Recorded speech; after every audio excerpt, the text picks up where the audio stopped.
Tonight's game is produced by the IH Sports Network. No part of the audio or video from tonight's game may be redistributed or retransmitted without the express written consent of the IH Sports Network and Liberty Press Incorporated. The IH Sports Network's first commitment is to the student athletes of our community, their families, and their coaches. Find us online at ihsports.net.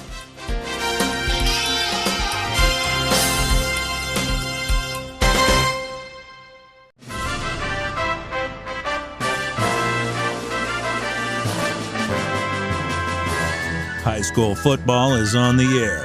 The Oneida Indians, the Scott Highlanders, with Tim Smith, Rick Keaton, and their entire broadcast teams.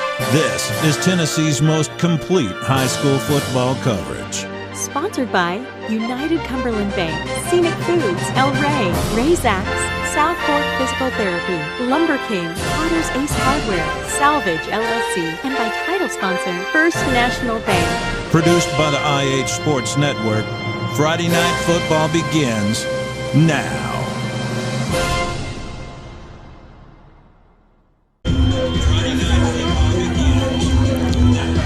Good evening and welcome to the TNT Car Wash pregame show. It is the second round of the playoffs and we are at South Greene High School getting set for some second round playoff action here on the TNT pregame Car Wash show. And also we want to thank First National Bank for helping us even be here at all. Kevin, you've got some details on what's going on tonight. That's right, Tim. This is only the second time these two teams have met. South Greene comes into tonight's game with a record of 9-2 overall.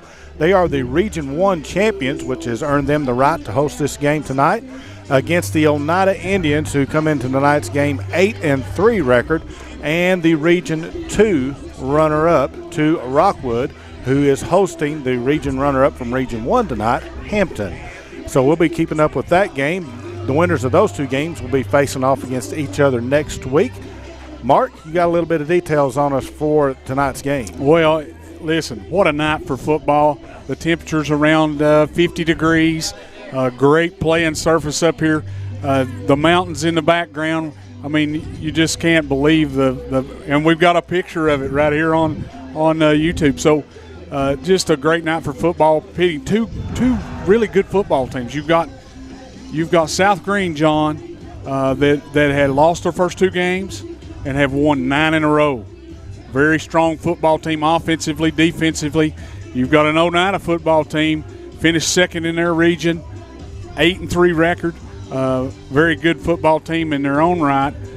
Great defense, really good offense, can throw the ball around pretty good.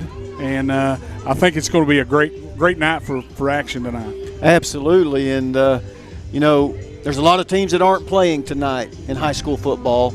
Both of these squads should feel blessed with the opportunity to continue their season, and I think that's the way you got to look at it, especially if you're Oneida. Yeah, you're on the road. You're facing an opponent that a lot of folks believe are probably going to win tonight. Let's just put that out there. They've been picked by the local media to move on from this round. If you're Oneida, Tim said it best as we were coming down the road, or maybe I was on the phone with him earlier. He said, you're playing with house money. Right. You just come in here and you just lay it all out on the line, especially if you're this group of seniors for Oneida. You want to extend this season, and you're not going to do it by 1 or 2 plays tonight. It's going to have to be a 48-minute effort. All right, guys, we have a special guest coming up with us. He's the voice of the Tusculum Pioneers, Brian Staten. He's going to give us the breakdown. He's covered this South Greene team for some time and certainly through this year, and he's going to give us his lowdown on the South Greene Rebels, the second ever meeting between the Oneida Indians and the South Greene Rebels, and we'll hear from him on the TNT Car Wash pregame show right after this. Life is about choices. When it comes to your internet service provider, you've got a choice. Telepage. Telepage is internet service provided by local people you know and trust. Different service plans are available, tailored to provide speeds that fit your everyday needs. Telepage now offers fiber internet in select areas, with plans starting as low as $45.41 per month. Speeds up to 1 gig are available. Call 423-569-8595 for more information. That's Telepage, located at 258 South Main Street in Oneida. Visit telepage.net. South Fork Physical Therapy is proud to support the Scott Highlanders and the Oneida Indians. With offices in both Huntsville and Oneida, one of our 6 doctors of physical therapy are always close by. We regularly treat back and neck pain, general sprains and strains, vertigo or dizziness, TMJ disorders, as well as post-operative patients. We accept all insurances and flexible payment plans are available. At South Fork Physical Therapy, we strive to make your experience accessible, affordable, and enjoyable. A responsible local bank must branch out into the community it serves. At First National Bank, we realize a community bank must be a strong partner with the community. That's why First National Bank doesn't have branches, but roots that are deeply embedded in the fundamentals and foundations set forth in the past, with a vision for fostering the potential for the future. Since 1904, First National Bank has had only one focus: you. First National Bank. Your family, your future, your bank. Member FDIC. Scenic Foods is about freshness, with meat cut in-store daily and special cut upon request. A deli that offers fresh meats and cheeses sliced to your choosing. A produce department offering fresh fruits and vegetables, and of course a full line of competitively priced groceries to meet your weekly shopping needs. Scenic Foods is about value and convenience. Don't have time to cook supper? Try our cheese sticks, pizza, and wings, as well as our fresh-made desserts and side dishes. Need to fill an empty pantry? We have all you need at Scenic Foods, located at 7352 Baker Highway in Huntsville.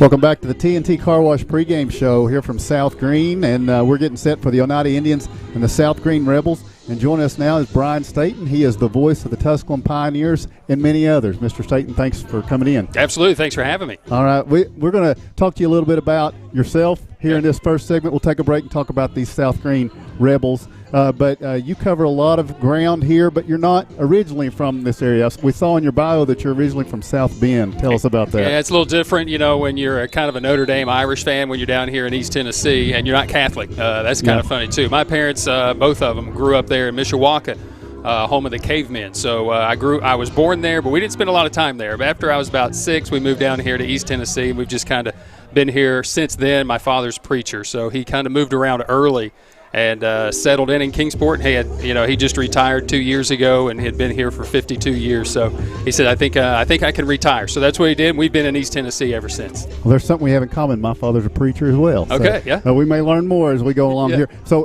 Notre Dame fan, do you get back up there? Yeah, we went up every year. That was our vacation. So summers we'd have to go up there when it was 110 degrees and 1,000% humidity. And then in the winters, when if a freeze warning happened, that meant if you walked outside and spent more than 5 minutes out there and you took a deep breath, your insides would freeze. So we spent our summers and Christmases up there a lot up until I was 18. The last time I went was for my grandmother's funeral, actually, and got to go back up there and check it out. And so that was by now it's been about 10 years ago. So I haven't been up since about then, but still all of my family, all my aunts and uncles and everybody up there. And then soccer player, Dobyns-Bennett High School was your alma mater. Tell us about that. Yeah, so at Dobyns-Bennett, it was always kind of funny because your head coach was an offensive line coach on the football team. They didn't really understand about it, so we always considered our head coach our club coach. That was Gustavo Hernandez, who had come in from Colombia and had taken over a little club team. And so I grew into it, went into high school. I had a really good career there, went to Carson Newman and played there at Carson Newman. So playing at Dobyns-Bennett and always kind of ending your career in the Final Four in the state tournament was always kind of special. So I always remember that, and I wish those guys could get back there to that point, but they haven't been able to do that here over the last few years. All right, so we talked a little bit earlier. Carson Newman, you didn't go into broadcasting there. Yeah, no. My mom's cousin kind of made a deal with me one of my Christmases before I went and graduated high school. He says, hey, you go and you get an accounting degree, and I'll hire you at the firm, up here in northern Indiana. Now, I hated northern Indiana because I did not like the weather, period. I'd fallen in love with East Tennessee and how it was, even though it's crazy. But, it's extreme up there, and I didn't really care for it.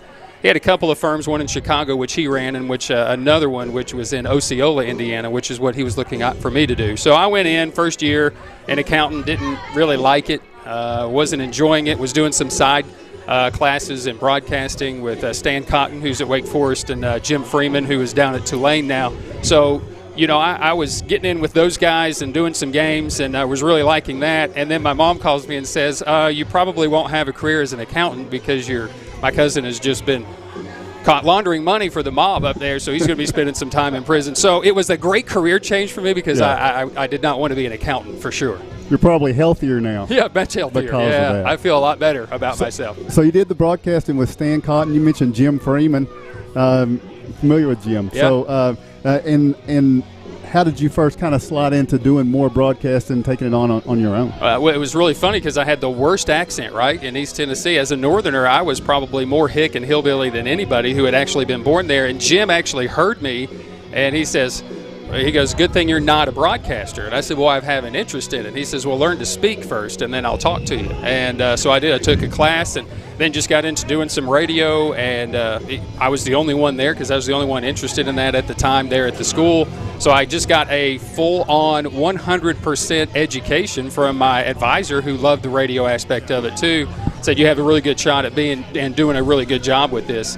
I think you should make it a career. So I just kind of hung out, and before I graduated, caught on with a radio station in Morristown, and they were just going to have me a weekend guy, but after 2 weekends, they said, hey, you want to do our news? So I moved right into news right away, and then went up to Cincinnati and got an eye full of Cincinnati baseball with Marty Brenneman and Joe Nuxall, and felt like that was the best experience of my life, walking on and doing that for free, playing professional soccer up there, coaching a soccer team, working at a hardware store, doing just about everything I could. But that was probably the most fulfilling aspect of any kind of broadcaster, sitting with a couple of Hall of Famers and doing that, learning. Yeah. Well, I'm thankful for the referral. Bobby Rader of the Vol Network is a friend of yours, worked with you, he said, and so that's how we were referred to you, and I'm thankful for that. And talk to us about, now you have a group of radio stations here, and you broadcast for several sports teams. What are those? All right, so we have 3 radio stations. We have 2 AMs and an FM. We have 2 AMs that have FM translators because of this day and age, you need to have an FM, right? So we have Vol Network on 2 of those, Tusculum on 1 of those as well, and then we cover all 5 of the high schools that are here, all the county schools, and that's who I cover for the football aspect of it for our radio group. And my boss covers Greeneville for WGRV and that aspect of it. So, and we do the basketball throughout. So it keeps us busy, keeps us hopping. We got a lot of sports that we do cover, and definitely enjoy it. It's a passion of mine, and I'm thankful that I still have people who feel it's important to cover all of these schools and get these student athletes covered as well. So in your busiest time of the year, what would that be? And give me like the busiest week you have. It's right now. It's a crossover, when you've got football into basketball. So I've got my full week for football consists of doing my pre-games for Tusculum, which happens Monday, Wednesday, and Thursday. And then for my pre-games for my high schools, I still cover all the high schools. I still go out and talk to all the coaches and make sure I'm face-to-face with them so I can get changes. And I do that all day on Tuesday. And then Fridays are the games. So I've got radio shows nightly, Monday and Wednesday with Tusculum, and I've got TV shows with Tusculum, and then I do all of their aspects as far as the fall sports are concerned into the spring sports. So that includes volleyball, the cross country, and the soccer.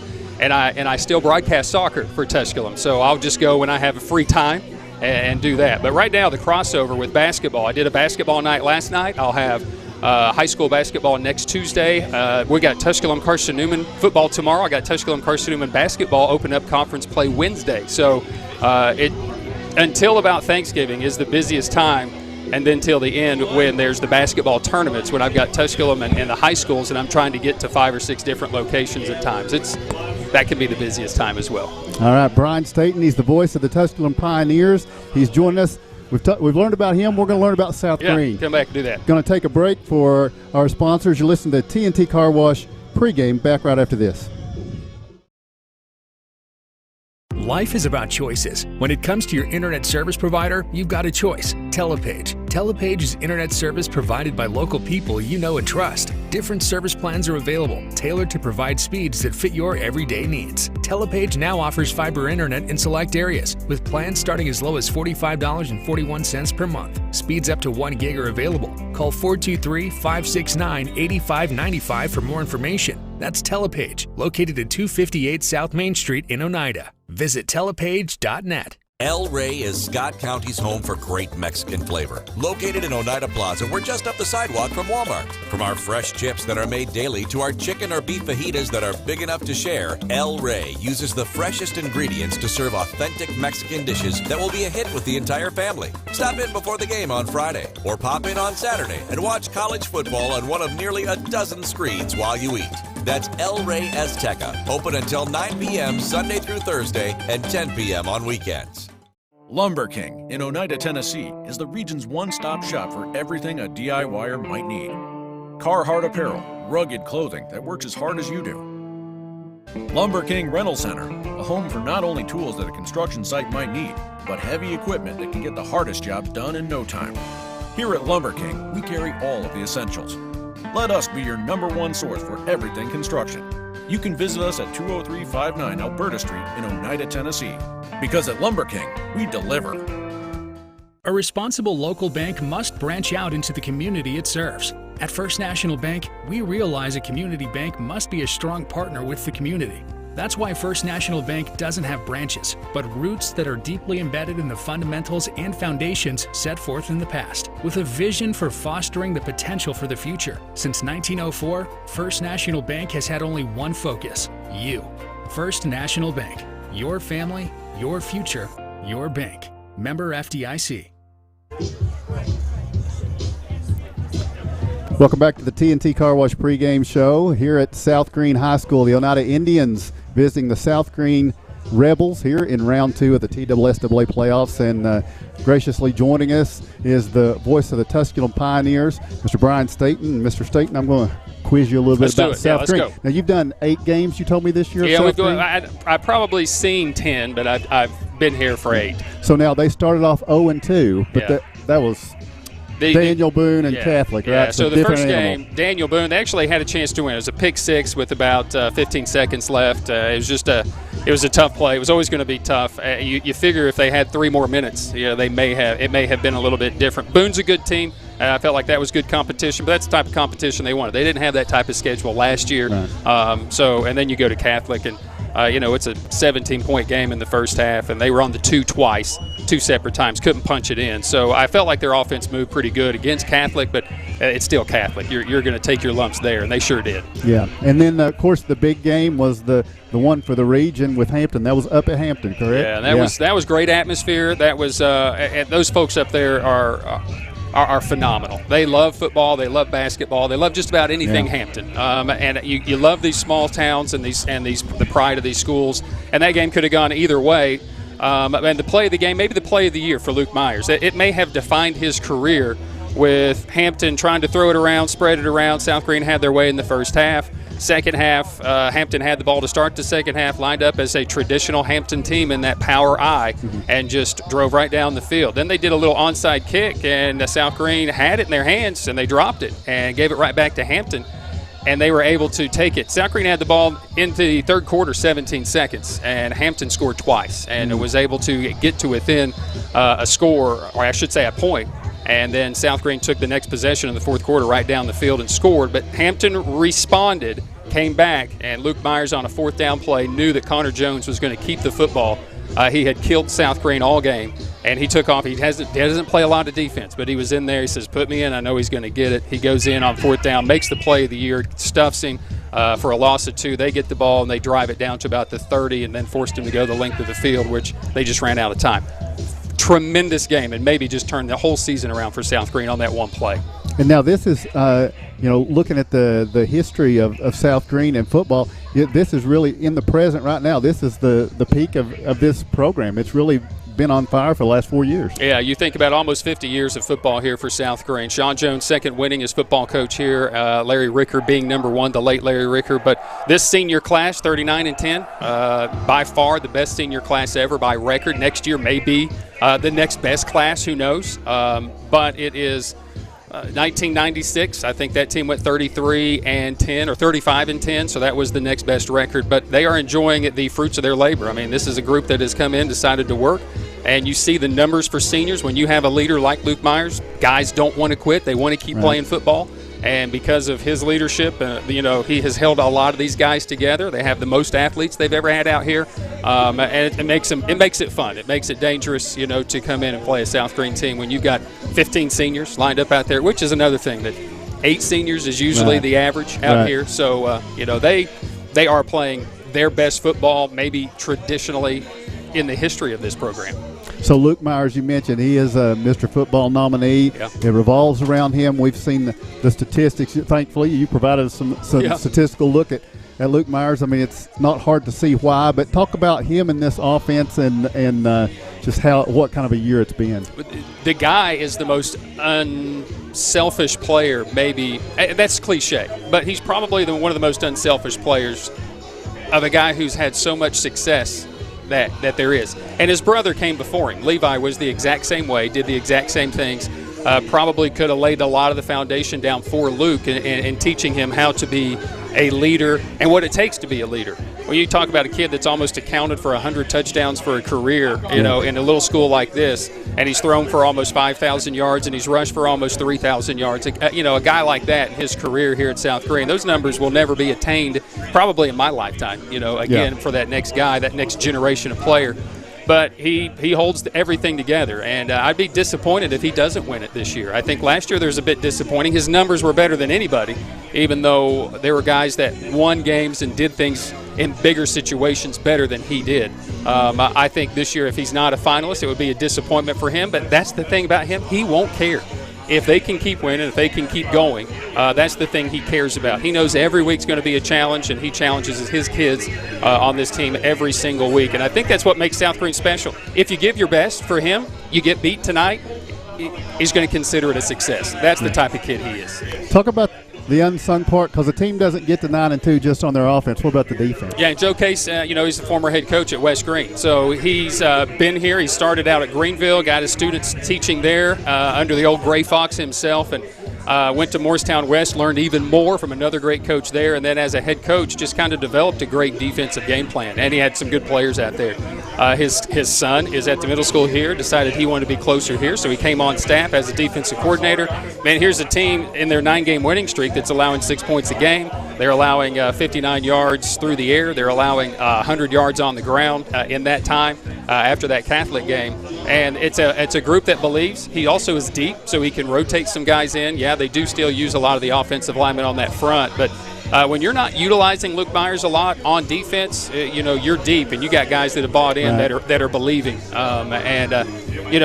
They're not tough to run against. They're probably tougher to throw against because that's where all the athletes are, and those are the receivers that have so many yards this year. So they're a good pass defense, and up front they may be a bit undersized, but they always play so hard, and he's able to adjust, and I think that's something that's not always happened out here either. Well, that's what I was going to get to, looking for a weakness. So what would Oneida have to do? What has to go right for Oneida tonight if they're going to compete with this South Greene team and possibly get out of here with a victory? Well, I noticed what happened with Hampton is just stay on the field. That was one of the things that really helped them because they don't rotate that front. It's always the offensive linemen. They do rotate guys in, but it's still the same guys that are playing. So you ground and pound. If you stay out there and take the time of possession tonight and are able to just continually run the football and just pound it right up, that seems to be the one weakness for South Greene, what they have had. They have athleticism in the secondary. They're going to run and make plays, but they don't like coming up and tackling big guys. I know that's the thing about Oneida. Your weight program is second to none.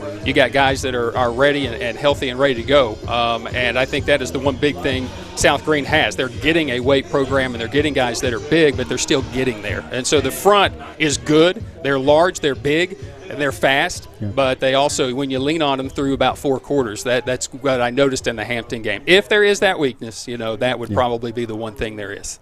All right, Brian Staten, where can people find you? If they want to listen to this Tusculum Carson Newman game tomorrow, what can they do? All right, we're on the webpage at TusculumPioneers.com. You can watch it. We'll have the audio for that. You can also listen on our TuneIn app, the Jewel955.com. We're on 95.5 FM if you're in the area that way. Listen in on TuneIn, or just go to the TusculanPioneers.com football schedule page, and you'll find any possible way to watch, listen, or just watch live stats. It'll be a lot of fun. You know, we had Shay West was a Tusculum Pioneer for a while. I don't know if you remember Shay. Yeah. Yep. All right. Well, thank you for joining us. We sure do appreciate it. Sure, Tim. Good luck to you the rest of the season. Appreciate you. Good luck to you guys, okay? Thank you. We'll be back in just a moment on the TNT Car Wash pregame report. Life is about choices. When it comes to your internet service provider, you've got a choice. Telepage. Telepage is internet service provided by local people you know and trust. Different service plans are available, tailored to provide speeds that fit your everyday needs. Telepage now offers fiber internet in select areas, with plans starting as low as $45.41 per month. Speeds up to 1 gig are available. Call 423-569-8595 for more information. That's Telepage, located at 258 South Main Street in Oneida. Visit telepage.net. Home-style cooking with friendly service and a relaxed atmosphere. That's Razak's. Razak's offers breakfast served daily, just like Grandma fixed it, and daily specials like country fried steak, turkey and dressing, and of course, a fish fry every Friday. Razak's has a full menu, ranging from quick and easy favorites like hamburgers and club sandwiches to comfort foods like pinto beans. And you'll love something off the grill, like grade A cut sirloin, ribeye, or shrimp kebabs. That's Razak's on U.S. Highway 27 in Helenwood. Razak's. Country cooking and great steaks. South Fork Physical Therapy is proud to support the Scott High Highlanders and the Oneida Indians. With offices in both Huntsville and Oneida, one of our 6 doctors of physical therapy are always close by. We regularly treat back and neck pain, general sprains and strains, vertigo or dizziness, TMJ disorders, as well as post-operative patients. We accept all insurances and flexible payment plans are available. At South Fork Physical Therapy, we strive to make your experience accessible, affordable, and enjoyable. Lumber King in Oneida, Tennessee is the region's one-stop shop for everything a DIYer might need. Carhartt apparel, rugged clothing that works as hard as you do. Lumber King Rental Center, a home for not only tools that a construction site might need, but heavy equipment that can get the hardest job done in no time. Here at Lumber King, we carry all of the essentials. Let us be your #1 source for everything construction. You can visit us at 20359 Alberta Street in Oneida, Tennessee. Because at Lumber King, we deliver. TNT Car Wash pregame show from Greeneville, Tennessee. The Oneida Indians and their Greeneville Rebels coming at you here in just about another 30 minutes for kickoff in the second round of the TSSAA playoffs. Guys, we were here 3 years ago and came up just 2 points short, but this game, most people are saying we don't have a chance. What do you think? Well, now, I'm not going to answer that question right now, so let's keep the mystery. But, you know, you mentioned 3 years ago it was a 2-point game. But you also mentioned, Kevin, coming in is the TNT Car Wash pregame report. And that's new. People haven't heard that. But TNT Car Wash, that's our new sponsor this week, and we're excited. And, you know, I was thinking, guys, it's getting close to Christmas time. So hear me out on this idea. Because when it gets to be cold like this, I hate to see my wife, Vanessa, out there washing the car in the cold. I mean, I want a clean car, but you don't know what it does to me to see her out there, and because I feel bad because I'm sitting there sipping on the hot cocoa that she made me as I watch. And so I'm thinking for Christmas this year, rolls of quarters, and that way she doesn't have to get out there and wash the car in the cold. She can just go to under the palms of TNT Car Wash. She can have 2 palms. There you go. Yeah. Right. 2 palms. And it, John, hear me out. I know you're thinking you wish you'd thought of this, but it depends on your car. They have different car washes, right? So for my good car, the one we travel in when we're going places and, you know, we're going to church or taking trips, the good car, I'm going to get the big car wash, the wax, the whole thing. But now the car I drive to work, it's kind of a junker, and so it doesn't have to have all that. So you've got that choice when you go to TNT Car Wash. I'm not going to wax that. There's not even paint on half of it. So, but we really thank them for sponsoring us this week. Absolutely. And I never even mentioned the vacuum cleaners. You're right, John. See, now you're thinking. Inside the whole car wash experience at TNT Car Wash, you can get it there. You can get inside, you can get outside, the whole thing. Or she can. She can, yeah, because she's going to be taking it. Right, she can take. And I kind of like to ride through the touchless car wash just to watch the palms the rainbow and all that. The palms works inside the car wash there, and so it's just a great experience. So I'm thankful for TNT Car Wash sponsoring our pregame. They're also sponsoring halftime and postgame this week. And more than that, I'm thankful that they gave me an idea of what I'm going to do for Christmas because I really hadn't planned it out yet. Rolls the quarters. And all those folks at home that are watching live stream, you should be thankful for TNT as well. That's exactly right. Absolutely. So, Mark. Yes. Tell us. So we just heard from Brian Staten, the voice of the Tusculum Pioneers. He painted a very dark picture of what we are in for here. How can I top that? I mean, he's basically threw everything out there. Shoot straight to us, Doc. Why did we even put gas in the bus? Why did we even make the trip, Mark? Yeah. Somebody's going to get their heart broke tonight. It's going to be either the Rebels or the Indians won. It's going to be a tough battle. You got at some point in the ball game, there's going to be a gut check. Going to have to be a gut check. Going to have to bow you back at some point on defense against this explosive offense of South Greene, and they have playmakers at receiver, at running back, but really they don't need them. They've got a quarterback named Luke Myers, and boy, I'm telling you, he's amazing. And John and I don't know if you got to watch that today, but the film on Luke Myers and this South Greene Rebel football team against Hampton, and got to see him against Daniel Boone. Luke Myers is just amazing. He accounts for about 75% of their offense. Just an amazing kid. He can run it. He can throw it. He likes to throw it. He's threw for 30 touchdowns so far this year. He's also ran for 11. So that's just amazing. He's accounted for about 2,800 yards on the season. But he's got four receivers. Lamb, 46 receptions, 661 yards, 7 touchdowns. Robinson, 23 receptions, 539 yards, 7 touchdowns. Fillers, you're going to see a lot of him. He had 28 receptions. I think he only played 9 games, 479 yards, 4 touchdowns.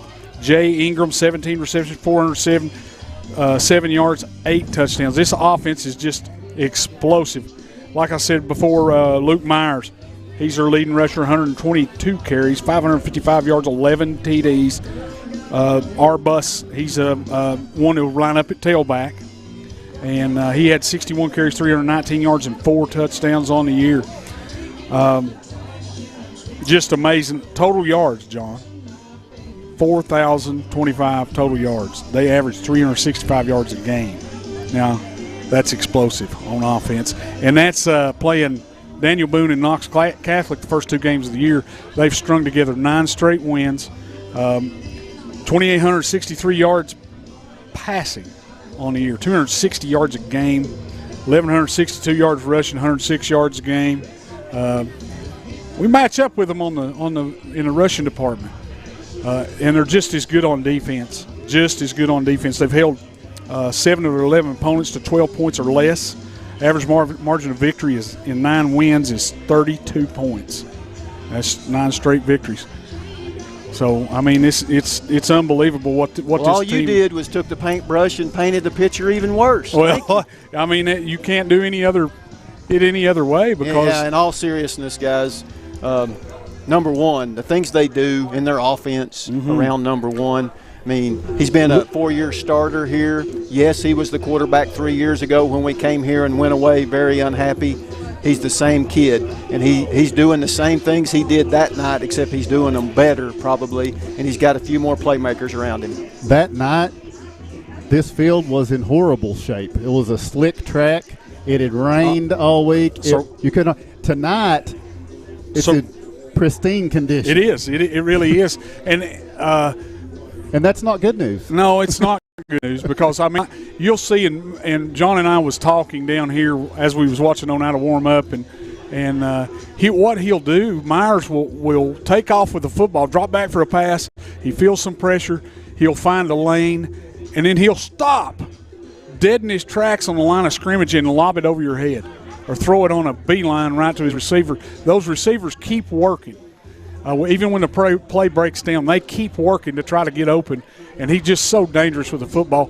The Indians are going to have to contain him, maybe put a spy on him and follow him all night long. We're going to have to get some pressure up the middle because he likes to run a quarterback draw a lot.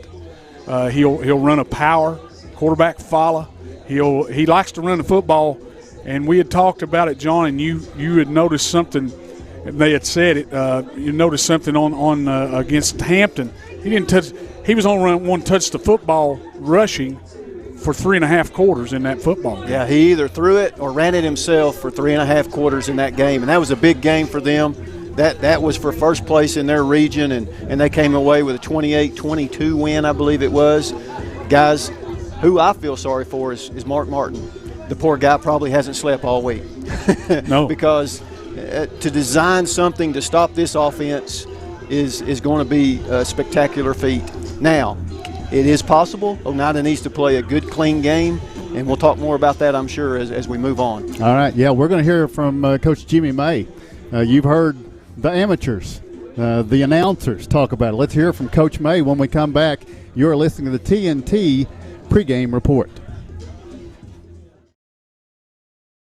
El Rey is Scott County's home for great Mexican flavor. Located in Oneida Plaza, we're just up the sidewalk from Walmart. From our fresh chips that are made daily to our chicken or beef fajitas that are big enough to share, El Rey uses the freshest ingredients to serve authentic Mexican dishes that will be a hit with the entire family. Stop in before the game on Friday or pop in on Saturday and watch college football on one of nearly a dozen screens while you eat. That's El Rey Azteca, open until 9 p.m. Sunday through Thursday and 10 p.m. on weekends. Odds are there's a Potter's Ace Hardware right in your neighborhood, with expert advice and the right tools and supplies to make your quick fixes even quicker. Around the block, what you need in stock, with people who know their stuff. Potter's Ace has a convenient location on Industrial Lane here in Oneida. Visit the helpful folks at Potter's Ace for all your home improvement needs. Potter's Ace, the helpful place. Football makes people happy. At United Cumberland Bank, totally free checking makes our customers happy. If you are not completely satisfied with your checking account, come see me and find out why more Scott Countyans are choosing United Cumberland Bank. This is Tammy Strunk, new accounts representative, and I would appreciate your business. United Cumberland Bank, member FDIC, $50 minimum deposit to open. Other fees may apply. Ask us for details. Life is about choices. When it comes to your internet service provider, you've got a choice. Telepage. Telepage is internet service provided by local people you know and trust. Different service plans are available, tailored to provide speeds that fit your everyday needs. Telepage now offers fiber internet in select areas, with plans starting as low as $45.41 per month. Speeds up to 1 gig are available. Call 423-569-8595 for more information. That's Telepage, located at 258 South Main Street in Oneida. Visit telepage.net. Welcome back to the TNT Car Wash pregame report. Here at South Greene High School, it's the second round of the playoffs. You know, we've mentioned TNT sponsoring the pregame, and also we want to make sure we thank First National Bank. They're the reason we're here with video tonight. We were going to be here, but the reason you're seeing the pictures from here and you're going to watch this second round playoff game live is because of First National Bank, and we'll get more to that later. Right now we're going to get to Coach Jimmy May and talking about this offense that we've talked about so much from South Greene. Well, their offense, South Greene, they're led by their quarterback, Luke Myers, number 1. He's a senior. He's a 2-time Mr. Football finalist. Puts up a lot of big numbers. Can throw the ball. He's also a very dangerous runner. He's had a little bit of an ankle injury. He's not ran as much lately, but I figured he'd be 100% for tonight's game. They have 4 good receivers led by number 10, Clint Lamb. Outstanding receiver. They try to give him the ball quite a bit. They also have a lot of other weapons on offense that they try to spread it out, but you know, they're very versatile, and they're going to spread you out and throw the ball all over the place, and then try to run the quarterback some. So we'll have our hands full trying to contain their passing game. All right, that's the South Greene offense. What about that defense? their defense. They play, basically an odd front, a 5-man front. They will bring the safeties, like to come downhill to support the run. The DBs or the receivers, so they're very athletic also, and they'll be trying to match up with our receivers. We'll have to do a good job blocking on the perimeter. Up front, they're very big, and they slant a lot and try to take away your running game. And we'll have to have our head up on the offensive line and see if we can move the ball and keep them blocked. We'll have our hands full right there with them just because of their size and they're athletic on defense, and they like to run the ball, so we'll have to run to the ball. So we'll have to use that against them, and maybe we can get them to run past it, and we can have cutback lanes and see if we can move the ball that way. All right, so that's the outlook on South Greene. What about the Oneida injury situation? Tate West, he had surgery Wednesday. He hurt his thumb against Coalfield, and he went back to the doctor Monday, and they went ahead and had surgery Wednesday and had to put 2 pins in it, so he'll be out tonight. He played last week with a cast on special teams a little bit, but they went ahead and did the surgery, so he'll be out. But everybody else is, the same. We're pretty healthy besides that, just the normal bumps and bruises in the 12th game of the year. But other than Tate, I think we're pretty well healthy tonight. All right, so you've heard us talk about South Greene. You heard Brian State talk about South Greene. The question was posed to Coach Jimmy May: is South Greene the best team that you've faced this year? Well, they're very similar to, I compare them to Williamsburg at the way they're throwing the ball, and good quarterback, good receivers, and that was our first game, and we struggled a little bit to defend the pass that game, but I think we've gotten better. But this will be a big test, passing game wise. They're a good team. I mean, they're 9-2. I think they lost the first couple of games, but they're always right there in the thick of it. Region champs or runner up, and last year they made some runs and played Meigs County here in the quarterfinals and so, and they're going to be a tough opponent. I mean, they're one of the better teams. I think there's 3 or 4 good teams we played this year, and they're all right there. With their athletic ability at wide receiver and DB is probably the best that we've seen this year. But we've played some teams that have pretty good records in Coalfield and Monterey and Rockwood, and so every team you do has got different challenges about them. But this one's in more of the passing game and the athletic ability at their skill positions. But yeah, they're going to be one of the best teams we played all year. And you expect that in the playoffs, because the further you go, the teams get better and better. So, it's got its own unique challenges for them. But, if you want to compare them to somebody we played, it's probably Williamsburg, just their athletic ability at all the positions. Other teams have a couple here and there and running back wise and stuff. Other teams have maybe a little bit more experience at running back than they do. But they're a good team, and we'll have our hands full up there. All right. Talk about the computer rankings. We've mentioned those a couple times. Sonny Moore's computer rankings. South Greene is the 69th best team in the state of Tennessee, according to those. With the 9-2 record, they've got a 121 rating. Oneida's 165, 8-3 record, a 101 rating. So what you've got there is about a 21-point favorite here at home is what South Greene is, and I think a lot of people are buying into that. I'm sure the Indians probably aren't. So certainly Coach Jimmy May is trying to, in talking to his team, continue to let them know what has to happen here tonight. But I think, Mark, anybody would agree you've got to have a mistake-free Oneida here tonight. And turnovers and penalties would be a big, big magnifying glass on those right here. Yeah, 39-10 in the last 4 seasons, including this year. They've lost 3 ball games in the last 2 years. So that's pretty big. They was undefeated last year, John, when they went in and faced Meigs County in the 3rd round, and so this is a tall task, but one that Oneida looks forward to. All right, they're going to have the pregame national anthem here. We're going to take a break. When we come back, you'll hear Coach Jimmy May's final thoughts about this second-round playoff game here tonight. You're listening to TNT pregame report. Lumber King in Oneida, Tennessee is the region's one-stop shop for everything a DIYer might need. Carhartt apparel, rugged clothing that works as hard as you do. Lumber King Rental Center, a home for not only tools that a construction site might need, but heavy equipment that can get the hardest jobs done in no time. Here at Lumber King, we carry all of the essentials. Let us be your #1 source for everything construction. You can visit us at 20359 Alberta Street in Oneida, Tennessee. Because at Lumber King, we deliver. Home improvement doesn't have to break the bank. At Salvage LLC, we have everything you need to finish your new home or to give a makeover to your existing home. From a full line of laminated and vinyl flooring to interior and exterior doors to crown molding and baseboards, start your next home project at Salvage LLC. Stop by and check out our model kitchen setup for ideas on how to take your kitchen from functional to stunning. Salvage LLC is located on Industrial Lane in Oneida. Open 8:30 a.m. until 5 p.m., Monday through Friday. Find us online at salvagellc.net.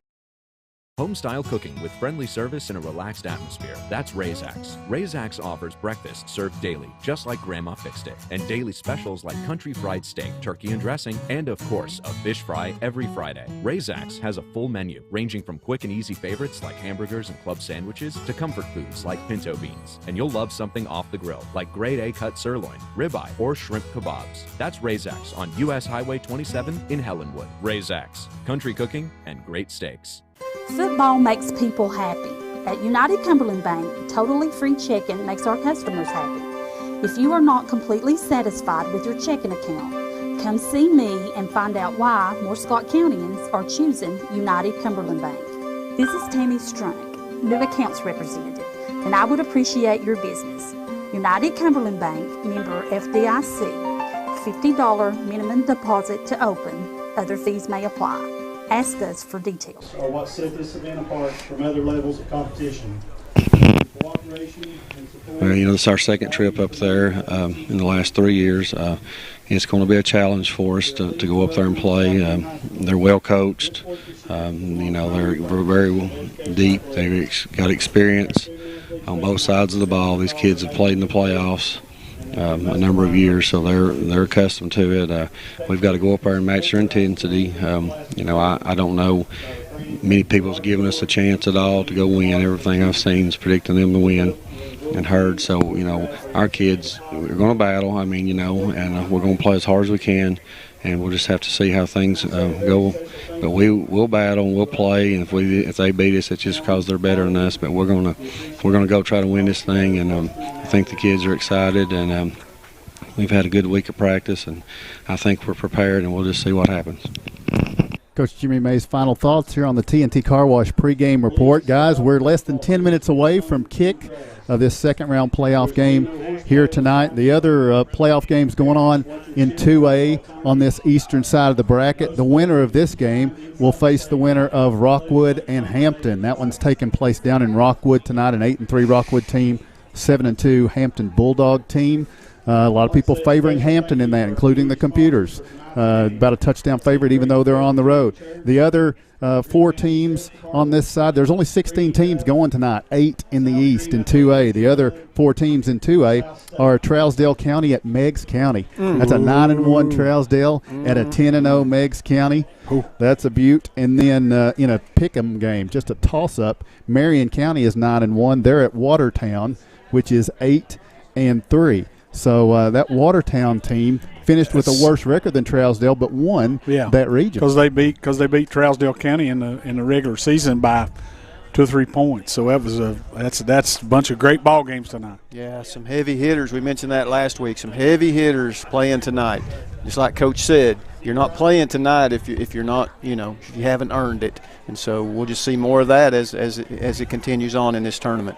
Of course, we mentioned also South Greene. They are number 8 in the state coming into this week, and so that's a ranking that they have held on to throughout this season. There was times this season, though, after they beat the Hampton Bulldogs, that Hampton was still ranked ahead of them. That's how much respect these two teams have. Hampton's still ranked in the top 10. They're number 10 right now. South Greene's number 8.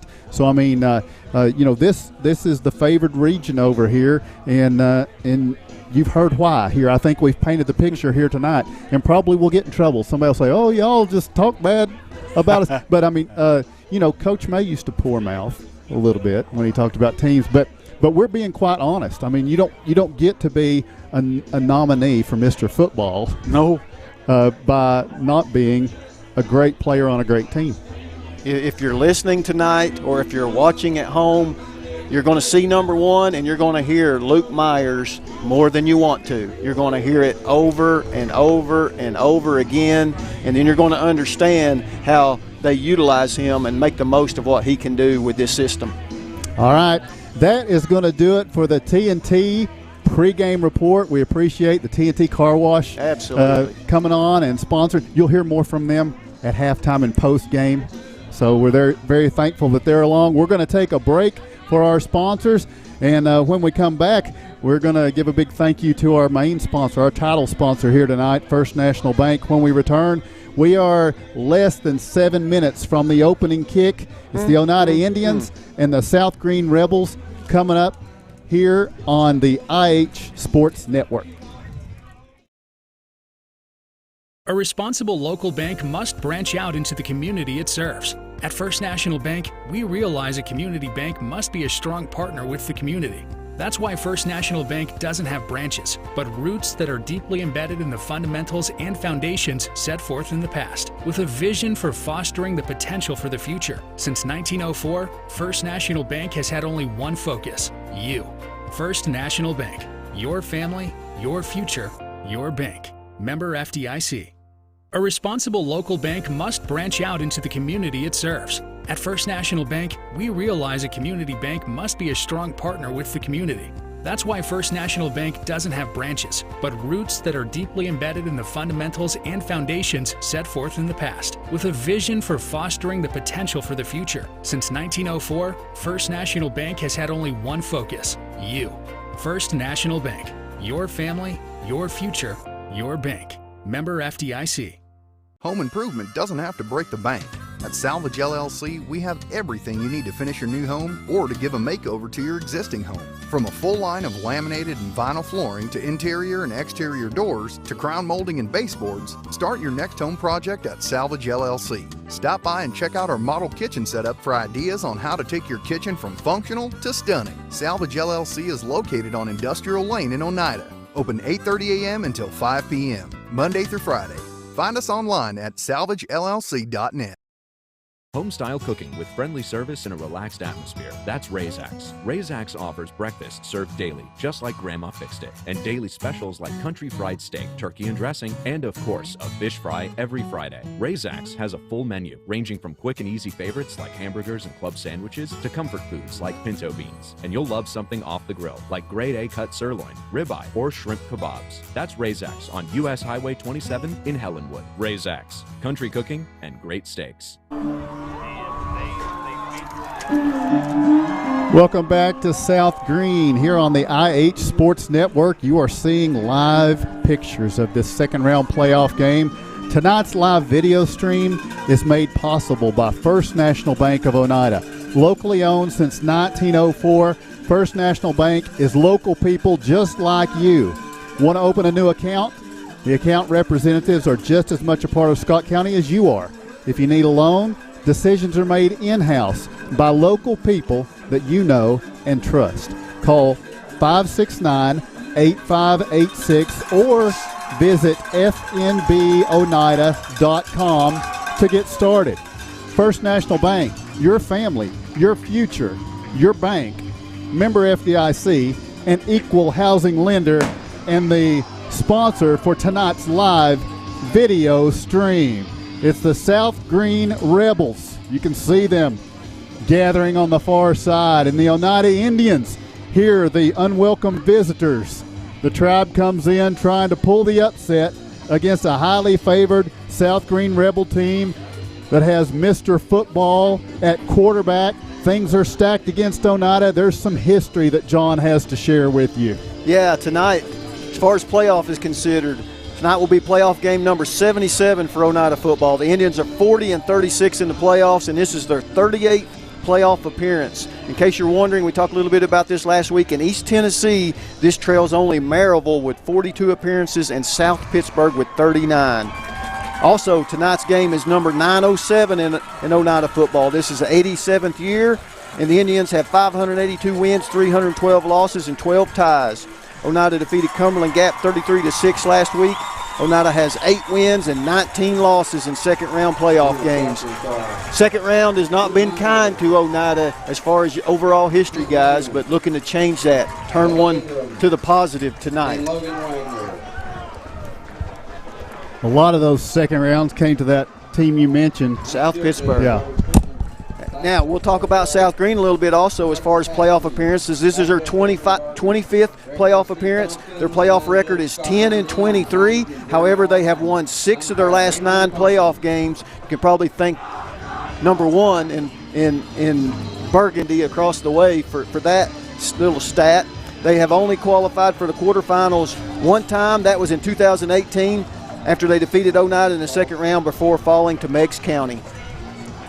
All right. Thank you, John, for the reset between these two teams. And Oneida won the toss. Guys, I think we have won it the last 5 or 6 weeks in a row.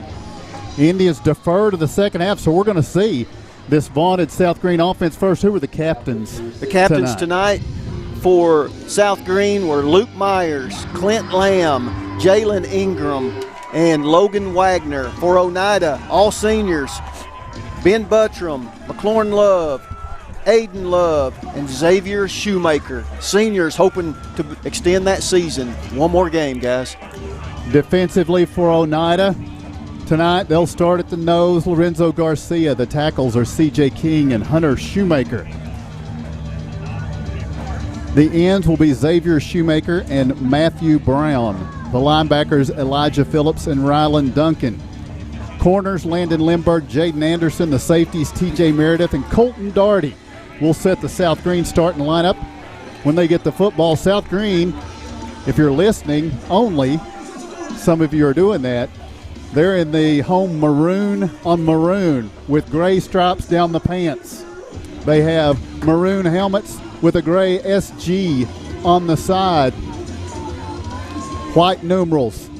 They will move left to right.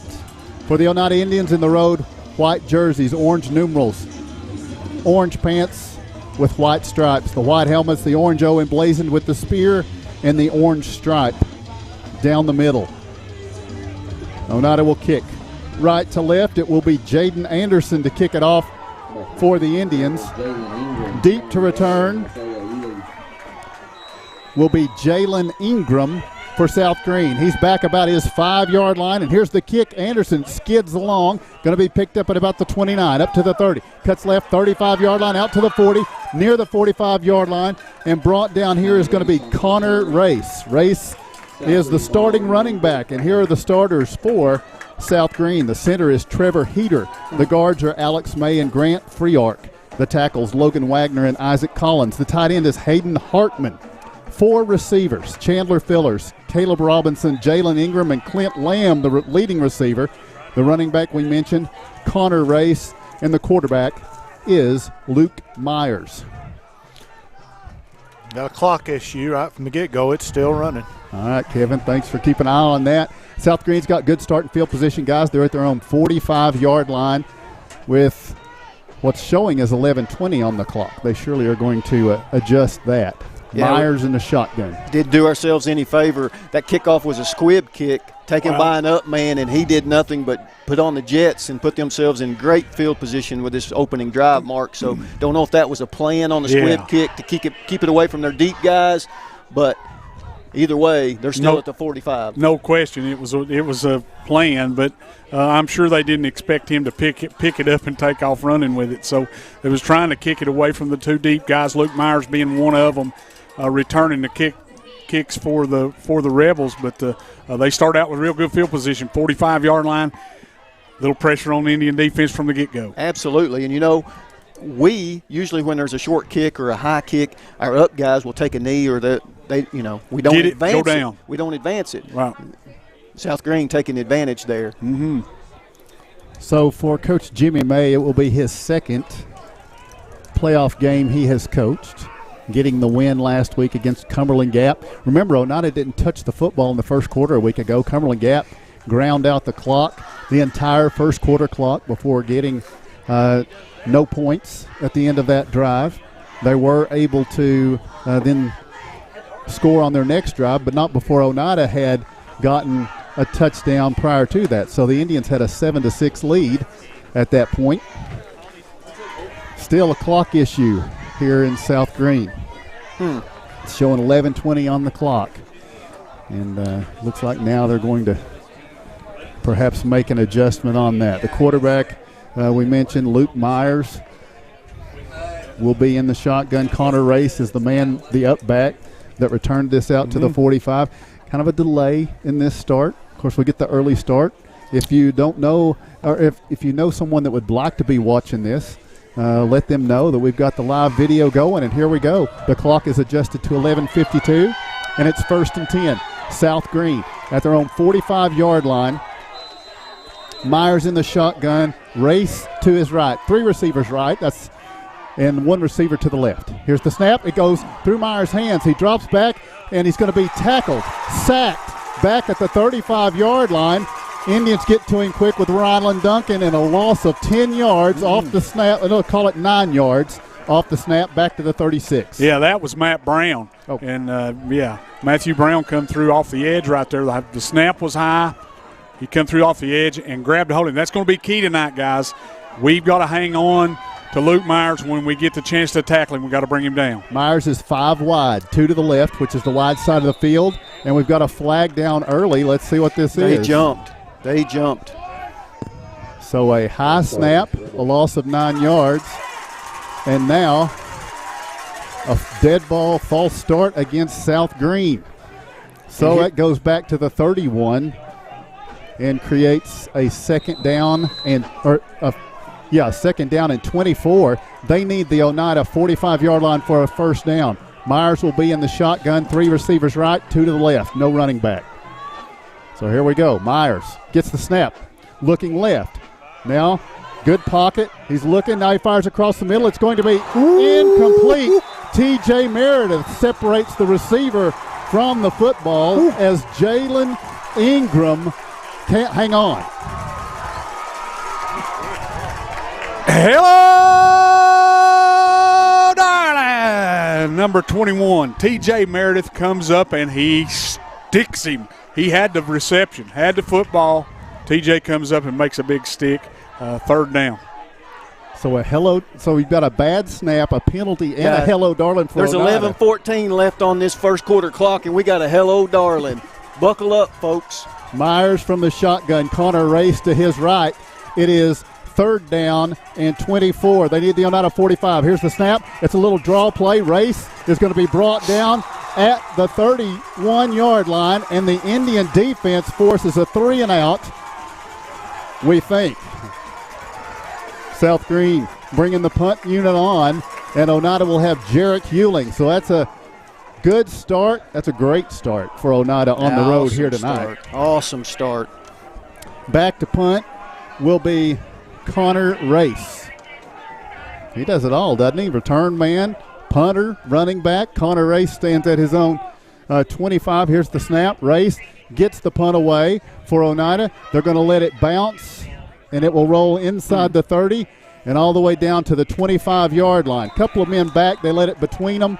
Didn't return it. So here comes Oneida offensively up front. John Selby's the center. The guards are Caden Terry and Blake Couch. The tackles, Cameron Kidd and Xavier Shoemaker. Tight end is Hunter Shoemaker. Receivers, McLaurin Love, Todd Derrick Ryan, Landon Lindbergh. The fullback, Elijah Phillips. The tailback, TJ Meredith, Caden Rector. The sophomore quarterback runs onto the field now with the plan. Indians' first possession comes with 10:27 to go in the first quarter. Ryland Duncan is the starting running back here tonight. Talked about how maybe the Indians' power back could give South Greene some trouble on a soft front throughout the year. Here we go on 1st and 10. Rector takes the snap, gives to Ryland Duncan. He starts right, goes left, and now he's going to vault forward across the 30-yard line to the 32, and that's close to the 33. Almost an 8-yard carry. Indeed, it will be 8 yards on first down for Ryland Duncan. Yeah, and it's big for our offensive line to start this thing out and control that line of scrimmage to get this running game going and have them back off the line of scrimmage where we can open up the passing game, John. Yeah, and milk the clock. You know, all the possession time that we can take and keep it out of number one's hand on the other side, it's a plus for us. Second down 2. 2 receivers right, 2 to the left. Duncan to the left of Caden Rector from the shotgun. Rector, little low snap, hands it to Duncan, powering through the right side. He's got a First National Bank first down. The ball popped out, but not until after he was down. It will be at the 41-yard line and a fresh set of downs for the Indians. Yeah, that was big. He hit off right tackle and good hole. Tripped him up a little bit, but he was able to pick up the first down. He goes down, the ball pops free, but it was because of the ground. That caused the fumble. So now Oneida will work from their 41-yard line with a 9:15 showing on the first quarter clock. Duncan remains the running back, a pair of receivers to either side from the shotgun. Rector stands there, takes the snap, looking to throw, fires out on the right side. It's going to be complete up to the 48-yard line. On the catch on that far side for Oneida, it's going to be Jarek Hewling with the reception, and it's a 7-yard gain. It will be second down and 3. Yeah, the J-Train gets a hold of the football, and he's liable to turn it upfield and score. They was right on him. They're not going to let us get by them. They play really good. Their safeties are really good. Their corners are really good. Be hard to run by them, but we can throw that underneath stuff. Oneida from their own 48-yard line with a second and 3. T.J. Meredith checks in at running back. Hunter Shoemaker shifts right to left. Left is the wide side of the field. Here's the snap give. Meredith starts to the left. Is tripped up as he stretches across the 50 up to the 49. A very generous spot for T.J. Meredith. And let's see, once they spot this down, this is very close to first down yardage. They're going to eye it up here right now. Will they call for a measurement? It may be a measurement here. Might be. Hopefully they don't have with 8:10 to go in the first quarter. They are going to measure this. I'm going to have to do that, cut you off on that all night, aren't I? Yes, so tonight's live video stream is made possible by First National Bank of Oneida. Since 1904, First National Bank has been strongly committed to our community. We are your local bank.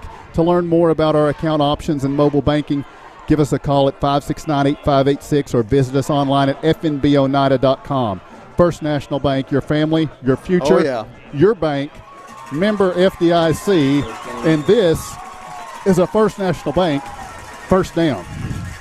Yeah, TJ just got tripped up right there at the last second. John looked like he had some room to run, but they was able to swipe his feet and knock him down. He was trying to kind of bounce it out to the left side and kind of got tripped up. But like you said, if he could get his footing under him, that thing might have went for several more yards. And that's what we got to watch, as this game goes on, how our offensive line holds up. So in South Greene territory, a 1st and 10. T.J. Meredith, the running back. Rector takes the snap, gives to Meredith, finds a hole in the middle, 45. He's at the 40, tripped up as he stretches out across to the 36-yard line. That is another First National Bank first down for the Indians as they got a 1st and 10 at the South Greene 36. Well, I'll be honest with you. Coming into this thing, I thought the Indians could attack them between the tackles. I thought we was a little bit stronger than them up front and would be able to move the ball between the tackles. Going on the outside, I don't know so much, but between the tackles, I believe that's where we're going to earn our keep tonight. Meredith remains the running back from the 36 on 1st and 10. Rector gets his receiver set. Now he's on the line. Here's the snap and the give. It's going to be Meredith. Tripped up immediately. He's going to pick up no gain on the play. It will be second down and 9 for the Indians. Oneida had trouble getting set on that play, and it threw the rhythm off. Yeah, it did, and they had a guy coming off the edge hard right there. We didn't pick up and was able to swap TJ's feet out from under him, but that's the mental mistakes. We can't make those tonight. Playing this team's too good to make many of those mental mistakes. So now a 2nd and 10.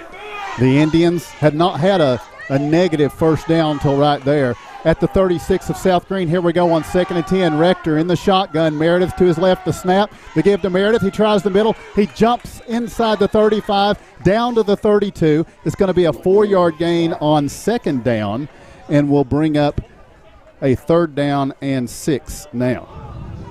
Yeah, they don't need to get behind the sticks. We're moving the football and maybe a little out pass looking probably to McLaurin Love in this situation, John. We went to a 3-receiver set. They jumped into a single protection, took the safety out of the middle of the field. They have the safety back there now, so we'll see what we do. Probably we could run it here if we wanted to. Duncan is in. Oneida needs the 27 on a 3rd and 6. Looking to throw. The quick curl. It's tipped and caught. Did he get there? It's going to be a 1st down on the catch. McLaurin Love picks up 8 when we needed 7, and it will be another First National Bank 1st down halfway through the first quarter. We're scoreless. Oneida is on the drive at the 25. Great play right there, but number 4, their linebacker, outside linebacker, he's seen that. He was kind of trying to bait him there. He jumped up and tipped the football. They better watch that. 3-receiver set with the tight end, Rylan Duncan, the running back, on 1st and 10 from the 25. And it's going to be Rector pulling the ball. Now sweeping out to the right. 25, he's at the 20. Hit as he drops down near the 15-yard line, which is close to 1st down yardage. Did he get it? Oh, yeah. He's inside the 15. It's another First National Bank 1st down, and that was disastrous on the start, but Rector turns it into a 1st down. Yeah. Looked like maybe Rylan wanted to keep the football, John, and Rector pulled it there at the last second. How many times have we seen fumbles on that exchange all year long? Yeah. Tonight, able to keep it under control, Rector around the end. From the 14, Rylan Duncan to the left of Caden Rector. The opening drive for Oneida. Now at the South Greene 14, Rector in the shotgun. Takes the snap, gives to Rylan Duncan, starts right, cuts back left, drugged down from behind, and he will get back to the line of scrimmage, they're going to say, but no more. It will be 2nd down and 10, 4:45 to play. Here in this first quarter, we're scoreless. Oneida at the 14 with a 2nd and 10. And, John, what they like to do on defense is they like to get those linebackers in those A-gaps and bring them hard and disrupt that run game of the Indians. Hadn't been able to so far. That play, they was able to get back there. Yeah, and we've established the run, something I didn't know if we could do. We've done it a little bit early. You know, this may open up our passing game. It's all good to this point. It's going to be hard to get it in the end zone, though. 2nd and 10 at the 14. Meredith, the running back, now to the left of Rector. Here's the snap. Rector fakes to Meredith, keeps it rolling left. He's going to get down to the 11-yard line. That's a gain of 3 on 2nd down. It will bring up a 3rd down and 7 now for the Indians. And they will need the 4-yard line for a fresh set of downs. They work from the 11. 3rd and 7 now for Oneida. I believe they're set on taking away that little turnaround curl pass that we throw on the sideline to McLaurin or Ben Buttram. Yeah, we're on the near side hash. I look for a twin set, something to spread out this defense. They do have a safety over the top on both sides, so it's going to be hard to run a slant. May get something in the corner. Buttram left, Daugherty and Hewling to the right. Oneida's going to call a timeout. Coach Jimmy May takes the timeout, and we will take the same. We tell you the score with 3:27 to play first quarter. Oneida 0, South Greene 0. Football makes people happy. At United Cumberland Bank, totally free checking makes our customers happy. If you are not completely satisfied with your checking account, come see me and find out why more Scott Countyans are choosing United Cumberland Bank. This is Tammy Strunk, new accounts representative, and I would appreciate your business. United Cumberland Bank, member FDIC, $50 minimum deposit to open. Other fees may apply. Ask us for details. Welcome back to South Greene High School. Tonight's live video stream provided by the First National Bank of Oneida. The Oneida Indians are taking their opening possession. They are now at the 11-yard line of South Greene. After stopping South Greene on a 3-and-out to start this game, there's 3:27 remaining in this first quarter. Oneida calls a timeout on a 3rd down and 7. They'll be at the 11-yard line. They need the 4. Colton Daugherty is in the slot. Jarek Hewling wide right. To the left, Ben Buttram. From the shotgun, Caden Rector with T.J. Meredith to his right. From the 11, 3rd and 7. Here's the snap, rolling right. Rector is looking, fires on the pass. It's going to be complete to Daugherty. He's going to be taken out of bounds, but not before he gets a First National Bank First down and goal now for the Indians with 3:20 remaining. That stops the clock, and Oneida will be on the, looks like about the 2 on the big, nice pass from Caden. Yeah, boy, and that Colton Darty's come like a little bit of a possession receiver here the last few weeks. Another big catch for Colton sets us up first and goal. From the 3. Oneida's going to be under center with Caden Rector. I formation, Elijah Phillips in front of Rylan Duncan. At the 3 with a first and goal. Rector takes the snap, gives. Duncan is on the ground. Who got the football? The Indians, right back to him. The Indians recover it. It bounces right back to Rylan Duncan. Boy, disaster avoided. It'll be second and goal from the 3. That's twice now. That could have happened twice. He coughed the football up there. Don't think he ever had a chance. I mean, it looked like he had it and just couldn't hang on to it. Luckily, he was able to fall on it. Don't know if he gained maybe a yard. T.J. Meredith checks in. You might be right, Mark. It might have gotten down to the 2. Second and goal from the 2. 15 seconds on the play clock. Rector under center. Elijah Phillips in front of T.J. Meredith in the eye. Rector takes the snap to Phillips. In the middle, he is close. Touchdown. No signal. The Indians say he's in. The officials say touchdown Indians. Oneida's on the board. Well, I'll tell you what, Elijah Phillips, man, he loves this game. Great run right there. They handed off to the fullback, which is Elijah, and just kept those legs turning. Looked like they stopped him, but he just kept those legs churning and was able to jump into the end zone. Great drive by the Indians. 2:31 to play in the first quarter, and now the extra point attempt. It will be McLaurin Love to hold for Aiden Love. On the extra point, the snap, the hold, the kick is on the way, and this kick is good. The Indians are in the lead as we take the break. Your score, Oneida 7, South Greene 0. A responsible local bank must branch out into the community it serves. At First National Bank, we realize a community bank must be a strong partner with the community. That's why First National Bank doesn't have branches, but roots that are deeply embedded in the fundamentals and foundations set forth in the past, with a vision for fostering the potential for the future. Since 1904, First National Bank has had only one focus: you. First National Bank. Your family, your future, your bank. Member FDIC. A responsible local bank must branch out into the community it serves. At First National Bank, we realize a community bank must be a strong partner with the community.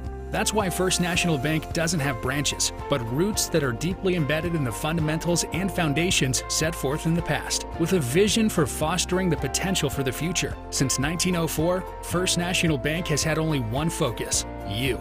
First National Bank. Your family, your future, your bank. Member FDIC.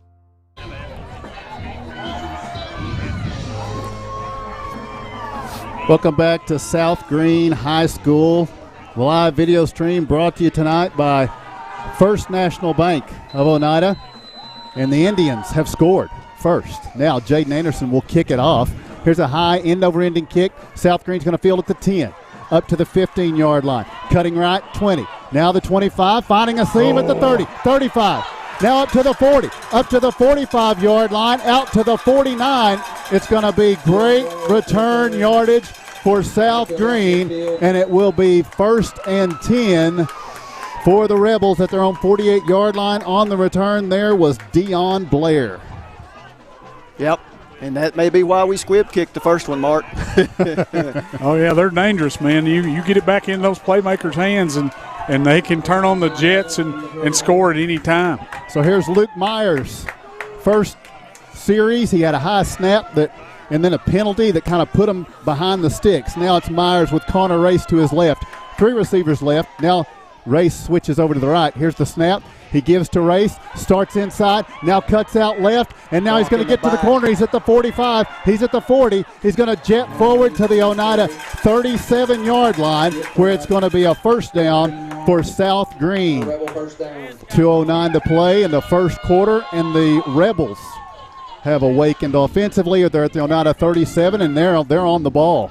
Yeah, you can't let them get on the edge, man. They are extremely fast and athletic and will just outrun you. 3 receivers right. Myers with no running back. 2 receivers left. The right is the wide side on 1st and 10 snap. Myers looking left. Now looking through the middle. Now he's going to scramble, and he's going to be taken down after a gain of nothing. Xavier Shoemaker brings him down at the line of scrimmage, so it's not no, he did sack him. It's a loss of 1. It'll be 2nd down and 11 with 1:50 to play here in the first quarter. Shoemaker gets the stop on Myers. One thing I saw when I watched them, Mark, they love to go 5 wide just to let the quarterback run. They'll spread you out to get him in space. So good job by Oneida to hold that to nothing. Actually a loss of 1. 2nd and 11, race to the left of Luke Myers. 2 receivers to either side. Here's the snap. Myers looking, quick pass out to the right. It's going to be complete. And then he's going to be broken down on by Todd Derrick Ryan. It will be shy of the sticks, but a big reception for Chandler Fillers. It's going to make this now a 3rd down and let's call it 2. A 9-yard reception for Chandler Fillers. Yeah, they're deadly. He's deadly accurate when he's got time to throw. That's what he can do to you. He just did a 3-step drop and turned and fired right over there. His receiver was open. T.D. Ryan comes up to make the play. Good stop. Inside a minute, first quarter. Oneida leads 7-0. It's 3rd down and 2. South Greene at the Oneida 29. Here's the snap. Myers handing it left. He's still got it. He gets up to the line of scrimmage, and now he's going to be driven backward. He and Race were both in contact with the football and stopped for no gain. It will be 4th and 2 and a decision time. Actually, they're going to give them a yard here. They get up to the 30, so it's going to be 4th and 1 for South Greene. Inside 30 seconds to play. They have to run a play this quarter. They can't just run the quarter out. 20 seconds on the clock. So now Myers comes back from the sideline. Here it is from the 30-yard line, needing a yard. 4th down for South Greene. To the left of Myers is Race. 2 receivers right, wing back left. Here's a little bit of a high snap. Myers looking to throw, lobs it up. It's going to be incomplete. It's a turnover on downs. South Greene staff is irate, Mark. They want face guarding, and they probably have a case. There's a flag on them. Face guarding is not a penalty. No, not in high school. I don't believe it's a penalty. It's not anymore. And Colton Darty was the guy who had coverage there, but they've just called unsportsmanlike on them, I believe. It does appear that they have, with 3 seconds remaining here in the first quarter. It's a turnover on downs. We know this much. Huge. The huge penalty, play. if the penalty is on South Greene, and it did look like it was maybe on their sideline. If it is anything but, if it's a late call in this situation, we'll get it right here. It's a dead ball, unsportsmanlike conduct against the Rebels. So they're going to mark that off from the 30-yard line. Oneida will get it 1st and 10 at their own 45. Guys, South Greene started on their own 48 right there, and Oneida comes up with their second stop. And they started on their 45 the series before. 2 big turnaways by this Oneida defense, Mark. Yeah, and that was on the receiver, number 5, I believe, for South Greene. He was going off the sideline, and he was yelling, screaming something at the official, I think is what happened there. 1 play left in the quarter. Ryland Duncan to the right of Caden Rector. Oneida leads 7-0. They have the football at their own 45 with a 1st and 10. Here's the snap. They give to Ryland Duncan. Over the left side, he's across the 45, noses the football up to the 48, close to the 49. That's the end of the first quarter, and we'll take a break. Telling you the score at the end of 1 from here in South Greene. It's the Oneida Indians 7 and the South Greene Rebels 0. Football makes people happy. At United Cumberland Bank, totally free checking makes our customers happy. If you are not completely satisfied with your checking account, come see me and find out why more Scott Countyans are choosing United Cumberland Bank. This is Tammy Strunk, new accounts representative, and I would appreciate your business. United Cumberland Bank, member FDIC, $50 minimum deposit to open. Other fees may apply. Ask us for details. A responsible local bank must branch out into the community it serves. At First National Bank, we realize a community bank must be fast, with a vision for fostering the potential for the future. Since 1904, First National Bank has had only one focus: you. First National Bank. Your family, your future, your bank. Member FDIC. It sure didn't look like it. Home-style cooking with friendly service and a relaxed atmosphere. That's Razax. Razax offers breakfast served daily, just like Grandma fixed it. And daily...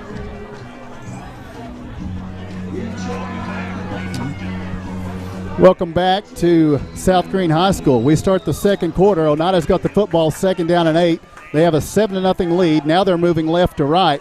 The Indians from their own 47-yard line on a 2nd down and 8 after they take over on downs. Here's the snap to give Ryland Duncan hit almost immediately. It will be a loss of 1 back to the 46-yard line. Oneida will have a 3rd down and 9 as South Greene's defense steps up big. Tonight's live video stream is made possible by First National Bank of Oneida. Visit the iPhone App Store or Google Play Store to download First National's mobile app and see how easy it is to bank from anywhere at any time. Forget to pay a bill, lose your debit card, need to transfer funds? The ability to bank on the go is peace of mind. At First National Bank, we offer big bank services with small bank service. First National Bank, your family, your future, your bank. Member FDIC. 3rd and 9. Oneida needs the 45 of South Greene for a 1st down. Ryland Duncan comes racing out of the backfield. Now across the middle. Hunter Shoemaker makes the catch at the 40. Breaks across a man at the 35 and has a First National Bank 1st down at the 29-yard line of the South Greene Rebels. What a play. That was a great play drawn up by Coach May. He had Ryland Duncan coming out to the sideline, faked it to him right over the middle. John L. called it earlier, pass down the middle to the tight end. Great play by the Indians. What a call and what execution by quarterback and tight end. Hunter's helmet came off, so he had to come off to the sideline. Now Oneida with a fresh set of downs at the 29. Coach Jimmy May says, hey, slow down. Absolutely. No rush. Absolutely. From the shotgun, here is Elijah Phillips in motion to the left. The snap, the give to, this is going to be Meredith. He's at the 25, stumbles forward inside the 25, down near the 20-yard line. And, John, you didn't like the spot earlier. I think they were a little bit generous here on this one. It's not going to be a 1st down, but he gets inside the 20 to the 19, and that's about a 9.5-yard carry on 1st down. Boy, TJ's so explosive, isn't he? Right there, eyeing it up. There is, that's close to a 1st down. All right, I've talked a lot, guys. Good this for is you. Big. Good for you. What a great start for the Indians here, bleeding over into the second quarter with 10:04 to play in the first half. Remember, Oneida deferred, so they're slated to get the ball to start the second half. And South Greene has been set up twice in good field position, but they have no points, and the Indians are threatening again. That first scoring drive by Oneida took about 8-9 minutes. We don't have a way to track. I'm not doing that, but they got the 8-9 minute drive, and we got points. Looking for more of the same right here. As you got 10:04 left on the second quarter. Oneida leads 7-0, but they're driving. Guys, there's been a salvo sent in Greeneville here tonight by this Oneida team. They are locked in, and they are executing right now. Yeah. So far they have, and we've been able to move football on offense. Done a great job on defense. Looked like South Greene's going to get a little something together there on that last drive, but the Indians was able to bowl their back a little bit and hold them out, turn them over on downs. 8 1st downs for Oneida, 1 for South Greene so far in this ball game. That's a First National Bank 1st down. Oneida at the 19 of South Greene, leading 7-0. Inside 10 minutes to play here in the first half. Elijah Phillips in motion. Here's the snap and the give. TJ Meredith picking a hole. Now he's inside the 15-yard line, still on his feet inside the 10, and it's going to be all the way down to the 2-yard line.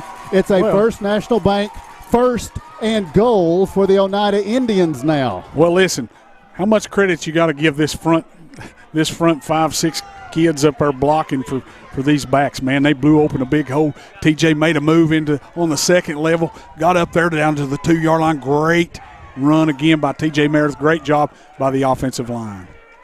1st and goal at the 2. Back under center, Caden Rector. Elijah Phillips in front of Ryland Duncan with 9:20 and ticking in the first half. Oneida leads 7-0. Here in the I formation, Rector gives to Ryland Duncan over the right side. He is upended. Did he gain any yardage? It does not appear so. And it looks like Elijah Phillips a little bit slow getting up here, favoring maybe an ankle. With 9 minutes and ticking in this first half, it'll be 2nd and goal from the 2 for the Indians. Well, they shot both linebackers in them A-gaps because they knew that's where Oneida had been making headway there, and he blew Elijah up just cut his knees out from under. Their defensive ends, Mark, 54 and 40.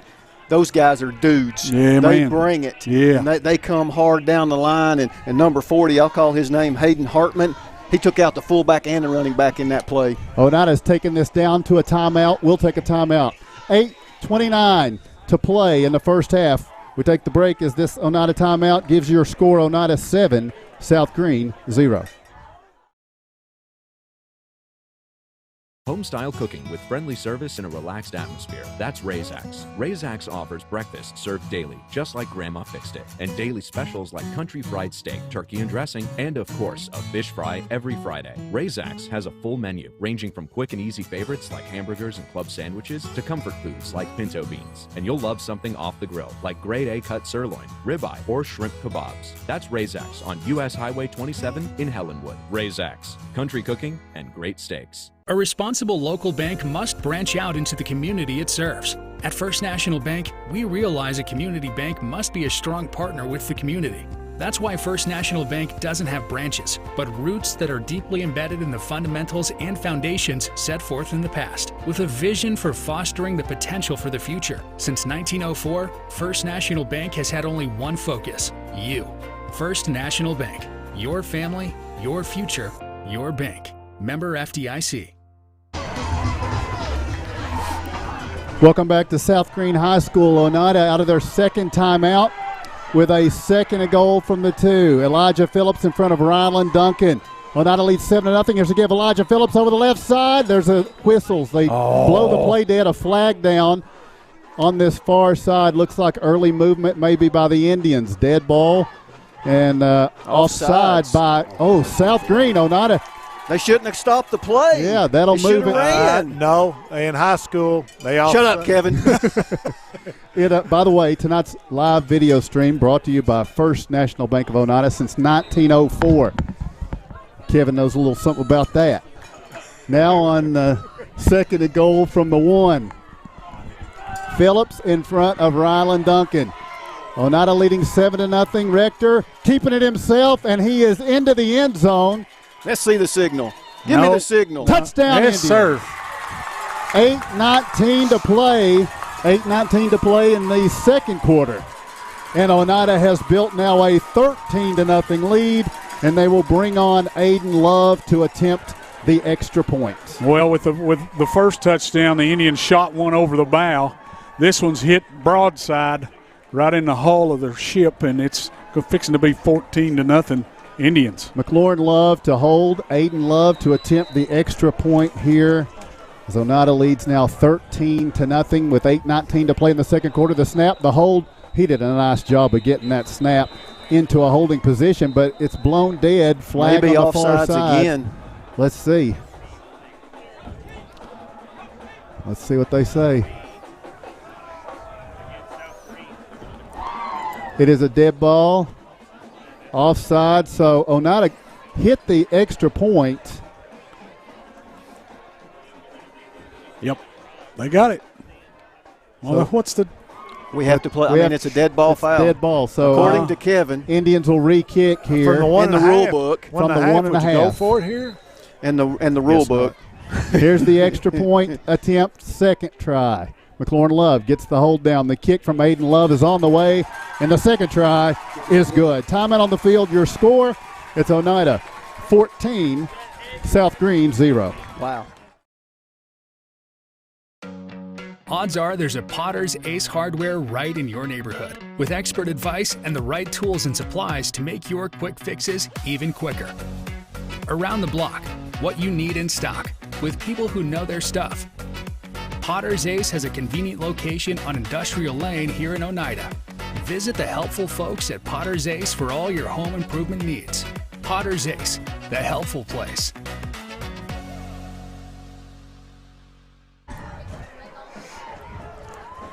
Welcome back to South Greene High School. It is 8 minutes and 19 seconds remaining here in this second quarter. Live video stream presented tonight by First National Bank, and so far you have streamed out 14 points for Oneida, and they lead. And it's not all gloom and doom if you're an Oneida fan. You know, that was the pregame. Yeah, we were spilling it pregame. Hey, but if anybody's capable, long way to go right here. Here folks. He comes in just a minute. Oneida's going to kick it off. By the way, the worst starting field position South Greene has had is their own 45. Oneida kicked it on a squib on their first kick, kicked it in the air, and they took it to the 48. Let's see here. It is in the air. It is bouncing downfield. It's picked up at about the 15, up to the 20, now the 25, out to the 30-yard line, and out of bounds where? On about the 40-yard line, I believe. It looks like it's at the 36. Yeah, this is their worst starting field position, but listen. No, it's not that far back, is it? Oh, yeah, it is. This bunch can score at any moment. Yep, from the 36-yard line. They're already overdue here. And I think anything close in the pass interference side of things is going to be called from here on out. But the officials have already set the tone. They're not going to have no nonsense either. They've already called one dead ball personal foul. From their 36, 1st and 10, Myers from the shotgun, looking to throw, has pressure, bounces it outside, loses the football. He was in the act of throwing, I think. It's going to be a turnover, baby. Rylan Duncan covers it at the 40. Myers loses it. His coach saying he was throwing, but the officials, they're talking it out right now. Oh, come on. Yeah, I think this may – That's a fumble. It sure looked like a fumble. Well, he didn't tuck it, so you don't have the Tom Brady tuck rule here. That's a fumble. I think there can be an argument made that his hand was coming forward. Come on. I think the argument can be made, Mark. They're going to get this side official that is on the Oneida sideline. It's a huge call for both sides. They're going to talk about it. 8:06 to play in the first half. Oneida leads 14-0, and here is a huge conference from the officials. Was it a fumble or not? Does Oneida get the ball to 40, or does it go back to the original line of scrimmage? It's a turnover. Huge play right there. Wow. Looked like he had some room to run. I think Hunter Shoemaker was the guy that got a hold of him, was able to knock the ball free, and then Rylan Duncan picked it up for the turnover. Great job. Can't say enough about what Oneida's front four has done so far in these first three drives against this vaunted offense that South Greene has. They put pressure on the quarterback. They haven't let him get it in that escape mode, and the secondary's played behind them very well as well. So now Oneida with a 1st and 10. They're at the South Greene 40-yard line from the shotgun. Caden Rector, TJ Meredith to his left. Pair of receivers left, wing back and a receiver to the right. Here's the snap. Rector's looking to throw. He's going down the left sideline. It's going to be incomplete. Looking for McLaurin Love. It was into coverage now. There was a corner close and a safety breaking on it. It falls harmlessly incomplete and will be a 2nd down and 10. The clock stops with 8 minutes to play. Here in the first half, Oneida leading 14-0. Yeah, it was a pretty well thrown ball right there, and McLaurin had some defenders, had a safety coming up, a cornerback right there, but Caden threw a pretty good ball right there and gave McLaurin a chance. Sure did. It looked like it was very close. From the 40, 2nd down and 10. Here's Shoemaker in motion from right to left. Here's the snap and the give. Meredith starts right, cuts back left. Not much there. He picked up a yard, no more. It will be 2nd down and 9 as South Greene's defense is trying to stiffen and stop the Indians here on a big 3rd down now. Oneida will snap it from the South Greene 39, and they got to have the 30 for a fresh set of downs. 7:40 and ticking here in the first half. Yeah, Coach May called Rector over to the sideline. He wanted to talk to him himself and give him these orders. So it'll be interesting to see. Last time we kind of spread them out. We emptied the backfield and hit the tight end on the pop pass. We'll see what we got dialed up here for 3rd and 9. Don't want to make a mistake here for sure. From the 39, Rector from the shotgun. 3 receivers left, 1 to the right. Hard count snap. Here's the give. TJ Meredith trying the middle. He's at the 35. He's at the 30. Spinning to a First National Bank. 1st down. Your guy's favorite. The 3rd and long draw play. Absolutely. It is tonight. Yes, sir. Yes, sir. Especially when you got old TJ Meredith back there in the backfield. A little bit of hesitation. He bounces it outside right off the tight end. Gets out there, gets a couple of good blocks, John. Picks up a big 1st down. You know, that offensive line can't – we talked about that defensive front for Oneida. This offensive line has taken care of business, Mark. They have established the front, and they've established the running game for Oneida. 6.5 to play in the first half. Oneida 1st and 10 at the 29 of South Greene. Here's the snap and the give. TJ Meredith starts left, goes back right. He's going to get about a yard here on the carry. Clock will continue to run. Oneida leads 14-0. When they next snap it, it will be under 6 minutes to play in the first half. with a 2nd and 9 for the Indians now from the South Greene 28. Yeah, we need a 5 or 6 yard gain right here on 2nd down, John. We do. I mean, we need to keep 3rd down manageable, but I would think that, you're in a situation now being inside the opponent's 20, inside the opponent's 30, I should say, that this is definitely 4 down territory the way you look at it. Yeah. 5:58 and ticking. Rylan Duncan steps in now on 2nd down and 9. He's to the right of Caden Rector, the left, the wide side of the field. The snap, and they give to Rylan Duncan. He's going to bounce it out left, but they rally to him for no gain. He saw that wide side of the field, but he couldn't get around the South Greene front to get to it. It'll be no gain. 3rd and 9 now for Oneida at the 28 of South Greene. They need the 19 with 5.5 and ticking. Yeah, we just gotta get it up in there, and Ryland just seen a bit of daylight, tried to bounce it outside, but they've got too much speed on the outside. Their defensive ends do a good job of setting an edge, and to get it around them, we've not been able to do that yet, and wasn't able to on that play. So Oneida with 10 seconds to get this play off. Yeah, we may have to burn that last timeout, guys. 1 timeout remaining. Oneida gets on the ball with 5. 4 seconds. Rector in the shotgun, gets the play off, snaps, rolls to his right, lobs the pass. It's going to be complete.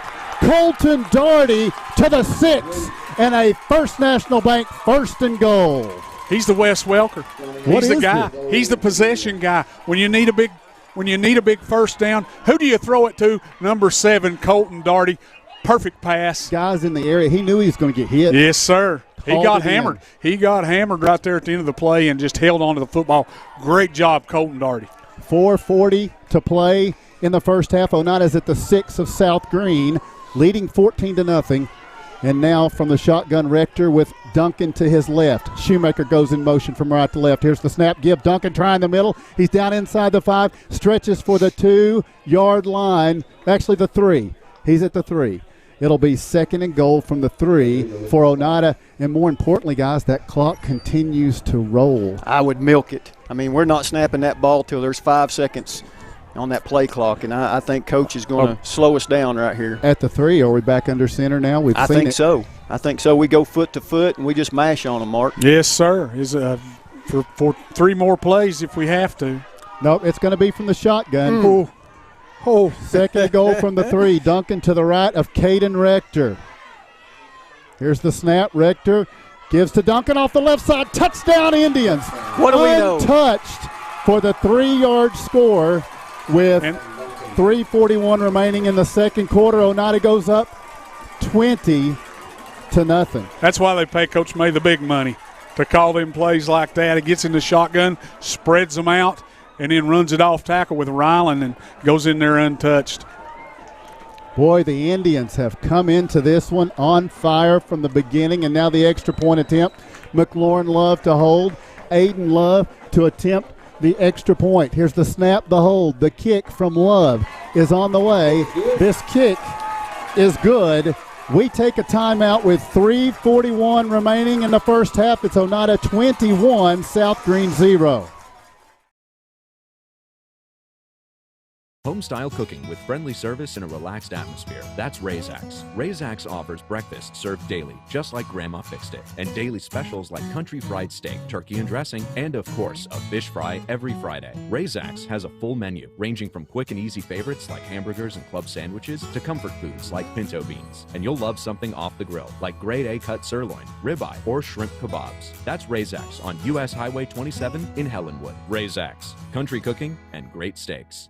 Lumber King in Oneida, Tennessee is the region's one-stop shop for everything a DIYer might need. Carhartt apparel, rugged clothing that works as hard as you do. Lumber King Rental Center, a home for not only tools that a construction site might need, but heavy equipment that can get the hardest jobs done in no time. Here at Lumber King, we carry all of the essentials. Let us be your #1 source for everything construction. You can visit us at 20359 Alberta Street in Oneida, Tennessee. Because at Lumber King, we deliver. To him every time. Oh, we got welcome back to action. This is a return for South Greene. They're going to stretch it out to the 47-yard line. It was a lateral. They get it to Jalen Ingram.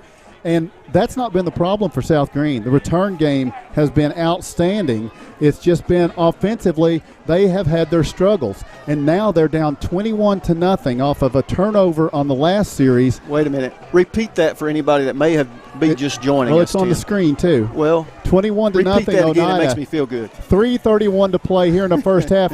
Oneida slated to get the ball to start the second half, so here's South Greene in desperate need of offense. From their 47, Luke Myers from the shotgun with Connor Race to his left. Here's the snap. Myers lobs it down the right side. Right there's it's going to be happen. Incomplete. Whoa. Looking for Clint Lamb, his leading receiver, and it goes off his hands. Incomplete.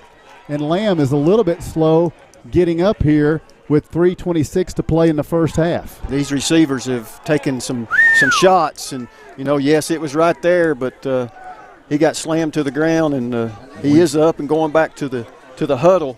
But they had it, and a little bit more out in front, and they're walking in the end zone. Well, it hit him in the hands. That's just how quick they can operate. Yeah, they hit him in the hands. Our guys can't get sucked up. Keep everything in front of you. Myers with no running back now, 5 wide. Here's the snap. Quick screen off to the left. It's going to be complete up to the 45. Moves out left to the 50 to the 45. Taken out of bounds at the 42-yard line. On the reception here, it's going to be Caleb Robinson getting the first down for South Greene into Oneida territory to the 42. Hey, they can go rocket fast. I mean, we know that. 3:18 left. Oneida went, 21-0 in favor of Oneida, I should say. But, guys, that's plenty of time for them to do what they do. Oh, yeah. And they got all their timeouts. They'll work from the shotgun here. Myers with a 1st and 10 at the Oneida 42. Here's the snap. Myers, quick screen out to the right. Connor Lamb makes the catch. Now he's on the run at the 40, 35-yard line, tripped up as he falls down close to first down yardage. They spot him up around the 32, and it's going to be about a 9-yard reception. Matthew Brown had a shot, but just whiffed on him, and they're going hurry up inside 3 minutes and ticking.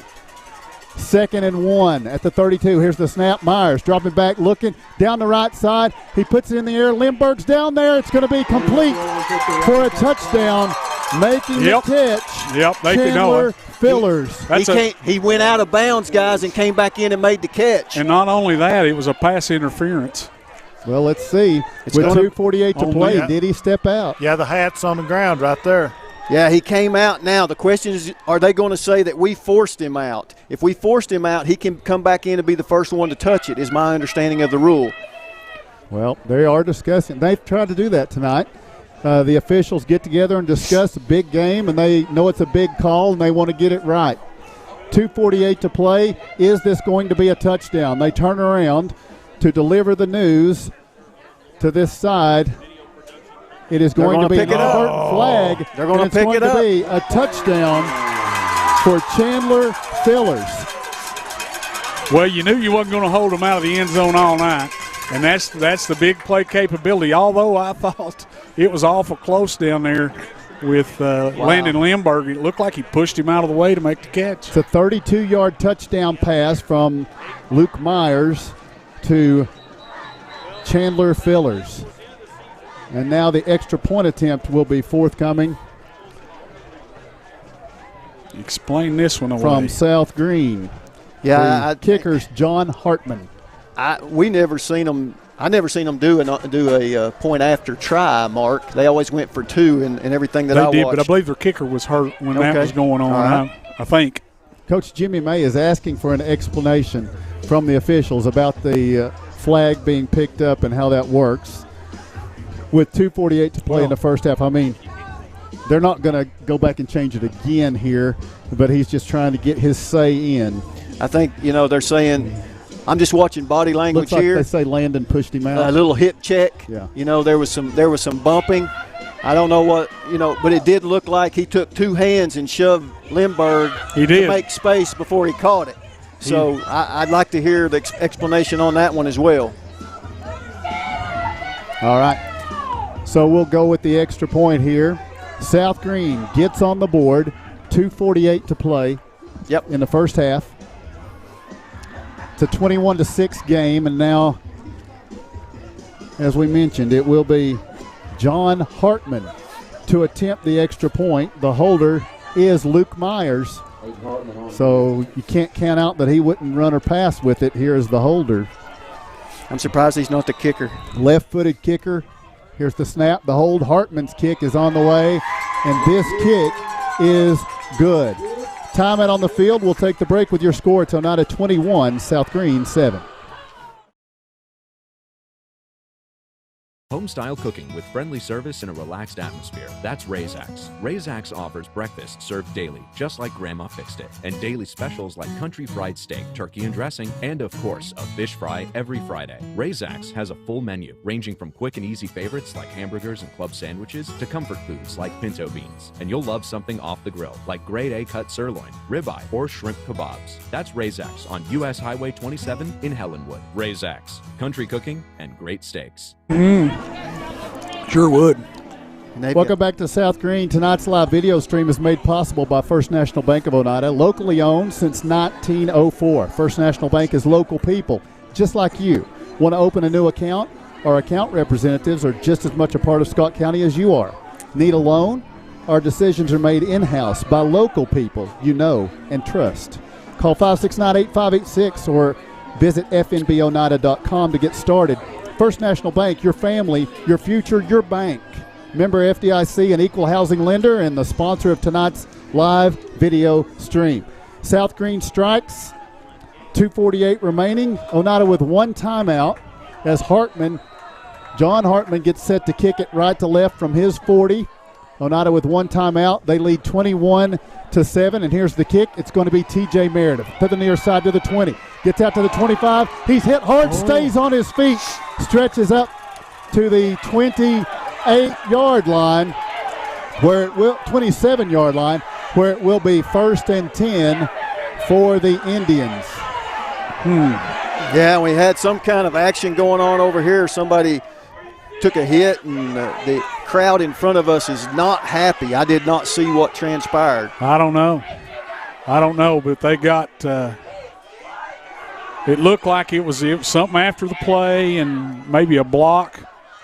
I don't know, but I was watching the football. Brian Smith for South Greene is down, but the crowd certainly is irate here on this side. So 2:40 remaining in the game. I don't know, but the kid's hurt. He's down with an injury. It looked like maybe an ankle or something there. Hope he's okay. Oneida leads 21-7 as they tend to. And here's how fast South Greene Rebel here. If we can discuss this while they're tending to the young man that's down. They only took. Oneida scored with 3:41 left to go up 21-0. South Greene scores with 2:48. So a little bit less than a minute is all it took them to get down the field. They were set up by a good return, and they were back in the end zone. There's 2:40 left on the second quarter clock. They've got all three timeouts, does South Greene. It's going to be very important for Oneida to try to get to half, you would think, with this 14-point lead intact, knowing they get the ball to start the second half. Yeah, and something like this, you don't need something like this to throw coals on the fire for this bunch right here because – And again, I did not see anything. I was watching Meredith take a shot, and then the crowd went ballistic in front of us, and I don't think they've calmed down yet. No. But they are not happy with what they saw. There was no penalties thrown, no penalty markers thrown. Don't know what transpired, but yet here we are. And Oneida, they need to sustain a drive here of at least one or two first downs, get to halftime with this 14-point lead. Yeah, and take the emotion. Keep your emotions down. Get in there, play like you've been playing, establish the run, move the football down the field and run the rest of this clock out. Try to get some more points. And that's a great point, Mark. Oneida has controlled their emotions tonight. They have done nothing but play within themselves and execute. From the shotgun, Caden Rector with Ryland Duncan to his right. Three receivers left, one to the right. Here on 1st and 10, Rector takes the low snap, hands it to Ryland Duncan, starts left, cuts inside. He's at the 20-yard line. The 30-yard line out to the 34-yard line. Big run for Ryland. Clock will roll. 2 minutes and 30 seconds to play here in the first half. That's a 7-yard carry for Ryland Duncan. Ball is at the 34-yard line. Yep, good blocking up front again by the Indians. They're opening up those holes. Ryland went off tackle, was able to get up in there and pick up big 7 yards. We need to pick up another first down here and keep this thing rolling, keep that clock rolling. from 2nd down and 3 now for the Indians. Ball is at their own 34-yard line. Ryland Duncan, the running back. Now here comes Elijah Phillips in motion. Snap. Give Ryland Duncan again. Try in the middle. He's across the 45 up to the 46, close to the 47. Let's see. Clock rolls 1:45 and ticking. And once they spot the football, the official's going to look to the side. And he's going to call for a measurement, looks like. Yeah, another measurement here. Well, don't forget, coming up, we've got the TNT Car Wash halftime report. And we've seen several measurements tonight. Yeah, we have. And you have to think. I don't have to, no. That it goes back to when we played up here 4 years ago. And what happened? I don't remember. I'm not sure what you're talking about, Mark, but that's they're stretching the chains out here, and it's a first down. It's not just a first down. Do you know what it is? It's a First National Bank first down. There you go, my friend. With 1:35 to play in the first half, Oneida with with one timeout remaining. They'll snap it from their 37-yard line here. Indians let the clock tick down. Caden Rector comes to the huddle. Now they break. Lots of time here. They just need to let it milk. 10 seconds to go in the first half. Rector with a fresh set of downs. TJ Meredith to his left. Here is Phillips in motion, right to left. 5 seconds. Here's the snap. Give TJ Meredith. First man, they blitz on it. The first man through. And there's a flag coming in late. Thank you. As TJ Meredith got what some people have termed the people's elbow. Yeah, that's a little bit of piling on right there. Now, I'll be interested to see because that came in late, but they sure did pile on right there at the end of the play. Meredith was laying on his back, and there was a shoulder that came in. Now, he lost yardage on the play. I mean, it's the officials realize what's going on. Yes. You know, both on the field and in the stands, and they're going to take control of this thing.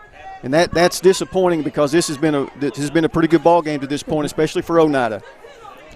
So they're looking at the flag with 1:10 to play. Now he's having a talk with a specific South Greene Rebel at this time.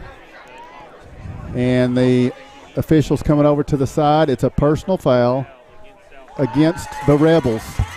And it will be a First National Bank first down via penalty.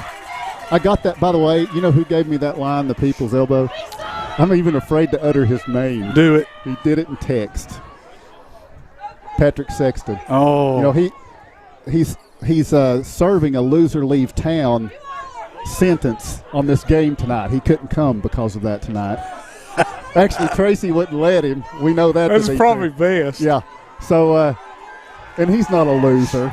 I can't believe you even said that. No. Oneida's going to have a 1st and 10 at midfield now with 1:10 to go. 65 toss power trap right here. That's what we need to run. All right. I'm all about running to halftime with a 14-point lead. Oneida's slated to get the ball to start the second half. Absolutely. And now Rector comes out with 10 seconds to play in this first half. Got to go. Breaking the huddle. 5, 4, 3 seconds. Rector from the shotgun on 1st and 10. And what do we got? A flag. Did South Greene violate the neutral zone? They seem to be there. No, they're going to back us up, I believe. That'll be fine. No, it's on them. It's going to move into South Greene territory with the offside to the 45-yard line of South Greene. Hey, we've already lived Ole Miss, Tennessee, and this feels a little bit more of how that's building here right now. You know, it built all through it wasn't just the last 58 seconds. It built to that point. I'm feeling the deja vu moment right here, guys. I got a golf ball in the van. 45-yard line with 45 seconds. Rector from the shotgun takes the snap, gives TJ Meredith to the right. He's hit and dropped after a yard gain with 39 seconds and ticking. South Greene is not delving into their timeouts. They are content to watch this clock tick down. Is Oneida content to watch this clock expire here in the first half? I think the Indians can let this clock roll out. They don't have to snap it again. And Coach May would appear to be taking that tack unless he's going to call a timeout and throw a Hail Mary, which I think is highly unlikely given their athletes in the back. Oneida's wanting to take a 14-point lead here to the half, and that's what they're going to do. And we'll take a break. What a job by the Indians here in this first half. We take a break as we go to halftime. Get ready for the TNT Car Wash halftime show. Coming up next, your halftime score is Oneida 21 and South Greene 7. El Rey is Scott County's home for great Mexican flavor. Located in Oneida Plaza, we're just up the sidewalk from Walmart. From our fresh chips that are made daily to our chicken or beef fajitas that are big enough to share, El Rey uses the freshest ingredients to serve authentic Mexican dishes that will be a hit with the entire family. Stop in before the game on Friday or pop in on Saturday and watch college football on one of nearly a dozen screens while you eat. That's El Rey Azteca, open until 9 p.m. Sunday through Thursday and 10 p.m. on weekends. Scenic Foods is about freshness, with meat cut in-store daily and special cut upon request. A deli that offers fresh meats and cheeses sliced to your choosing. A produce department offering fresh fruits and vegetables, and of course a full line of competitively priced groceries to meet your weekly shopping needs. Scenic Foods is about value and convenience. Don't have time to cook supper? Try our cheese sticks, pizza, and wings, as well as our fresh-made desserts and side dishes. Need to fill an empty pantry? We have all you need at Scenic Foods, located at 7352 Baker Highway in Huntsville. Odds are there's a Potter's Ace Hardware right in your neighborhood, with expert advice and the right tools and supplies to make your quick fixes even quicker. Around the block, what you need in stock, with people who know their stuff. Potter's Ace has a convenient location on Industrial Lane here in Oneida. Visit the helpful folks at Potter's Ace for all your home improvement needs. Potter's Ace, the helpful place.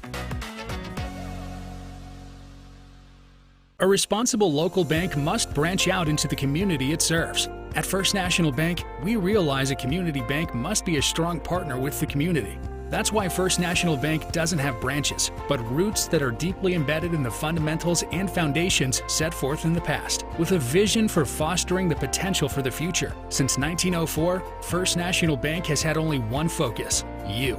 First National Bank. Your family, your future, your bank. Member FDIC.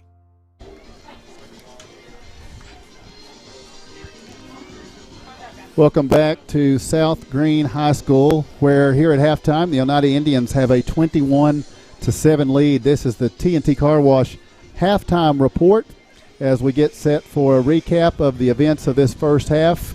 Oneida, the decided underdog, a 21-point underdog coming into this one. They have a 14-point lead at the half. A lot of things went their way in that first half. We're going to try to have a statistical picture, a look at it as well, as we'll get to that in just a moment. Before we get to the scoring summary, it's a new sponsor this week, TNT Car Wash, sponsoring the halftime. We talked about Christmas earlier, but Christmas isn't the only holiday that's coming up, guys. You know what else is coming up? Valentine's Day. Valentine's Day, yeah. Now, I just thought it was a great idea for me to get Vanessa a few rolls of quarters for Christmas so that she wouldn't have to be out in the cold. But the Christmas cold is nothing compared to the February cold. And as I told you guys, I hate watching her out there in the cold washing the car because, it gets filthy sometimes, and that bothers me. And she knows that. So, and I'm in there, I said at Christmas, sipping my hot chocolate. By February, I guess it's cider or something like that.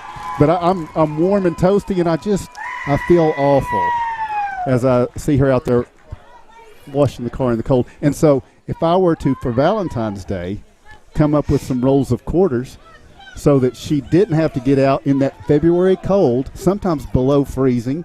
You never know when you're going to get one of those Arctic things, whatever that's called, down in this area.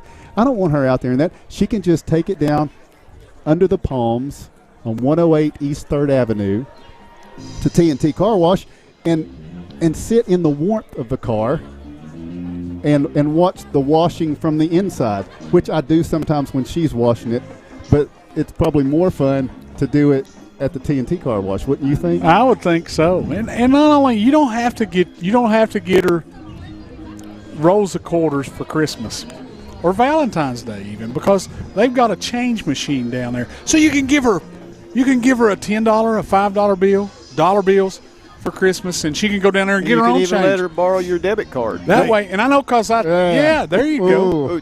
I don't know. Don't want to go that I far. know how. Yeah, I know how tough it is for you're you meddling. to carry that much weight. Let me tell you this though. It's a roll let of me ask you quarters. this. Just an honest question. Sometimes the car gets trashed up. There's a lot of things in there, and I don't need just the outside of the car cleaned, but the inside of the car needs cleaned and even vacuumed. Is that something that I could have her do down there? Absolutely. Pull right beside the vacuums there. Mm-hmm. And they've got several, I think 4 or 5 down there, John. You've been down there. You've seen Stacia. You've seen Stacia vacuum the car out down there, haven't you? I have, yes. Yes. Yeah. Well, I'll tell you what. I'm just so thankful that TNT Car Wash has sponsored our halftime show, and I'm thankful that they're there so that I don't have to feel bad. And listen. Right? And to give me ideas of things I can do because I love my wife.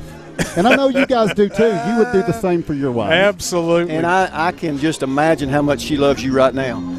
And the thing is, it's coming into winter season. We know it's going to be salt and snow. You're going to want to run that car through there more than more. Yes, and it's got on the end one down there all the way to the right. Go in there and it cleans your wheels, tires, and your wheels off. Does a great job. Well, I'm saying that's an option you have with at TNT Car Wash. All right, scoring recap and stats are coming up. Oh, we got some good stuff. It's the TNT Car Wash halftime report on your way next. Lumber King in Oneida, Tennessee is the region's one-stop shop for everything a DIYer might need. Carhartt apparel, rugged clothing that works as hard as you do. Lumber King Rental Center, a home for not only tools that a construction site might need, but heavy equipment that can get the hardest jobs done in no time. Here at Lumber King, we carry all of the essentials. Let us be your #1 source for everything construction. You can visit us at 20359 Alberta Street in Oneida, Tennessee. Because at Lumber King, we deliver. Scenic Foods is about freshness, with meat cut in-store daily and special cut upon request. A deli that offers fresh meats and cheeses sliced to your choosing. A produce department offering fresh fruits and vegetables, and of course a full line of competitively priced groceries to meet your weekly shopping needs. Scenic Foods is about value and convenience. Don't have time to cook supper? Try our cheese sticks, pizza, and wings, as well as our fresh-made desserts and side dishes. Need to fill an empty pantry? We have all you need at Scenic Foods, located at 7352 Baker Highway in Huntsville. South Fork Physical Therapy is proud to support the Scott High Highlanders and the Oneida Indians. With offices in both Huntsville and Oneida, one of our 6 doctors of physical therapy are always close by. We regularly treat back and neck pain, general sprains and strains, vertigo or dizziness, TMJ disorders, as well as post-operative patients. We accept all insurances and flexible payment plans are available. At South Fork Physical Therapy, we strive to make your experience accessible, affordable, and enjoyable. El Rey is Scott County's home for great Mexican flavor. Located in Oneida Plaza, we're just up the sidewalk from Walmart. From our fresh chips that are made daily to our chicken or beef fajitas that are big enough to share, El Rey uses the freshest ingredients to serve authentic Mexican dishes that will be a hit with the entire family. Stop in before the game on Friday, or pop in on Saturday and watch college football on one of nearly a dozen screens while you eat. That's El Rey Azteca, open until 9 p.m. Sunday through Thursday and 10 p.m. on weekends. Welcome back to the TNT Car Wash halftime report. Kevin, you got some halftime or some partial scores for us, I think. Yeah, most of these are in at halftime. Game that we're closely watching, of course. Hampton is up on Rockwood 34-6 at the half. Late in the second, Cloudland leads Oakdale 38-0. Cofield is up 28-0 at the half, and Alcoa is leading at the half as well, 56-0. All right, John, it's 21-7 here at the half. You got the scoring summary for us. Yeah, Oneida was able to get on the board first tonight as Elijah Phillips took a 2-yard run and stuck it in the end zone, putting Oneida up 6-0. The PAT was good, and with 2:31 left on the first quarter clock, Oneida was up 7-0. The second scoring came, of course, for Oneida as well, as Caden Rector took a 1-yard TD run at the 8:19 mark of the second quarter. And we should preface this by saying that Oneida's defense was able to hold on the first 2 drives. And like you said, they got it to start the game on the 45 and were turned away on 3 downs. And then They got it to start on the 49, and then they also, what happened next was Rylan Duncan, after a fumble on their third possession for South Greene, was able to march it down, and on a 3-yard TD run, Rylan at 3:41 in the second quarter put Oneida up 20-0. The PAT was again good, and Oneida led 21-0 with 3:41 left before half. Kicked it back to South Greene, and Myers went to work. And a couple plays later, and about 52 seconds later, Myers to Fillers for 32 yards. It was a penalty flag went down. We saw the hat on the ground. We knew that meant that the receiver had went out and came back in and was the first one to touch the football. They determined that he was forced out by Oneida. If you're forced out, you can come back in and receive. But we also up here thought it looked like there was a pretty good shove by Fillers to make position for himself. That was not called. The touchdown stood. And so at halftime, and the PAT was good after that, I should say. So that made the score 21-0 with 2:48 left in the first half. Oneida took the kickoff and was able to secure a first down, and there was a penalty involved there as well. And we bled it to halftime, and that's where it stands. Oneida will get the second half kick to start. So pivotal first drive for Oneida to start this third quarter. If we could stick another one in the end zone or get some points out of that drive, man, that's a game changer in my mind. If you could just get a field goal, it makes it a 3-score game. Yeah, and it needs to be a long, drawn-out drive. Yes. That takes about did we learn 12 minutes. Yeah. Did we learn anything from Cumberland Gap? It's time to employ that. Yeah, we need to get in the T formation. Okay, here's the halftime statistics. Ben Garrett, he's not here with us, but now he's been working hard collecting these halftime statistics, and here they are. At the half, first downs, Oneida with 17, South Greene with 3. Oneida has 11 rushing first downs, 4 passing first downs, and 2 by penalty. South Greene has 1 rushing first down and 2 passing first downs. Oneida has rushed for 108 yards, South Greene for 14 yards. Oneida is 5 of 6 for 69 yards through the air. South Greene is 4 of 7 for 48 yards. South Greene does have a touchdown pass. Oneida's run 33 total plays to South Greene's 13. The Indians have 177 yards of offense, South Greene with 62. Both teams have fumbled. Oneida, it bounced right back to them, and they scored on that possession. South Greene fumbled, lost it, and Oneida scored on that possession. Penalties, Oneida has not been penalized. South Greene has been penalized 5 times for 41 yards. Oneida has 3 sacks, 13 yards lost. 3 times they've taken Myers down behind the line. Time of possession, the Indians 17-27, and South Greene 5 minutes and 22 seconds. Oneida is 5 of 5 on third down. South Greene's 0 of 2. South Greene's 0 of 1 on fourth down. Oneida has not punted. South Greene 1 punt for 44 yards. We're going to take a break, and we're going to be back. Second half is so close. It's getting here real soon, and you're listening to the TNT Car Wash Halftime Report.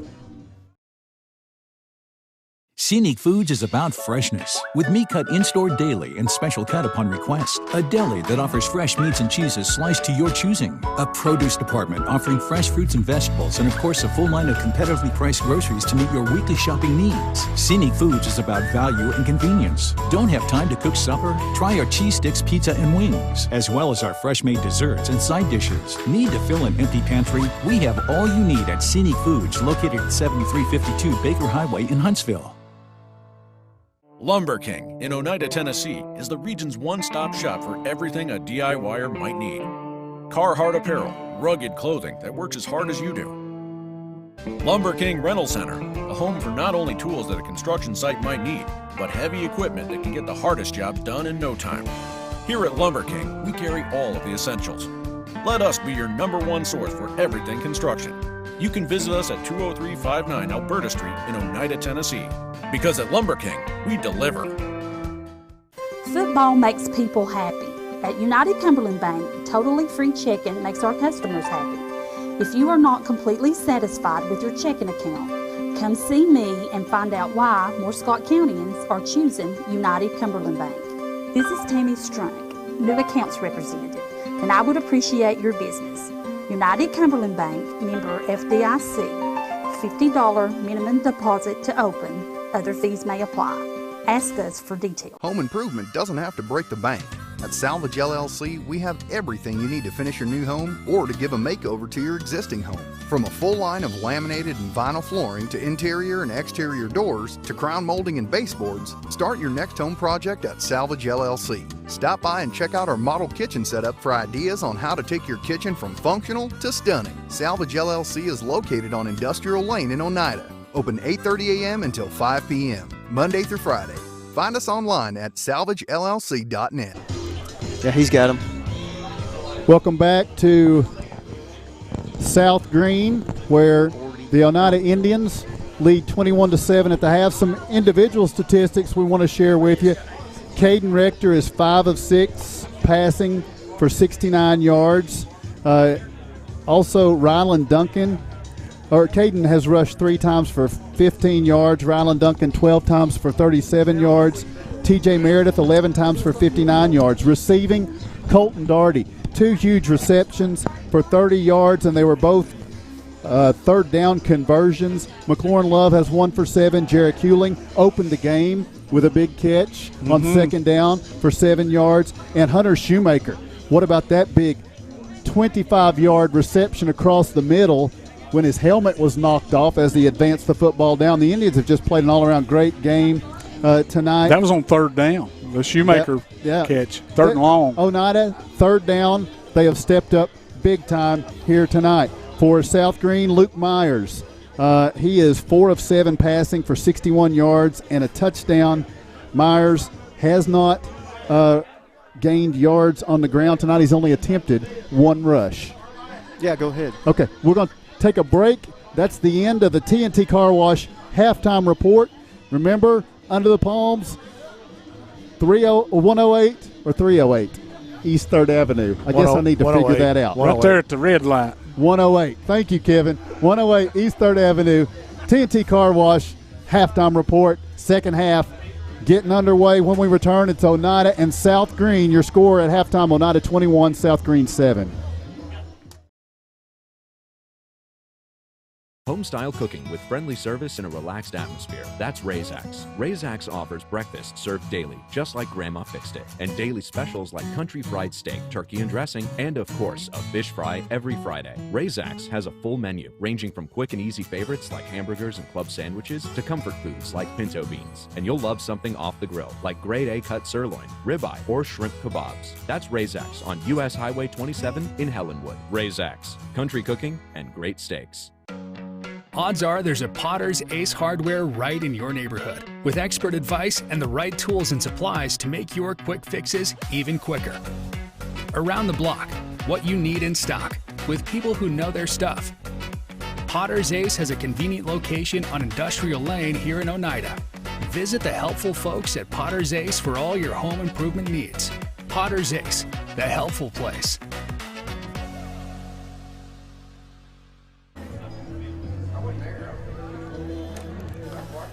Welcome back to South Greene High School, about a minute away from the start of second half action.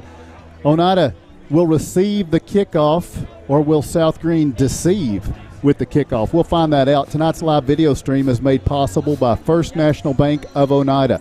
Locally owned since 1904, First National Bank is local people just like you. Want to open a new account? Our account representatives are just as much a part of Scott County as you are. Need a loan? Decisions are made in-house by local people you know and trust. Call 569-8586 or visit fnboneida.com to get started. First National Bank, your family, your future, your bank. Member FDIC, an equal housing lender, and the presenter of tonight's live video stream. A week ago, it was a pipe dream that we offered up to be able to bring you live pictures from South Greene of a second-round playoff game. First National Bank makes it possible, and here we are. And even better than that, Oneida has a 14-point lead with 2 quarters to play. And the Indians will get the football to start the second half unless South Greene executes a successful onside kick or has something up their sleeve. For Oneida, Jarek Hewling and TJ Meredith are deep to return. for South Greene. They will kick it with Hunter Hartman. So when we last left the South Greene folks, they were pretty upset at the end of that first half. Felt like they got a raw deal, and indeed there were 5 penalties called against South Greene in that first half. Oneida didn't have a penalty. That's not really what you expect on the road. No, it's not, and you would have, you thought it would have been the exact reverse, but it wasn't. Indians has played disciplined football tonight, pretty much mistake-free so far, and so, if we can keep this up for another half, we've got to sustain drives, John. I think you have to keep this bunch off the field, their offense, and sustain drives, and you put more points up. I don't think 21's going to be enough. And to your point, Tim, you're exactly right, Mark. And to your point, Tim, we do have a hands team out there on the front line. That is not our normal return team. It's a hands team. Oneida protecting against all possibilities. What's Coach Sean Jones have in store here? Hunter Hartman is going to kick it. It's in the air, and it's kind of in a sweet spot. It bounces out of bounds, and so it will be Oneida football on the penalty. That's South Greene's 6th penalty.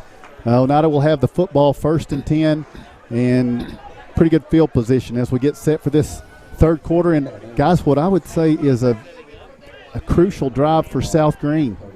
Yeah, I think it is for both teams. I think the Indians need to establish, come back out here and establish the run and milk the clock for as much as they can. Well, and I think South Greene's going to anticipate that, Mark. And if you're Coach May, how conservative do you get right here? Do you stay with your passing game in a way just to keep them off balance? So from the 35, Caden Rector in the shotgun, Rylan Duncan to his left. Oneida moves left to right in this third quarter.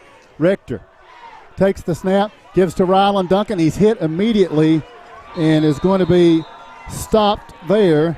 Not much gain on the play. Maybe a yard. It will be 2nd down and 9, 11:45 to play. Trenton Salisbury, number 53 for them, for that defense. He just blew through the gap, man, and hit Rylan right after maybe a yard gain. Boy. Slight adjustment they made on the defense. From what I've seen, they were in basically a 4-man front most of the first half. They jumped into a 5-man front. From the 36, Oneida with a 2nd down and 9. They need their own 45. 11:15 and ticking third quarter from the shotgun. Rector takes the snap. He rolls to his right. Pursuit. Fires. It's going to be complete. T.D. Ryan up to the 45, across the 50 to South Greene territory. Todd Derrick hauls in the First National Bank first down to the South Greene 49. And just keep churning right there, and they haven't had an answer for that little out pattern. We hit one on about a 10-yard out, and then we got one going deep, and they just hadn't had an answer for that. Well, what they did and what they're doing is they're trying to take away the run. They don't want Oneida to establish the run, so they go 5-man front. Right there, we stretch them out, take the safety out of the middle of the field. They had to go one-on-one. We were able to get them.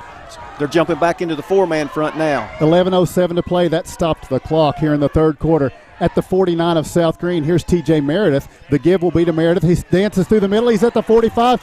He's down close to the 42, to the 40-yard line, stretching to the 39, still running all the way down to the South Greene 37-yard line with a First National Bank first down. A tough run. Yeah, boy. We give Phil a rough time, but, I mean, that's a tough run by TJ. I don't know if Phil had anything like that. What about it? No. TJ, that was a strong run. He just kept them legs churning, man. And those linemen got involved. They got in there behind him as well, and they were staying with their blocks, and the whistle did not blow, and you go till you hear that sucker, right, Mark? Yes, sir. 1st and 10 at the 37. Hewling and Darty split left. McLaurin Love to the right. Tight end is to the left. It is Rylan Duncan to the right of Caden Rector at the 37 of South Greene. Rector in the shotgun takes the snap, gives to Duncan, blasting through the middle. He's inside the 35-yard line to the 33, and that will be a gain of 3 on first down, and will move the clock down inside 10 minutes here in the third quarter, with Oneida facing now a 2nd down and 6. Yeah, keep her rolling, keep picking up those first downs. Pretty good run on first down, about 4.5 yard gain on first down. Yep, and we'll take 3 and 4 yards on every play just like that, and we'll take 40 seconds with it as much as we can get it. So from the 33-yard line, it's 2nd down and 6. Again, Duncan, the running back, 2 receivers to the left. That's the wide side of the field. Love to the right. Here on 3rd down and 6, Rector takes the snap, gives to Duncan. He bounces it out left side. He's at the 30-yard line, taking on a tackler. He takes it down close to the 26-yard line, and that's going to be another First National Bank first down. Indians 1st and 10 at the 26. Wow. Masterful so far by Coach Jimmy May. Yep. And what he's called. They have done, and they've stayed in that 5-man front.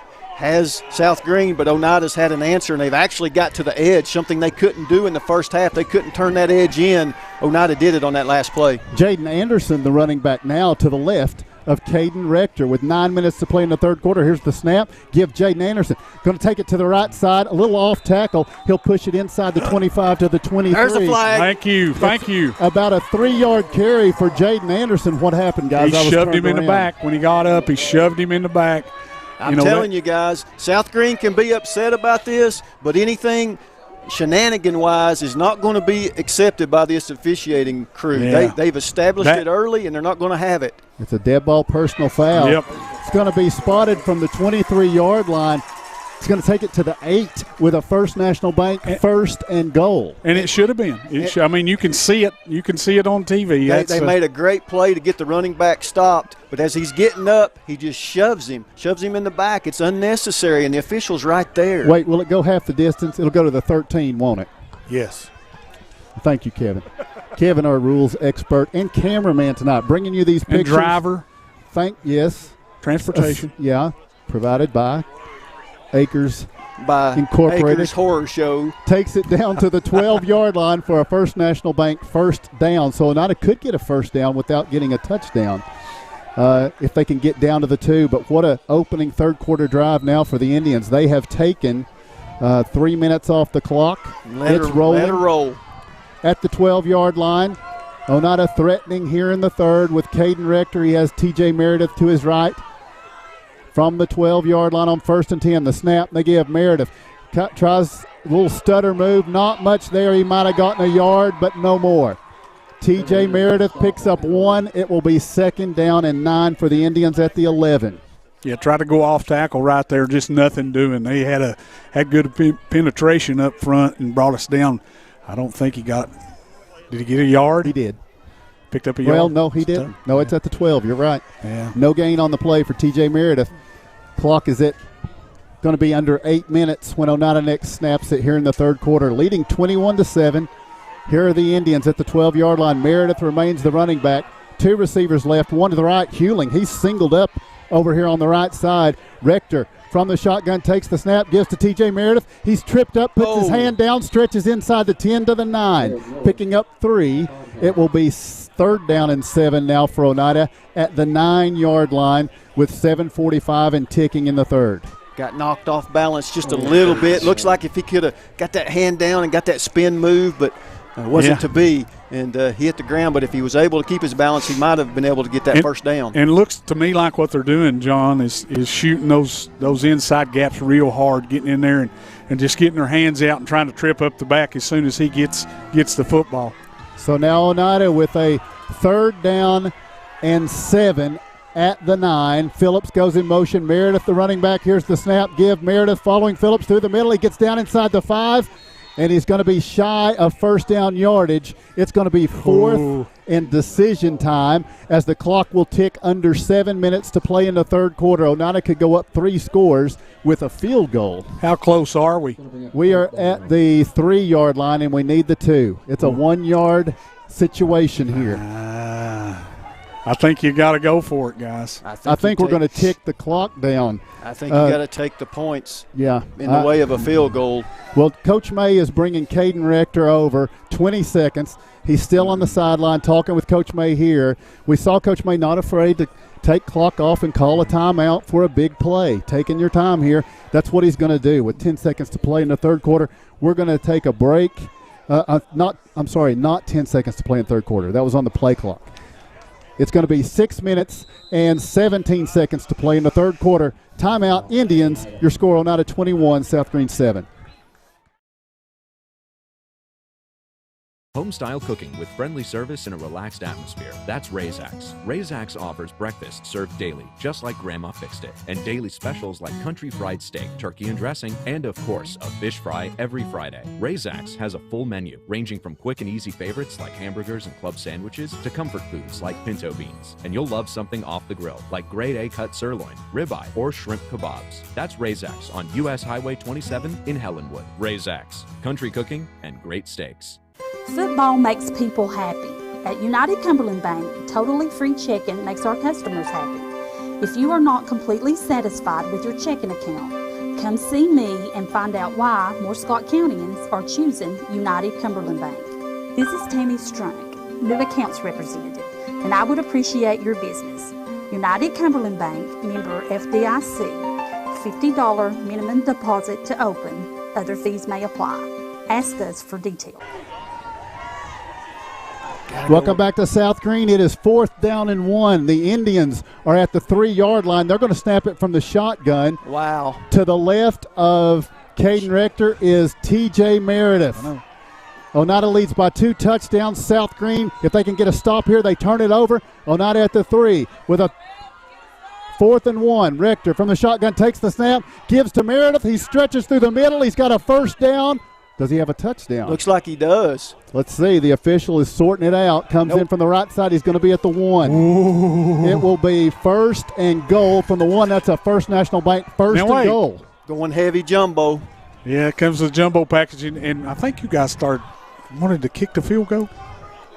Hey, we talked about it during the timeout. Yes, we took the timeout, and then we decided. We said house money. Yeah, you said house money, but before you was money. I said all the way. Are you saying I'm scared? You're scared. We're scared about the running the clock You've always out. been that way. Here we go.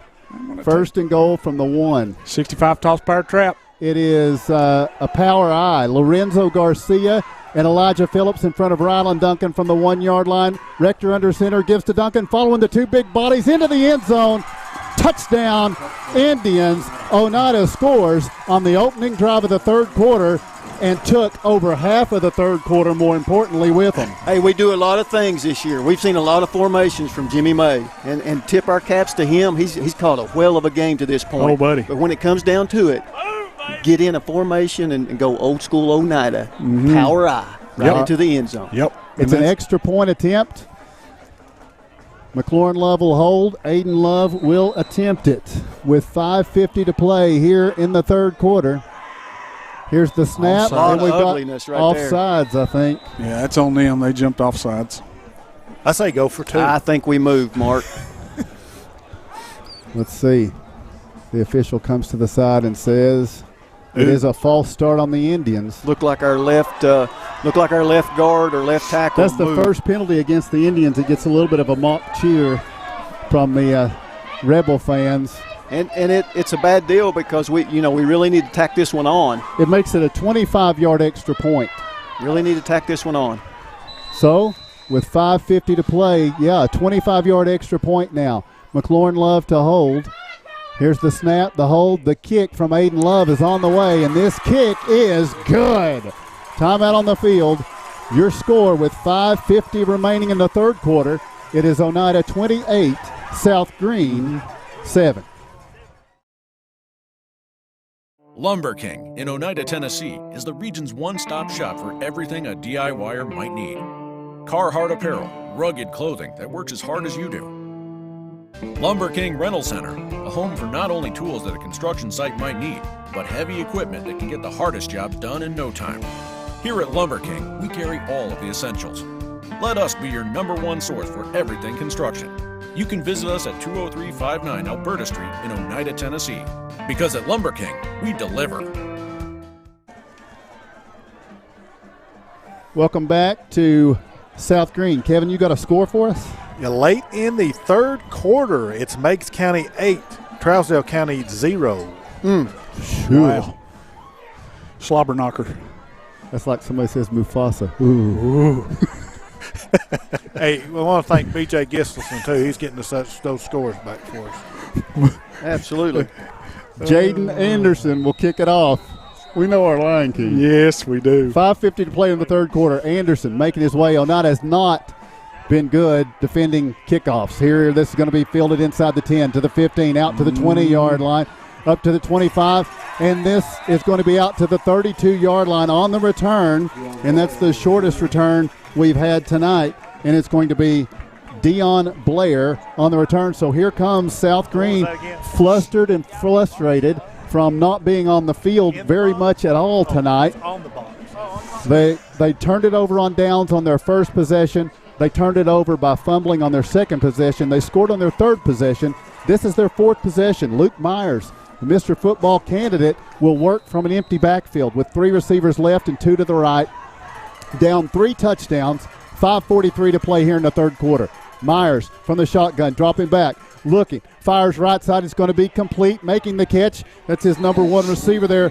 Clint Lamb makes the reception up around the 39-yard line. It'll be a gain of about 7 and bring up a 2nd down and 3. Quickly on the ball. Yeah. That's okay. Keep everything in front of you. Make them work for every yard down the field. You know, not only does it take time off, but you're just making them work for it. Running back Connor Race to the left now of Luke Myers. 3 receivers left, 1 to the right on 2nd down and 3. Myers dropping back, going deep down the right side. Ball is in the air. It's going to be a flag thrown for pass interference. Lindbergh with contact as they go down the right side of the field is going to be the ruling.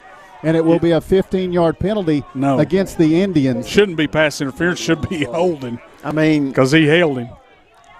Yeah, and what you're going to find. The bad thing about that, guys, is the pass landed 10 yards out of bounds. So that's the bad thing about it. But they're going to get a step off and get 15 yards here. Well, we're going to have to roll the safety over there because he's getting by Lindbergh on that deep ball, and we're going to have to get him some help over there, I believe. It's going to be pass interference.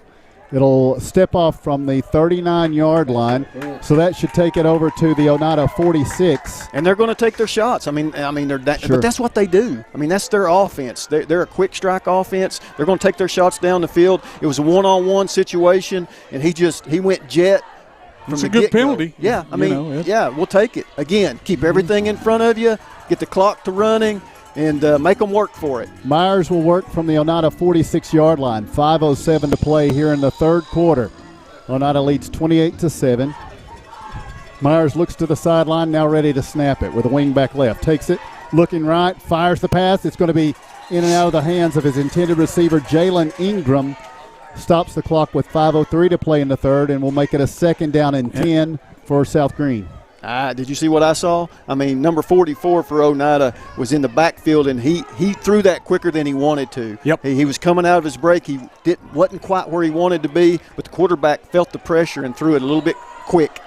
They might put the running back there for that purpose now as Race is back to the left of Myers. Here's the snap. No, he's flaring out. Pass to Race. It's tipped. Get on it. Incomplete. Had Race made the catch there, he might have had some room because he's got wheels. But it's incomplete. It'll be 3rd and 10.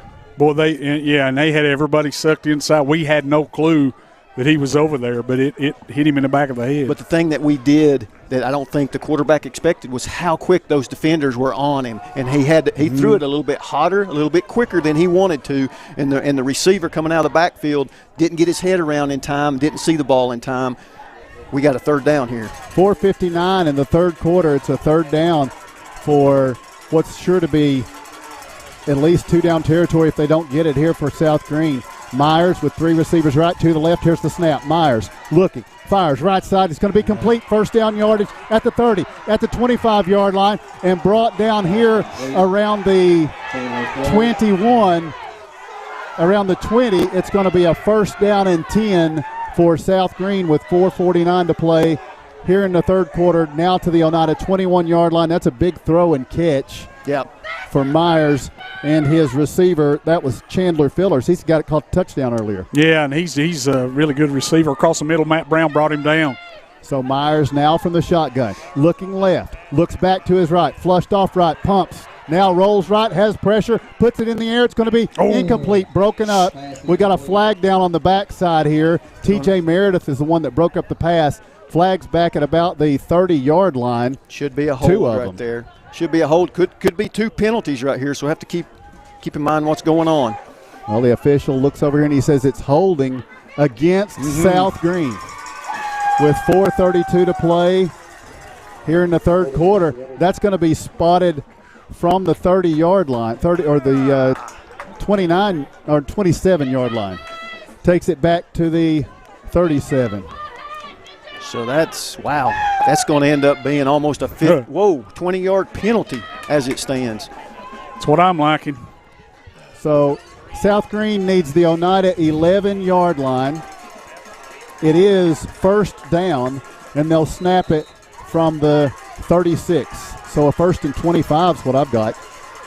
Myers takes the snap, dropping back, rolling right, has a little pressure, fires. It's going to be incomplete, in and out of the hands of Clint Lamb. Stops the clock, 4:27 to play in this third quarter.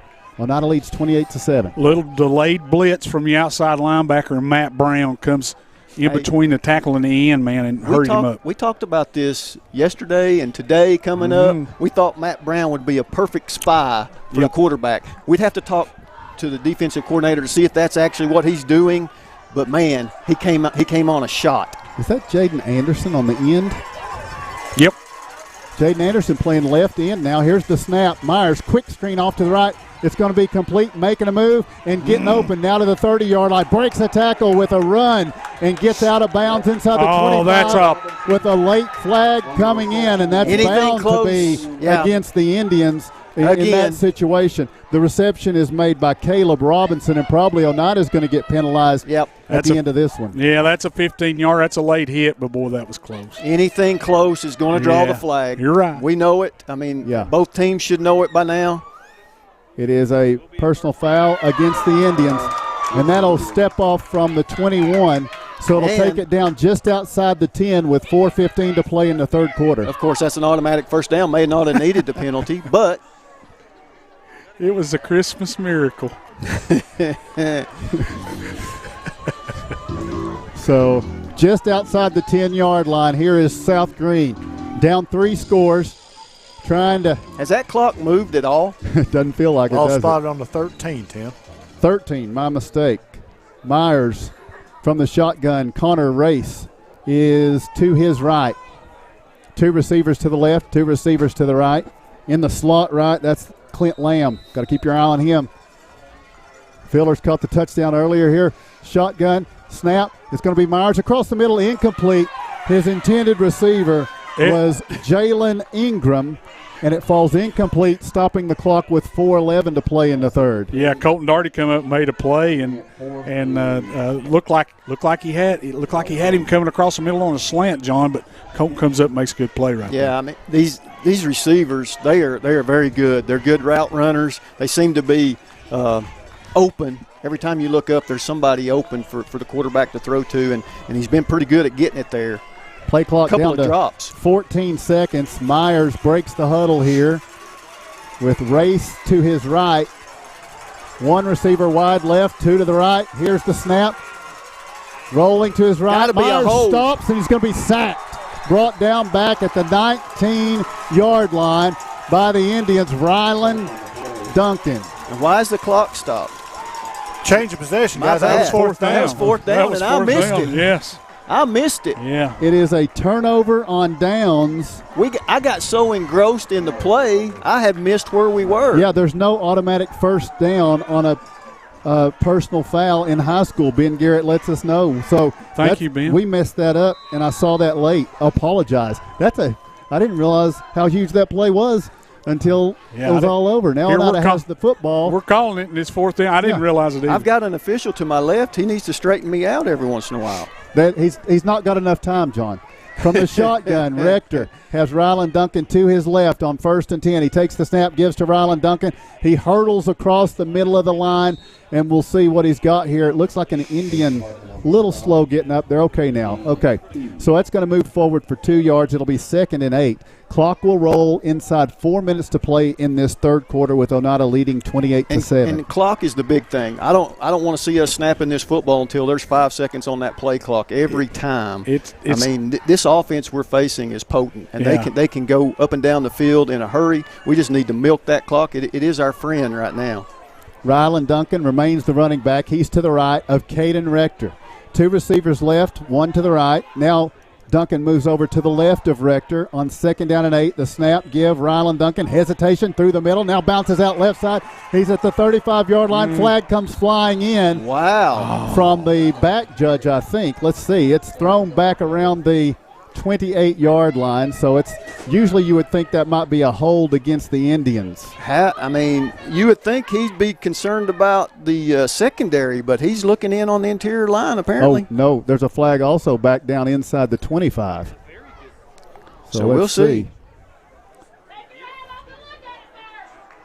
It's definitely going to be on Oneida. It's a hold, and it's against the Indians.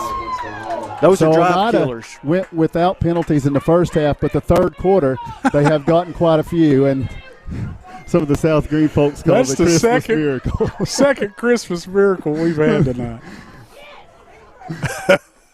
3:12 to play in the third quarter.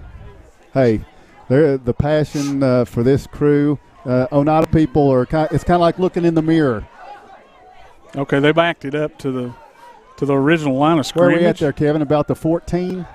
It's maybe about 3 or 4 inches shy of the 15-yard line. So the 14, like I said. It may have been a just yes, we'll do next time. I'm sorry. It may have been a receiver holding down the field is what he saw back there. So it's 2nd down and 14. I appreciate your correction. With 3:12 to play in the third quarter, Oneida from the shotgun. Now it is T.J. Meredith to the left of Caden Rector on 2nd and 14. Snap, here's the give, T.J. Meredith bouncing through the middle. Oh, he's hit hard, spins off that would-be tackler and pushes it out across the 20-yard line to about the 21. That's a nice hard run. Again, TJ getting some tough yards, guys. Yeah, and they're kind of trying to blow him up. Big shots. Third down 7. And he spun off of those. After he's got the hit like that, he spun off of it and kept going forward. He's coming to the sideline. He's a little bit hobbled, guys. Let's hope that's just something he can shake off and get back out there because we need him. He's been huge tonight. He really has. So now Rylan Duncan is in on 3rd down and 7. The clock will be inside 2.5 to play when Oneida snaps it. Rector from the shotgun takes the snap, and we have maybe movement. One of the Rebels started toward the line. Did Oneida flinch on what would have been a 3rd down and 7? They're calling it on the receiver. It is going to be a false start against the Indians. So 3rd and 7 becomes 3rd down 12. 2:27 to play, third quarter. Oneida 28. South Greene 7. Second round of the playoffs. 16 teams came into tonight. Into only 8 will emerge. Oneida trying to be one of those 8. They'll snap it inside 2 minutes to play in the third quarter. You know, you hate to, excuse me, Tim, you hate to get these penalties, but the positive thing is the clock is still running. It is. And we need to snap it here to keep from getting another penalty. 3rd down and 12. Rector in the shotgun. Rylan Duncan to his right. Here's the snap. Rector rolling right. He's looking. He fires downfield. It's going to be tipped and incomplete. Going for Jarrett Hewling. Breaking on the football was Chandler Fillers, the man that caught that touchdown pass earlier. But it falls harmlessly incomplete. Stops the clock with 1:57 to play in the third quarter. So we got less than 14 minutes of game time. Oneida leads by 21. And they're going to be punting from deep in their territory. And this is Anderson to punt. The first one of the night. The deep man, the first punt of the night. The deep man, he's very dangerous. Dion Blair. Kick it to me. I'm sorry, the deepest man is Jalen Ingram, and he's even more dangerous. He stands back about his own 43-yard line. Here's the snap. Jaden Anderson gets the punt away, and now it's going to be fielded at the 49-yard line. Into Oneida territory across the 45, down to about the 43. Jalen Ingram on the return, and with 1:47 to play, I don't think any time went off there. It will be 28-7. Oneida leading by 3 touchdowns, but here, again, South Greene in good field position at the Oneida 43-yard line. They turned it over on downs inside the Oneida 20 on their last possession. Again, nothing easy right here. Keep everything in front of you. Make them work for it. The thing is, they don't use much time because it's either an incompletion or a completion down the field, and they're right back on the ball. So Myers in the shotgun. 3 receivers right, 2 to the left. Here's a late That's a flag. Lineman coming on here late with 1:47 to play in third snap. Myers dropping back, looking, fires deep down the right side. It's going to be complete to Fillers. He's got it inside the 20. What a catch. What a throw. You're right. Well, and Fillers has them right now outside the 15 with a first down. Well, they've got something here on us. They're running by us. They're running by us over there on that side. They found something. And they've got good height, good size. Well, they certainly do, but they've got a step on us too, I believe. Now Pace to the left. Here's the snap. Myers looking left, bouncing backward. Now has pressure. He's going to be sacked. Ball's out. Ball is out, and South Greene gets on it at the 23. Luke Myers is sacked back at the 23-yard line.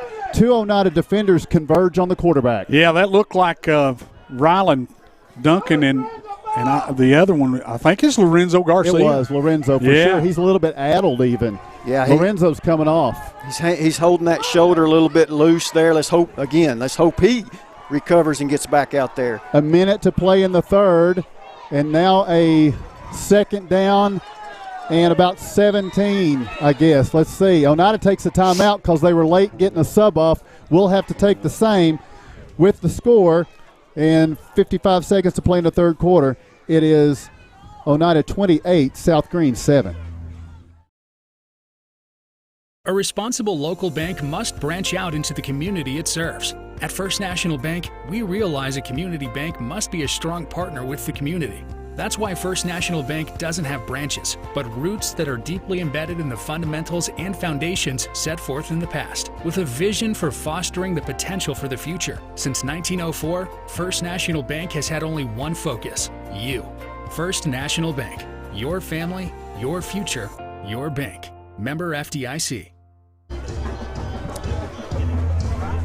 Tonight's live video stream is made possible by First National Bank of Oneida. Since 1904, First National Bank has been strongly committed to our community. We are your local bank. To learn more about our account options and mobile banking, give a call at 569-8586 or visit online at fnboneida.com. First National Bank, your family, your future, your bank, member FDIC.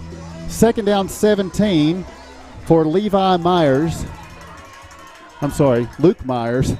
and South Greene. Here's the snap. Myers dropping back, pumps, now looks. A lot of time across the middle. It's incomplete, tipped away by Colton Doherty, intended for Clint Lamb. It brings up third down and 17. They need, what is that, Kevin, about the 5-yard line for a first down? Looks like the 6. Okay. And guys, 2 downs to do it. The last 2 plays have been coverage plays. The one before this one, this one was an incompletion, but the one before, the sack, was a coverage. He stood back there for a long, long time, and nobody came open. Credit this secondary. And Coach Mark Martin for the plan. From the shotgun, 5 wide. Here's the snap. Myers dropping back. A little bit of pressure from the backside from Shoemaker. He fires it over to the right side. Making the catch and going to a knee is going to be Chandler Fillers. And so now the clock rolls with 35 seconds to play. It's another fourth down here for Luke Myers and South Greene. It is fourth down and 10. 30 seconds to play in the third quarter. They turned it over on downs last time inside the Oneida 20. And here's Myers slowly making his way to the shotgun snap on fourth down and 10. They need the 6. Myers looking left. Now wants to run. Now rolls off to his right. Fires. It's going to be complete. How can you not call that hold? Luke Myers gets it over to the end zone for the touchdown, making the catch. Connor Pace makes a, let's call this a 16-yard catch for a touchdown over on the right side with 7 seconds to play in the third quarter. That was big, but there was a hold down here, it looked like anyway, but that they might have missed, but that was a huge play. Good job by the quarterback. He was just able to hang in there, had plenty of time, and found his open receiver. Put it right where it needed to be, Tim. Hayden Hartman will kick the extra point here for South Greene to try to cut it to a 2-touchdown game. Here's the extra point attempt from Hartman. It's on the way. It's good. Timeout on the field. We take the break with your score. 7 seconds to play in the third quarter. It's Oneida 28, South Greene 14. El Rey is Scott County's home for great Mexican flavor. Located in Oneida Plaza, we're just up the sidewalk from Walmart. From our fresh chips that are made daily to our chicken or beef fajitas that are big enough to share, El Rey uses the freshest ingredients to serve authentic Mexican dishes that will be a hit with the entire family. Stop in before the game on Friday or pop in on Saturday and watch college football on one of nearly a dozen screens while you eat. That's El Rey Azteca, open until 9 p.m. Sunday through Thursday and 10 p.m. on weekends. Welcome back to South Greene High School. The live stream tonight brought to you by First National Bank of Oneida. Third quarter just about to come to a close, and it may do so on this kickoff. Don't know. It is going to be Hayden Hartman to kick it for South Greene here in this third quarter. Each team has tacked on a touchdown in the third. It's 28-14. And now Hartman will kick it off to Oneida. Not really a hands team up front. Here is the kick. Hartman is going to kick it kind of into a soft spot, and it's going to be fielded by the Indians. Picked up now at the 20-yard line. Starts to his left. Now back to his right. He's at the 25-yard line. Is that Meredith on the return, I think? Yep, it is. And he pushes it out to about the 28, and that's it. Into the third quarter. It'll be the fourth when we return, and your score will be Oneida 28, South Greene 14. Home-style cooking with friendly service and a relaxed atmosphere. That's Razax. Razax offers breakfast served daily, just like Grandma fixed it, and daily specials like country fried steak, turkey and dressing, and of course, a fish fry every Friday. Razax has a full menu, ranging from quick and easy favorites like hamburgers and club sandwiches to comfort foods like pinto beans. And you'll love something off the grill, like grade A cut sirloin, ribeye, or shrimp kebabs. That's Razax on US Highway 27 in Helenwood. Razax, country cooking and great steaks. A responsible local bank must branch out into the community it serves. At First National Bank, we realize a community bank must be a strong partner with the community. That's why First National Bank doesn't have branches, but roots that are deeply embedded in the fundamentals and foundations set forth in the past, with a vision for fostering the potential for the future. Since 1904, First National Bank has had only one focus: you. First National Bank. Your family, your future, your bank. Member FDIC. Welcome back to South Greene, where they're playing Queens under pressure. The pressure is on South Greene right now to get a stop. With 1 quarter remaining, Oneida leads 28-14. And I think it needs to be a 3-and-out. They've got the momentum right now, guys, and Indians need to come out here and establish their offense like they have been. They had a couple penalties on that last drive that really hurt them, but we need to pick up some first downs and run this clock. Oneida now moves right to left with a 2-touchdown lead. Teams traded touchdowns in the third quarter. Rector with Rylan Duncan to his left from the shotgun. Rector takes the snap, gives to Duncan, big hole in the middle. He gets out across the 30-yard line to the 35, close to the 37. And that's going to be shy of a first down. Tonight's live video stream is made possible by First National Bank of Oneida. Visit the iPhone App Store or the Google Play Store to download First National's mobile app and see how easy it is to bank from anywhere at any time. Forget to pay a bill? Lose your debit card? Need to transfer funds? The ability to bank on the go is peace of mind. At First National Bank, we offer you big bank services with small bank service. First National Bank, your family, your future, your bank. Member FDIC. Fourth quarter, 11:20 to play and ticking. Oneida with a 2nd and 1 from the shotgun. Duncan to the left of Caden Rector. Here's the snap and the give. Duncan trying to get that 1 yard. The second surge is going to be a First National Bank first down as he takes it up to the 39-yard line for a fresh set of downs. There's the senior don't want to go home tonight. That's exactly right. He don't want to go home on the losing end. He just powered his way for the first down. They had him stopped about a yard short. Sure looked like it. The clock ticks inside 11 minutes to play. Oneida 28 and South Greene 14. Yeah, Thanks to the team back home for the quarter change. Do appreciate it. Oneida will snap it from the shotgun. Now there's T.J. Meredith back to the left of Caden Rector. Rector takes the snap. Meredith, stutter step, bouncing out to the left, and he's going to be tripped up after a gain of 1. It will be 2nd down and 9 for Oneida from their own 40. 10:30 and ticking in the game, 28-14 Oneida. Well, he's just electrifying, and he's just a step away. Just a step away. And we've seen him burst through holes the last few weeks. His speed at the line of scrimmage has been something we've noted.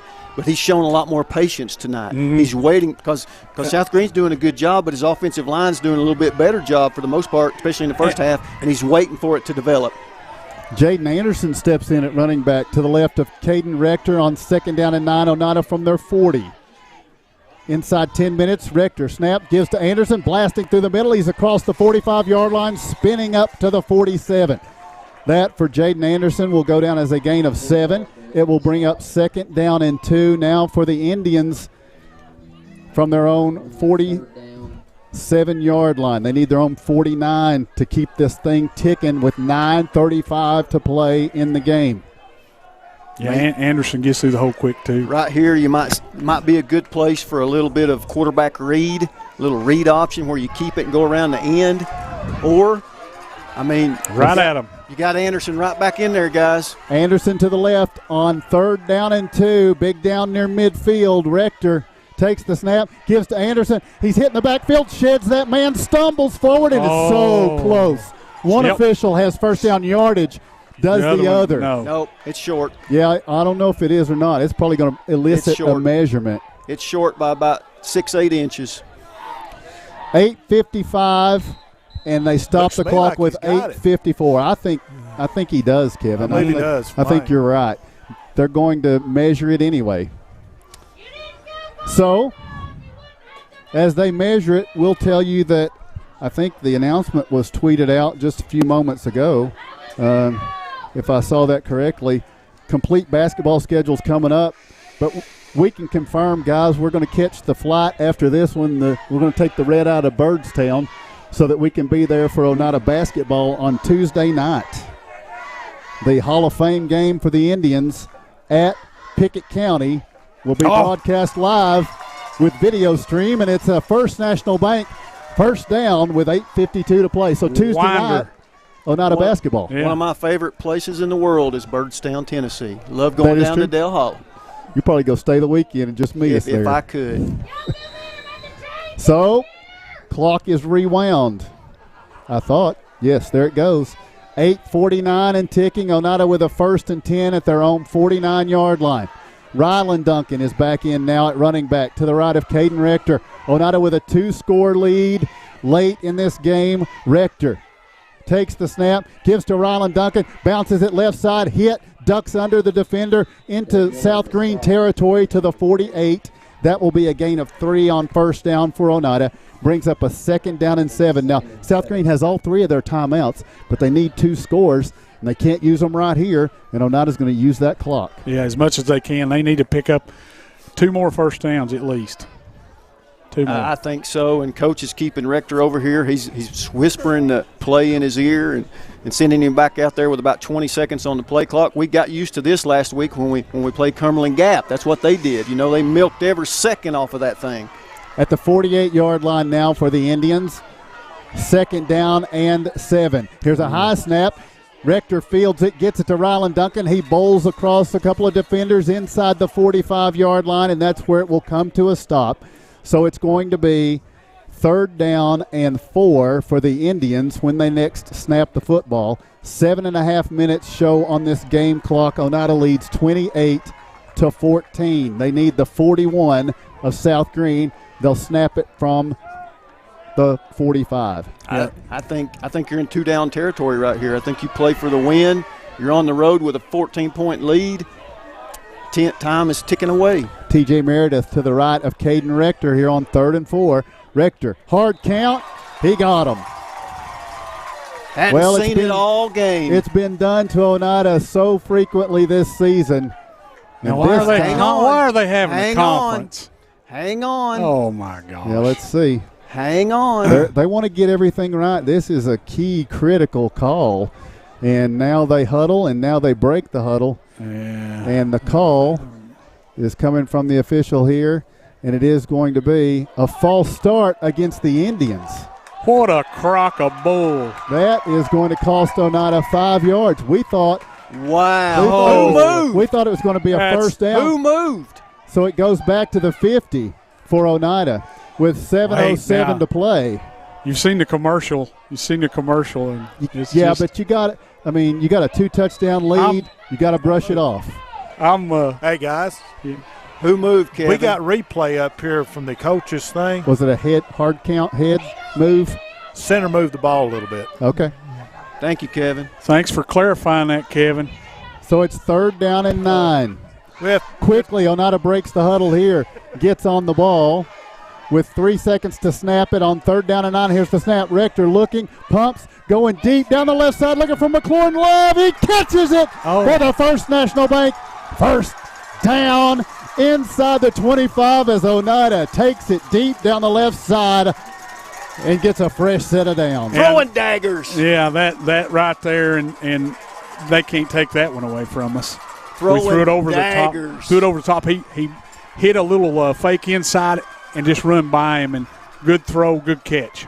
Hey, we got a number 1 on our side that's pretty daggum good too, guys. 6:35 to play, and by the way, McLaurin Love watching that ball in and getting the possession, that's huge. Now Another at the 25-yard line, 1st and 10. Meredith, the running back, he'll take the give. Starts right, tries the middle, maybe a yard, not much more. But what he is going to get is that clock inside 6 minutes to play. Oneida leads 28-14. Keep milking it, guys. It's down to 6 minutes. You got a 2-touchdown lead. I mean, we need another first down. Just keep doing that. And then maybe pull something out of the hat across the middle. Yeah. Watch that for the tight end. What's going to happen, if we're able to just dink and dunk this and get another first down, they're going to have to use timeouts to try to preserve some time.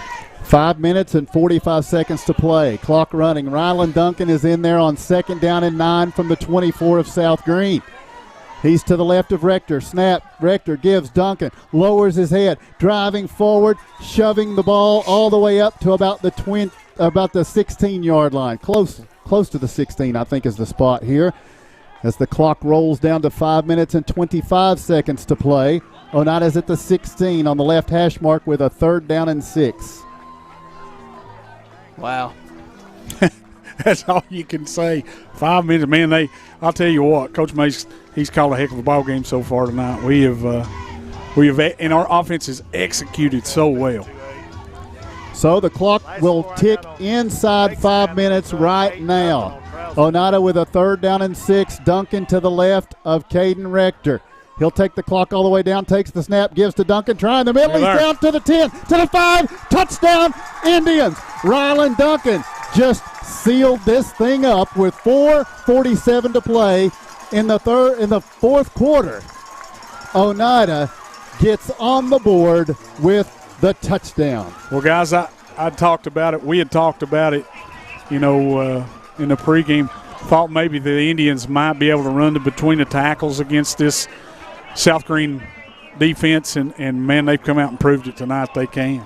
The extra point attempt coming from Aiden Love. The holder will be McLaurin Love. Here's the snap, the hold. The kick from Aiden is on the way, and this kick is good. Timeout on the field. We take the break with 4:47 to play. Your score is Oneida 35, South Greene 14. Lumber King in Oneida, Tennessee is the region's one-stop shop for everything a DIYer might need. Carhartt apparel, rugged clothing that works as hard as you do. Lumber King Rental Center, a home for not only tools that a construction site might need, but heavy equipment that can get the hardest job done in no time. Here at Lumber King, we carry all of the essentials. Let us be your #1 source for everything construction. You can visit us at 20359 Alberta Street in Oneida, Tennessee. Because at Lumber King, we deliver.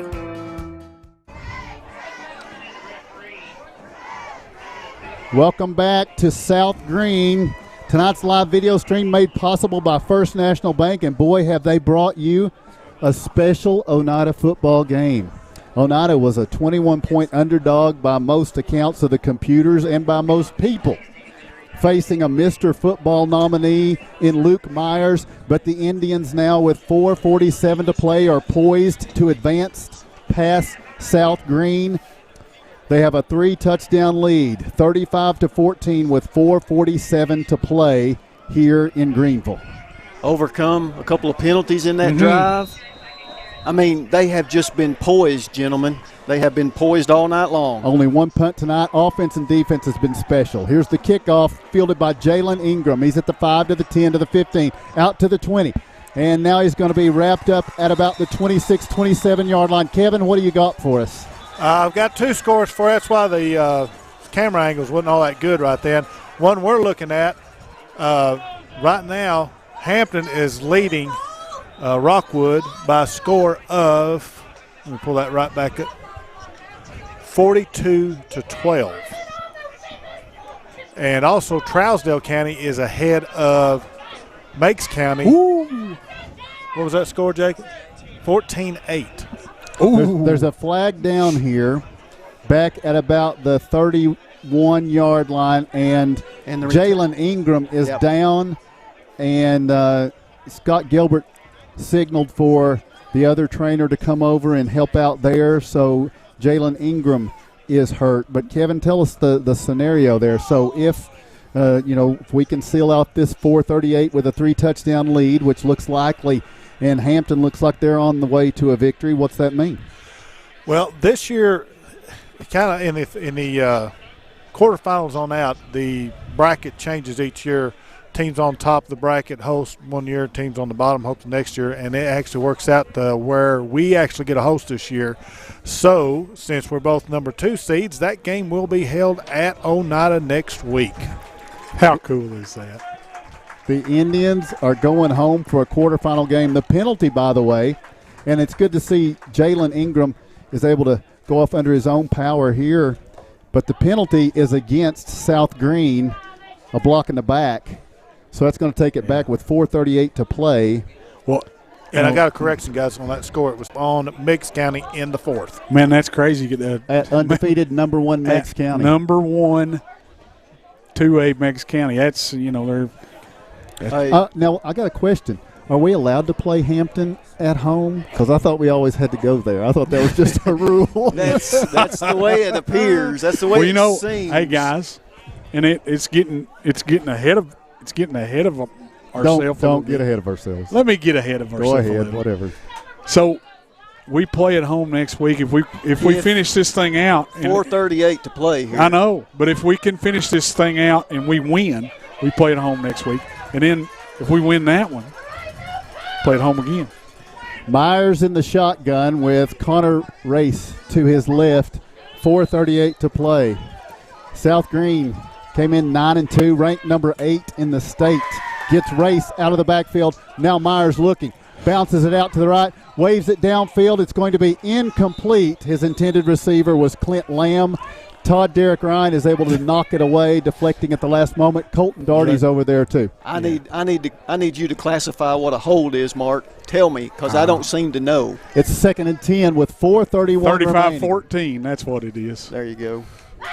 Oh, it's a hold against South Greene. Oh, and it happened. They called it, guys. There you go. Back at the I apologize. I did not see the flag. Back at the 13, they call it. 35-14, John. Well, the Indians lost to the Rebels on this field 4 years ago in 2018. 23-21 was the final. And, That's 3 years by my math, but. Well, okay, you're right. Yeah, these seniors were freshmen. Yes. Yeah, they looked on absolutely. at that one.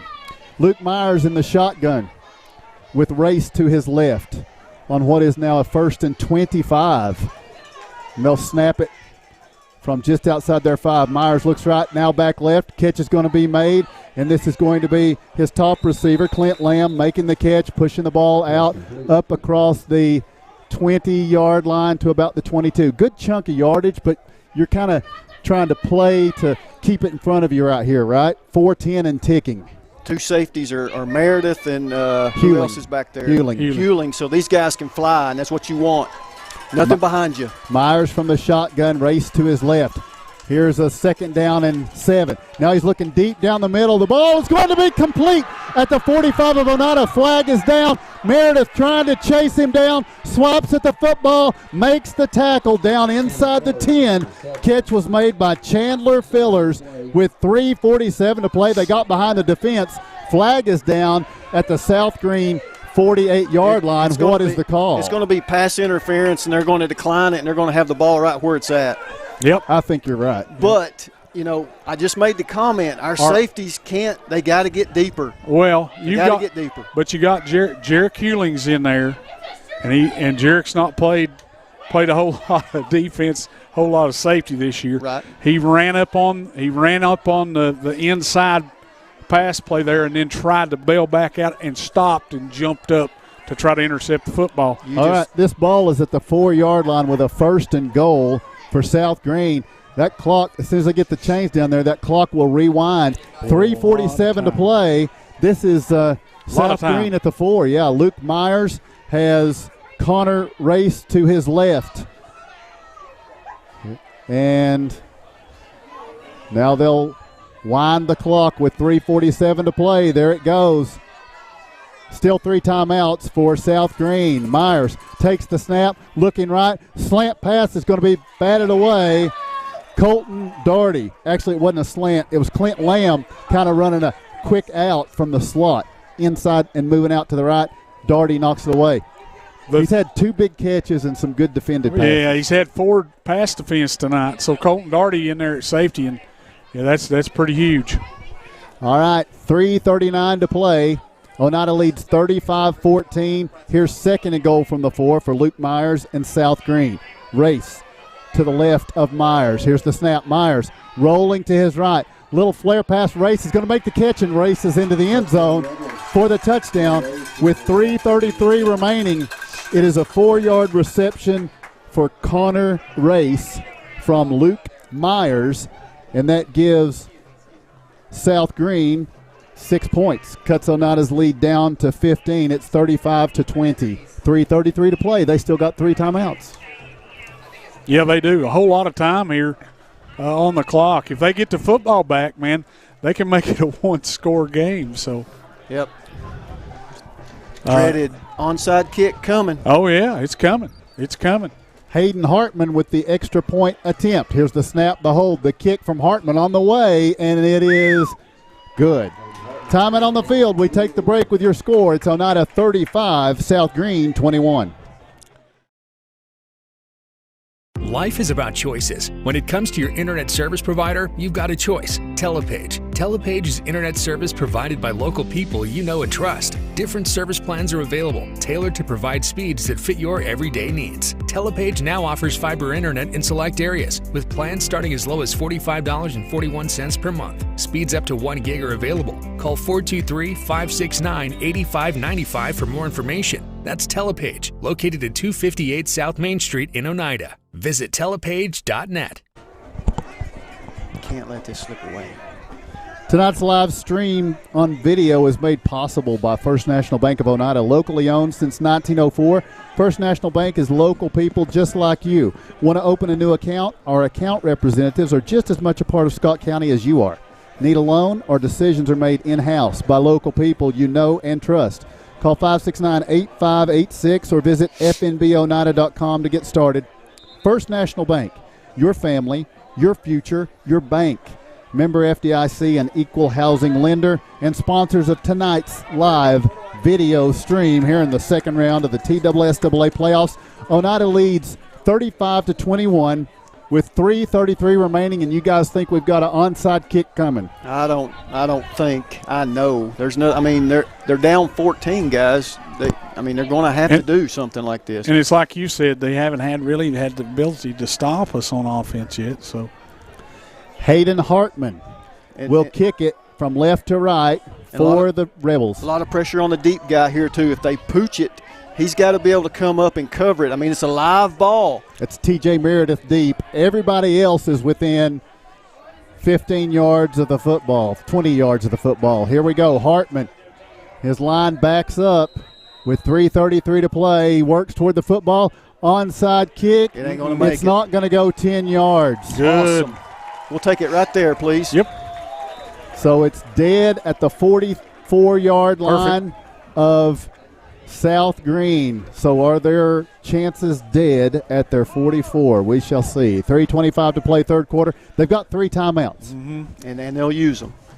So we got to get a first down to salt this thing away. Yeah.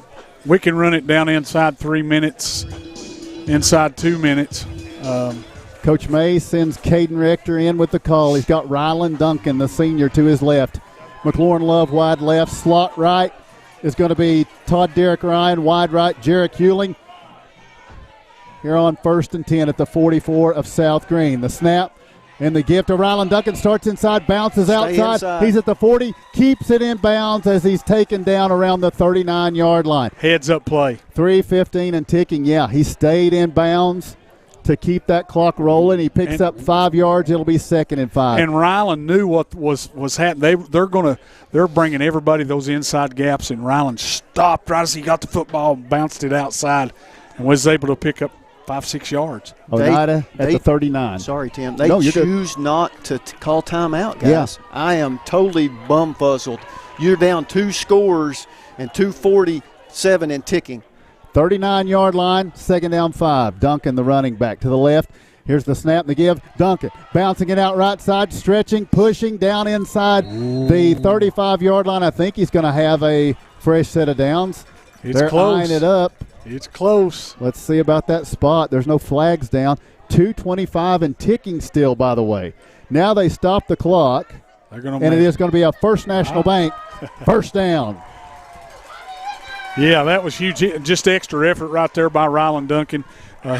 He finishes those runs so well. They're still letting the clock run, John. Yep, and I'm thankful for it. Yeah, I mean, it's a gift. I am surprised. Here from the now the 34-yard line. Oneida has T.J. Meredith in. Snap, give Meredith, trying the middle. 34. He might have got to the 33. Picks up a yard, and now with 1:58 to play, South Greene takes the timeout. We'll take the same. Your score with 1:58 to go, it's Oneida 35, South Greene 21.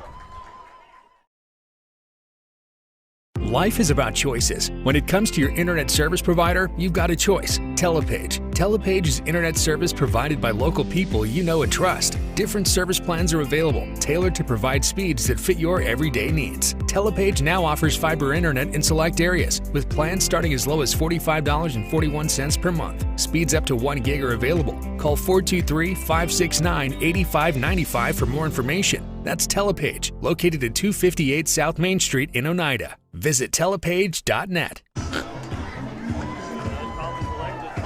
Welcome back to South Greene High School, where the Rebels have 2 timeouts and trail by 2 touchdowns with less than 2 minutes to play.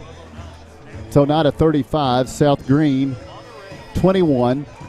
And out of this South Greene timeout, the Indians will come out with T.J. Meredith to the right of Caden Rector. Landon Lindbergh, Colton Daugherty wide to the left on what is 2nd and 10 from the 34-yard line. Rector takes the snap, fakes it to Meredith, nearly a mix-up there. Rector hangs on to it, stretches forward for a yard, and now South Greene's going to take a timeout. Guys, did you notice that they left our receiver uncovered over there? We'll take another 30-second break. 1:52 to play. Your score on Oneida 35, South Greene 21. Home-style cooking with friendly service and a relaxed atmosphere. That's Razak's. Razak's offers breakfast served daily, just like Grandma fixed it. And daily specials like country fried steak, turkey and dressing, and of course, a fish fry every Friday. Razak's has a full menu, ranging from quick and easy favorites like hamburgers and club sandwiches to comfort foods like pinto beans. And you'll love something off the grill, like grade A cut sirloin, ribeye, or shrimp kebabs. That's Razak's on US Highway 27 in Helenwood. Razak's. Country cooking and great steaks. Welcome back to South Greene High School. Number 8 team in the state at the last rankings of the year. South Greene, champion of Region 1, hosting the Oneida Indians here in round 2. And Oneida just about played a perfect game here tonight. South Greene has 1 timeout remaining. We'll get Kevin with an update after this next play. It is 3rd down and 9 for Oneida with 1:52 to play. Caden Rector has TJ Meredith to his left on 3rd and 9. Rector, hard count. Oneida moves. Did we really? Yeah, we did. But was that guy unabated to the quarterback? I know it's an NFL rule, but still, yeah. What we need to recognize is they're bringing their cornerback who's guarding the inside receiver on the twin set. They're getting ready to bring him off the edge. All we got to do is stand up and throw that to the guy. Is that what Coach May is saying here? Well, they called it on them. They called it offsides. Yeah. I mean, TJ even kind of smacked his helmet when he came over. He thought it was on him. That's going to make it 3rd down and 4 for Oneida with 1:51 to play. Wow. That works out. Rylan Duncan will be the running back here. They'll snap it from the 27-yard line. No, is that right? Yeah, about the 27.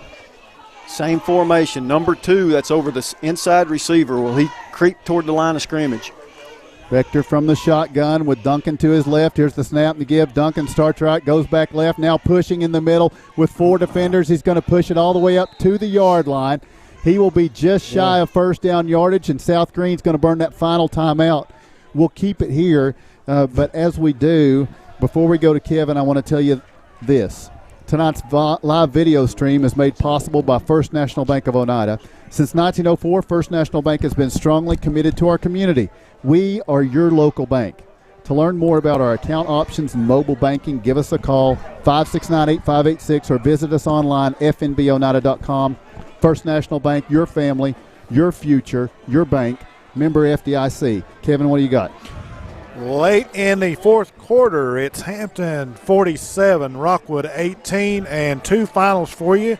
Coalfield defeats Midway 41-6, and Trousdale defeats Meigs County 16-8. Wow.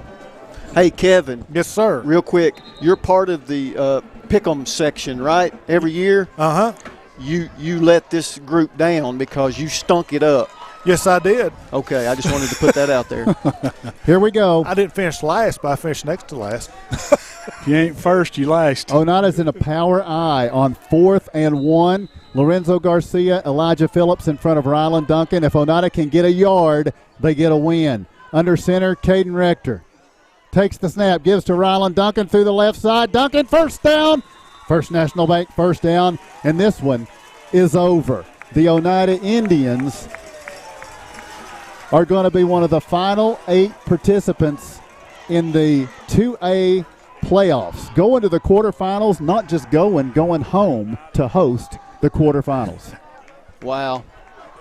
Hey, gentlemen, this will go down in the annals of Oneida football as one of the bigger wins. Nobody gave us a chance, really, in coming into this thing. Maybe deservedly so.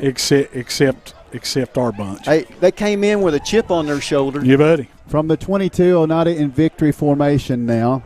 Rector under center, takes the snap, goes to a knee. Teams exchange handshakes now.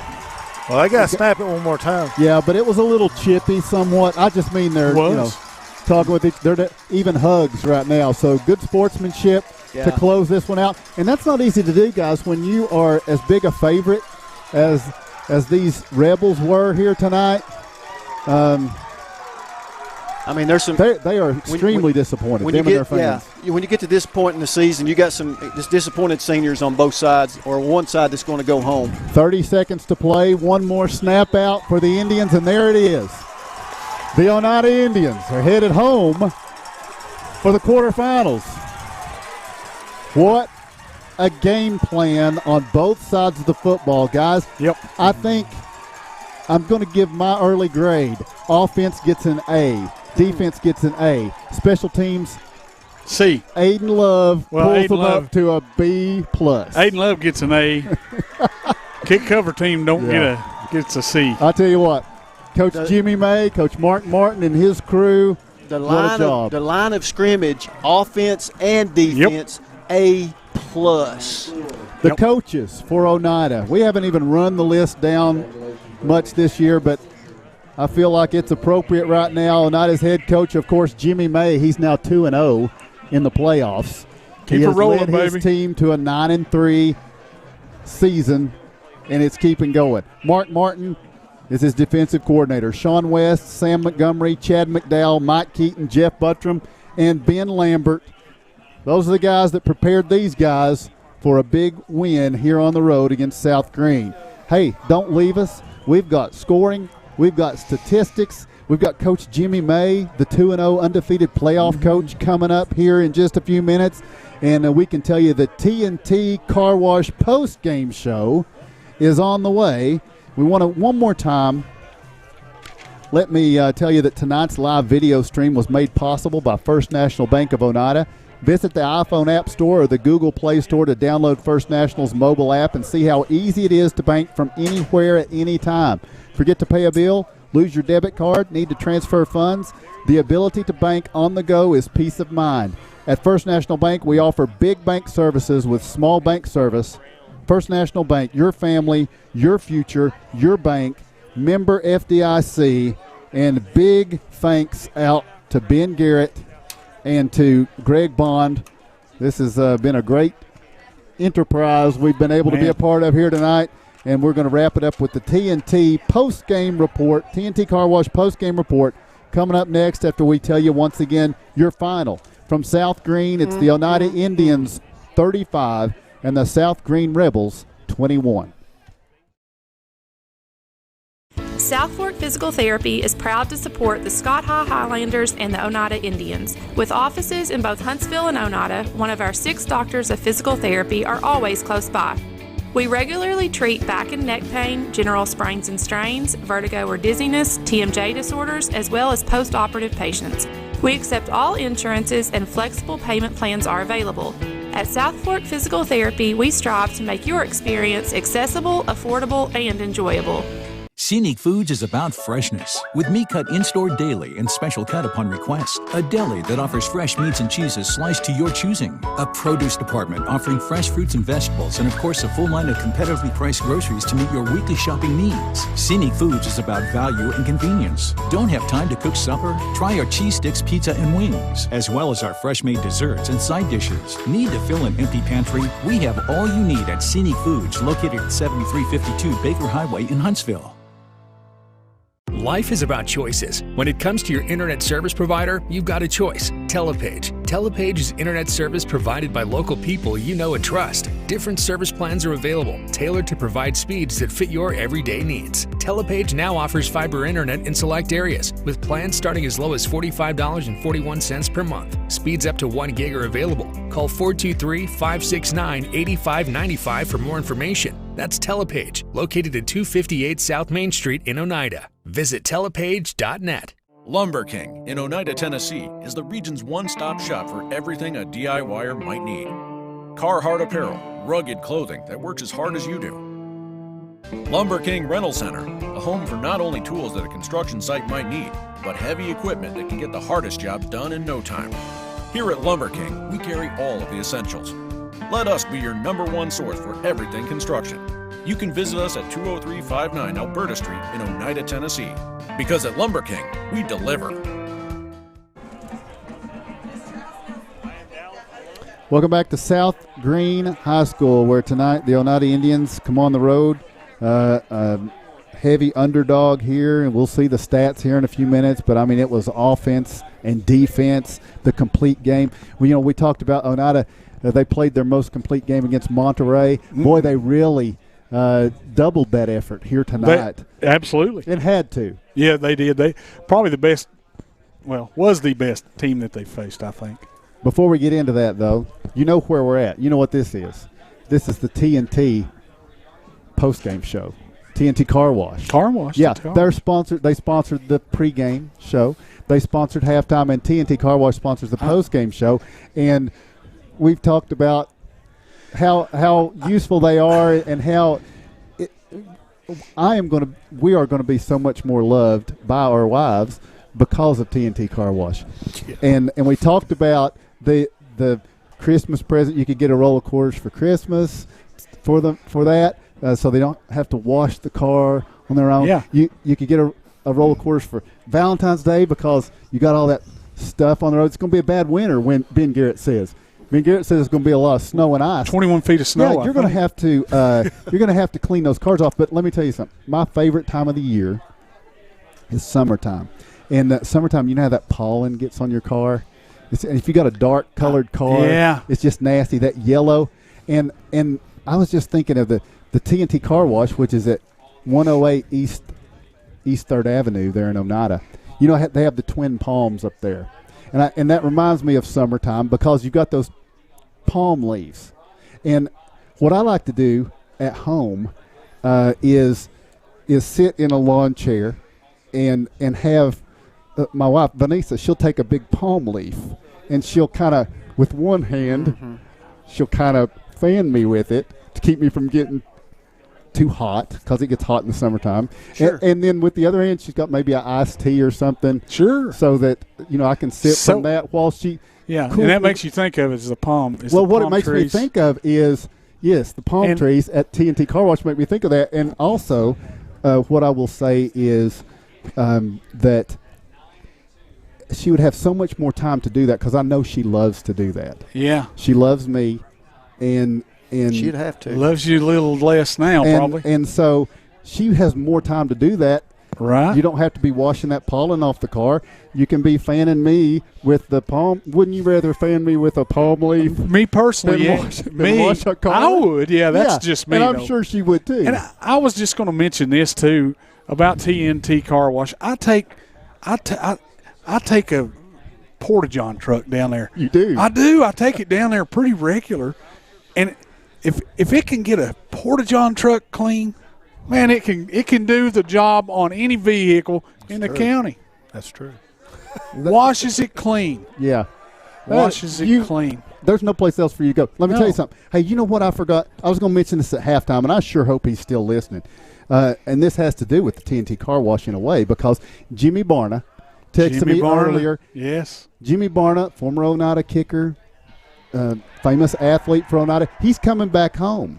And his son Luke is going to be transferring back to Oneida. Soccer? Yeah. Big soccer star. And Jimmy was telling me where he is now. Can't remember where it is. Not a good car wash anywhere. A big part of the reason he's coming back home to Oneida is because of the TNT car Yes, wash. absolutely. Absolutely. Don't underestimate. Don't sleep on it. No. Don't underestimate TNT Car Wash postgame show. John, you got the recap of this 35-21 victory for Oneida? I do, and there are some points to be mentioned, and Elijah Phillips started the show for Oneida as he cracked the scoreboard, a 2-yard TD run with 2:31 left in the first quarter. Oneida kicked off to start the game, was able to stop South Greene on their first drive, a 3-and-out, get the ball, a long sustained drive, was able to punch it in on a 2-yard run, like I said, by Elijah Phillips with 2:31 left in the first quarter. Oneida on the second possession for South Greene, same thing, was able to get the ball back, and with 8:19 left in the second quarter, Caden Rector went in from a 1-yard TD run. PAT on both of those touchdowns, I should mention, by Love were good. So Oneida's up 14-0 on the road in the second round of playoffs, a heavy underdog here at South Greene. The next drive for South Greene resulted in a fumble, and Oneida recovered. And a few minutes later, they were able to punch in on a 3-yard TD run. With 3:41 left in the second quarter, Rylan Duncan put Oneida up 20-0. The PAT by Love was good. Oneida stood at 21-0, and the upset alert was raised here at South Greene. Well, South Greene, a mere 1 minute later, actually 52 seconds later, at 2:48, they punch in their first score on a 32-yard TD pass from Myers to Fillers with 2:48 left on the second quarter clock, and that made it 21-7. So we saw real quick what they were capable of doing with South Greene. Oneida was able to get the ball back and roll out the clock with a couple of first downs. The offense really was part of the defense tonight, guys. They controlled the clock. The offensive line controlled the line of scrimmage. They were able to run and throw it when they needed to. Rector was brilliant in his ability to just run this offense. We talked about it last week, but he's the man right now for Oneida, the field general we call him. So we roll into the second half, and I should say in the second half, in the third quarter, there wasn't any scoring until 7.8 seconds left in the third when Connor Race took a 16-yard TD pass from Myers to make. We scored on the first drive. Did I miss something then? Might have. We scored a touchdown on that first drive. Yeah, Elijah Phillips. Yeah. Yeah. He said that. Oh, okay. But it was in the third. You just said that was only scoring the third. Sorry. Then I have missed a score. I've missed a score somewhere. Hey, I'm not used to doing the scoring recap. You got it. So with 7 seconds left in the third, Connor Race, 16-yard TD pass from Myers. That made the score, I believe, 28-14. Mm-hmm. So we move on and into the fourth. Not much scoring until we get to the 4:47 mark. A back-and-forth affair where Oneida really controlled things on defense. They put South Greene in a lot of fourth down situations, third and longs, put pressure on the quarterback, was able to get a sack and a turnaway on a fourth down when they were down deep. But Ryland Duncan on a 16-yard TD run kind of put this thing away with 4:47 in the fourth, made the score 35-14. However, South Greene was not done. They came back. Connor Race on a 4-yard TD pass from Myers with 3:33 left in the fourth, made it where it stood at 35-21. Oneida took possession. Actually, the onside kick attempt failed. It didn't go 10 yards. Oneida took possession, was able to get a first down, actually 2 first downs, and they used their timeouts. Oneida was just able to take a knee and milk this thing away, and we're 35-14 winners here tonight at South Greene. We're coming home 35-21. We'll go home next week to face Hampton. Couldn't ask for a better outcome. Kevin, you got some scores. Yeah, I've got several scores of interest for us. All these have gone final. Cloudland over Oakdale, 56-16. Cofield over Midway, 41-6. Alcoa defeats Gatlinburg-Pittman 63-0. Greeneville over Fulton 56-12. Elizabethton has defeated Anderson County 45-7. Maryville defeats West 49-0. And of course, the games that we're interested in, Hampton has up on Rockwood 47-18. That late in the fourth. We did not have a final on that one, but that's pretty well sealed and done. And Trousdale County knocks off the number 1 team in 2A 16-8. Those Yellow Jackets this time of year. Bad news. Here's the team statistics for tonight's game. Listen to these now. First downs for Oneida. By the way, you're listening to these on the T&T Car Wash post-game show. The first downs for Oneida, 29, South Greene 10. Oneida had 20 rushing first downs, 6 by pass, 3 by penalty. South Greene had 1 rushing first down, 7 by pass, 2 by penalty. Oneida rushed for 219 yards tonight. South Greene rushed for 14. Wow. For Oneida, 7 of 9 through the air for 114 yards. South Greene, 13 of 22 through the air for 224 yards, 3 touchdowns on their passes. Oneida ran 64 plays for 333 yards. South Greene ran 30 plays for 238 yards. Each team had a fumble. Oneida recovered theirs. South Greene lost theirs. Oneida had 6 penalties for 51 yards, all those in the second half. South Greene tonight, 10 penalties, 92 yards. For Oneida, 6 sacks and 26 yards taken away from South Greene on that. Time of possession this evening, 37 minutes and 12 seconds for Oneida, 10 minutes and 48 seconds for South Greene. Huge. And it had to be that way. You saw how dangerous they were. Third down efficiency, Oneida was 8 of 11, South Greene 1 of 4. Fourth downs, Oneida was 2 for 2. And South Greene was 1 out of 3. Punts, Oneida punted 1 time for 35 yards. South Greene 1 time for 44 yards. A few individual statistics tonight for the Indians here. It was Caden Rector, 7 of 9 for 114 yards through the air. He also rushed 4 times for 15 yards.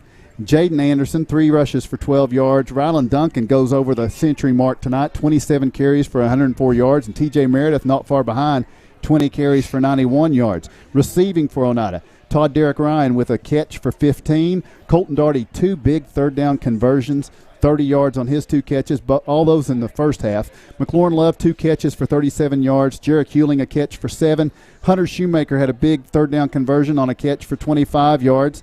And for South Greene tonight. Luke Myers, the story for them, and he was tonight. He had one rush for no yards, which is very unusual for Myers in this situation. He was 13 of 22 for 250 yards through the air and 3 touchdowns, but he didn't have any rushing yards. Chandler Fillers, this young man was 6 catches for 176 yards and a touchdown tonight, so a big night for him. The other 2 touchdowns were Connor Race. That was his only 2 catches, 19 yards. That's the running back out of the backfield. So big night for the Indians statistically there as well. As you're listening to TNT post-game report here, Coach Jimmy May is on the way up to talk with us here. Again, we want to thank our live stream sponsor, First National Bank. Without them, we are unable to bring you this game here tonight, and we're just thankful for that. And now Oneida heads on home for the quarterfinals, and an exciting matchup with an old foe and just a classic playoff matchup. Absolutely. It usually happens in either the first or the second round, but in this case, the Hampton Bulldogs will be the second round matchup for the Oneida Indians. And I'm sorry, the quarterfinal matchup for the Oneida Indians, and Oneida will be able to host them. And I know Coach is coming up, and you're going to ask him some questions. I'd really like, maybe a comment here. Hang on. And you'll get him up here, and Mark's congratulating him, and deservedly so. We'll get him a headset. All right, Coach. Oh, whoop, sorry. Wait a minute, what am I doing? It's Mark's fault. Mark's messing everything up. There we go. There we go. We'll get it set. The TNT Car Wash post-game report. Coach Jimmy May joins us now. Coach, first of all, congratulations on, I don't know. I'm going to have to sit down and think about it, but it's hard to come up with a bigger win in Oneida football in a long, long time. Well, we're fortunate. The kids were excited to come up here and play. Everybody made a big deal about the last time we were here, but we only had 3 kids on the team then that's still playing, seniors. Of course, Coach Lambert was a player, but we didn't have many people that even been up here. It was like, I think I counted 8, counting the coaches. And so, it was just a game that we thought we could win. Nobody I talked to said, or read gave us any much of a chance, by the scores that they predicted. But the kids believe in themselves, and I actually sent them a little remind last night about the jerseys and pants we were wearing again, and I told them I believe in you and believe in each other, and they read it, and I said, just play for each other. And I think that's what they did, and we put it all together tonight. It was a great win, and it was a great team win. Everybody contributed. I didn't see anybody pointing fingers. I said, if we lose, we're going to all go down together. We're going to give our best. We're going to make them beat us. And I think we hung in there, and we never let them get going much. The turnovers were big in the first half to get a 3-touchdown lead. We kept, every time they answered, we drive it back, and then running out the clock was big, not giving the ball back. Because, he's a Mr. Football finalist, Luke Myers, for a reason. He's good. Right. He's real good. And I couldn't say how proud I am of the kids and how hard, and the coaches, how hard they worked this year, and it's paid off now. No doubt the most complete game, you mentioned it from this team this year from the offensive and defensive standpoint. You started off, you defer to the second half, and they take the opening kickoff. And they had some, I don't know if it was jitters, but they had the high snap early in the penalty, and you were able to get them 3 and out first thing. How big was that? It was big because we were able to go down and get the lead. And then, now having the ball in the second half, you can kind of match, something you get behind. And then we got a turnover, and, getting up 3 scores was big. And, of course, they came down and scored and made 21-7. But, I think the drive of the game to me was the second half. The first drive of the second half when we went down and made 28-7 and took off about 6 minutes, I think. And, we just tried to line up, tried to spread them out and throw it a little bit. He was on target and made great catches. And we were able just to kind of to mash on them a little bit in there and to be physical with them and control the clock and the ball and keep their offense off the field. had enough of the passing game. They had to respect it from the early catch from Jarek Hewling on that first drive. I can think about a couple of catches McLaurin Love had, and then some big third down conversions from two of them from Colton Darty and one from Hunter Shoemaker. What about those? Colton made two great catches, then the big one right there, Colton made right down there at the goal line on the smash route. He was the corner route. And then Hunter Shoemaker on the little play with the guys on the outside running hitches and the inside receivers running, seams, and great throw by Caden and put it right on him. And unfortunately, Hunter got hurt on that play, but that was a great catch and run by him. And those were big. I mean, we weren't playing to just hang on. I said we got to play to win. We got to keep attacking, and we got to take time off the clock. And the offensive line dominated the second half, I thought. Good use of timeouts, I thought, too, in both halves when you had opportunities to just take that clock on down and make a good decision, a tough decision. Talk about this in the second half. It was 4th and 1 down here. Did you at all ever hesitate to think maybe we'll go with a field goal here, or was it going to be go? You did? Yeah, I did. I thought, well, it's 4th, and it was a little longer than 1. I mean, but I thought we're inside the 5. I thought we'll run the zone play, which is what we ran again, and because I thought, man, maybe we should kick it. And they said, no. The coaches, I said, of course, I second guess myself sometimes, and we got the first down. The next play, I think we scored a touchdown. Mm-hmm. But and like I said, the offensive line did a great job tonight.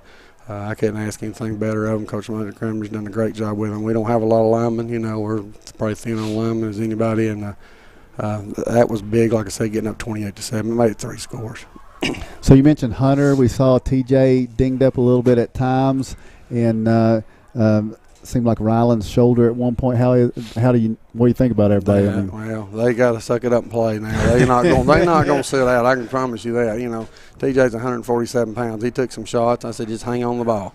Ryland's in there. He's a bigger back, and TJ and then Jaden got in there a little bit and was able to hang on the ball. And he, there's a couple I thought maybe he's going to break it for 10 or 15. And, they just got to, you're going to have bumps and bruises this time of year. There's not many teams that don't. Of course, we didn't have one of our receivers tonight with Tate West. He had surgery, and, we can't wait to get him back. And I'm sure he's listening. And, he has come on and was doing a great job for us and playing a lot on special teams, too, and a receiver. And, so everybody had to step up. And, Jerk played a lot of offense tonight, and Landon played on with defense. And, we've got depth. We can rest some people, and you had Todd Derrick and with Colton playing the Z, and then you got Lauren and being Buttram playing the X. So you got time to rest them, and it was good. We try to rotate the backs because we're not going to just have one back to, take that pounding, So it was great to have that depth, and it paid off tonight.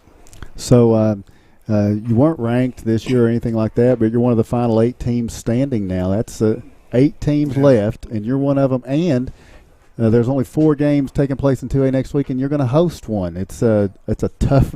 It was going to be a tough draw, no matter who it is. It's Hampton that's going to be coming in.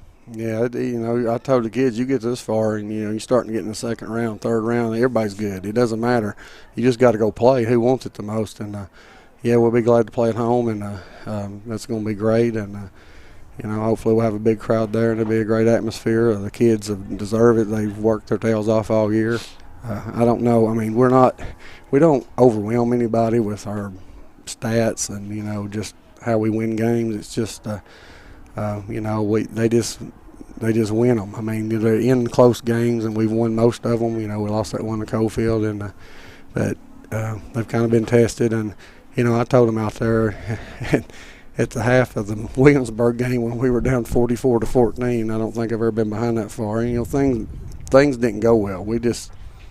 We weren't playing well, and they were good. And I said, I didn't know if we were going to win a game, to be honest with you, at that point. Because, but I could see the fight in them. They didn't quit, and they came back to practice. And, we got that next win and Greenback and started on a roll a little bit. And, I can't say enough about them. It's all about them, I mean, you do this for them. And just to see how happy they were, And I tell them, I said, nobody's giving you much of a chance. So everybody, when we're in the weight room there, I said, everybody in this room is going to control this game. This is the only people that can win it. Our fans are going to be there. I said, you guys on the field's got to win it. So you've got to go there and, you've got to outwill them. And they did. And I told them, I said, if you want it more than they do, you'll win it. And I think we fought to the end, and we made some plays to win the game. And Coach, I'm not usually in this position. Tim usually, but it's more of a comment maybe from me. Being a former player, me and Mark were walking the sideline, before the game, and we were talking to each other, and we felt like it would take a team effort. 11 guys playing as a unit for 48 minutes to get this one done. And, looking back on it, that, you guys came out that first drive, and there was a tone set. There was, with a hit by Meredith right here, probably would have been a first down or pretty close. Yeah, he came up and made a hit. The ball loose, yeah. Yep. I remember it's right in front of me. And it was, that was a hello darling. That's probably the quickest hello darling we've ever had in a game by Mark. But there was a tone set, and there was a lot of emotion being shown out there on that first drive. But then the kids settled in, and it's like they just, from there on, they played. You didn't have a penalty in the first half. Played pretty clean the entire game. No turnovers. And it's just a compliment to you all. And you went back to that first game of the season, from there to here. It's a compliment to you, to your staff, and all the effort that these kids and you all have put in. I just want to commend you 2-0 in the playoffs. I don't know if you know or not, Meigs County lost tonight.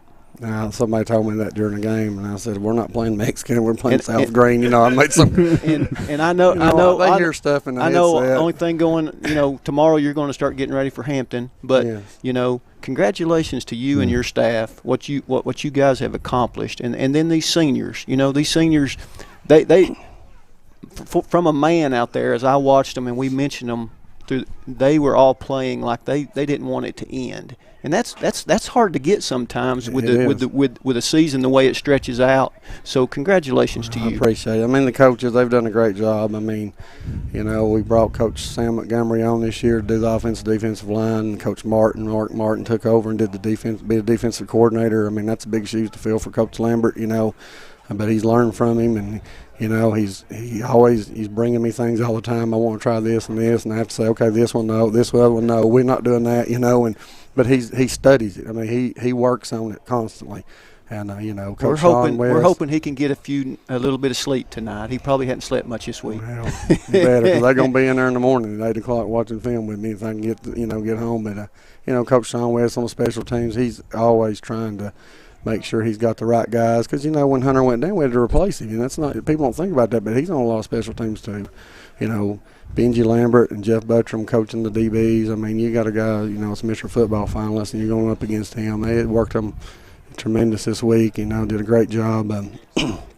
You got who I left out, Coach Keaton, I guess, and Coach Keaton. He's here, he's not here all the time, but Coach Keaton does things that nobody else wants to do. He takes care of us. He helps on the D-line. He's getting all our stuff ready and, getting our meals ready for when we show up to eat today. And I just want to say a big thank you to all of them, and just for, from me, just for them putting up with me a lot. Coach Chad McDowell, he helps me signaling plays on offense, and he coaches the linebackers, and, and kind of thin there right now with experience, but he's done a great job with them. He helps me with the quarterbacks, and it's another set of eyes, and I can't say enough for them. Just from I just want to thank them personally, because they have to listen to me all the time, and I just I just get one focus, I guess, and I just want to see the end result. I don't really care what else is going on. I just want to see the final, and like you said, the kids were focused. I don't think they want it to end. I think I could tell something about them this week, and I keep telling them all week. I said, don't let this be the last time we meet together, because if one person's not here the next time we get together, and all of us aren't here, and we're all going to go our separate ways one day. And I can't say enough about the kids. It's all about them, about the coaches. I just want to thank all of them, and thank all the fans that came tonight, and the band, the cheerleaders, everybody's involved, and just made it a special night for us. Awesome. Coach, congratulations, and I'm glad to say we'll see you next week. At home. Yep. At home. Man, well, that's a tremendous test. You don't want to say good night to your granddaughter one more time? If she's on there, she's awake. She probably better be asleep. And Aurora, and I don't know, did you shout out to her tonight? I'm afraid to now. You are? Got me okay. Shy about it. Well, Amanda was listening. I actually talked to her before the game. She wanted to talk to me. I could hear her going down the road. She'd picked her up, and I talked to her, and then Pam got to talk to her and Amanda and Zeke and Aurora. So, I'm pretty sure she's asleep now. She better be, I guess, right, for them. It'll be bad for them tomorrow, but yeah, I'm just, thankful for all the people who got to watch it on the live stream and listen, and, just hopefully they can come out next week and support us. All right. Thanks, Coach. Congratulations. Thank you. Kevin, you got any finals for us? Final thoughts and finals, whatever you want to say? No, I'm just cold up here. Just whenever you're ready, buddy. All right, I'll let John L. do his final wrap here. I think most of it's been said. We got a long road home. We do, and a long takedown. Yeah. We got some stuff to tear down and get out of here. But congratulations to this Oneida team, this Oneida coaching staff.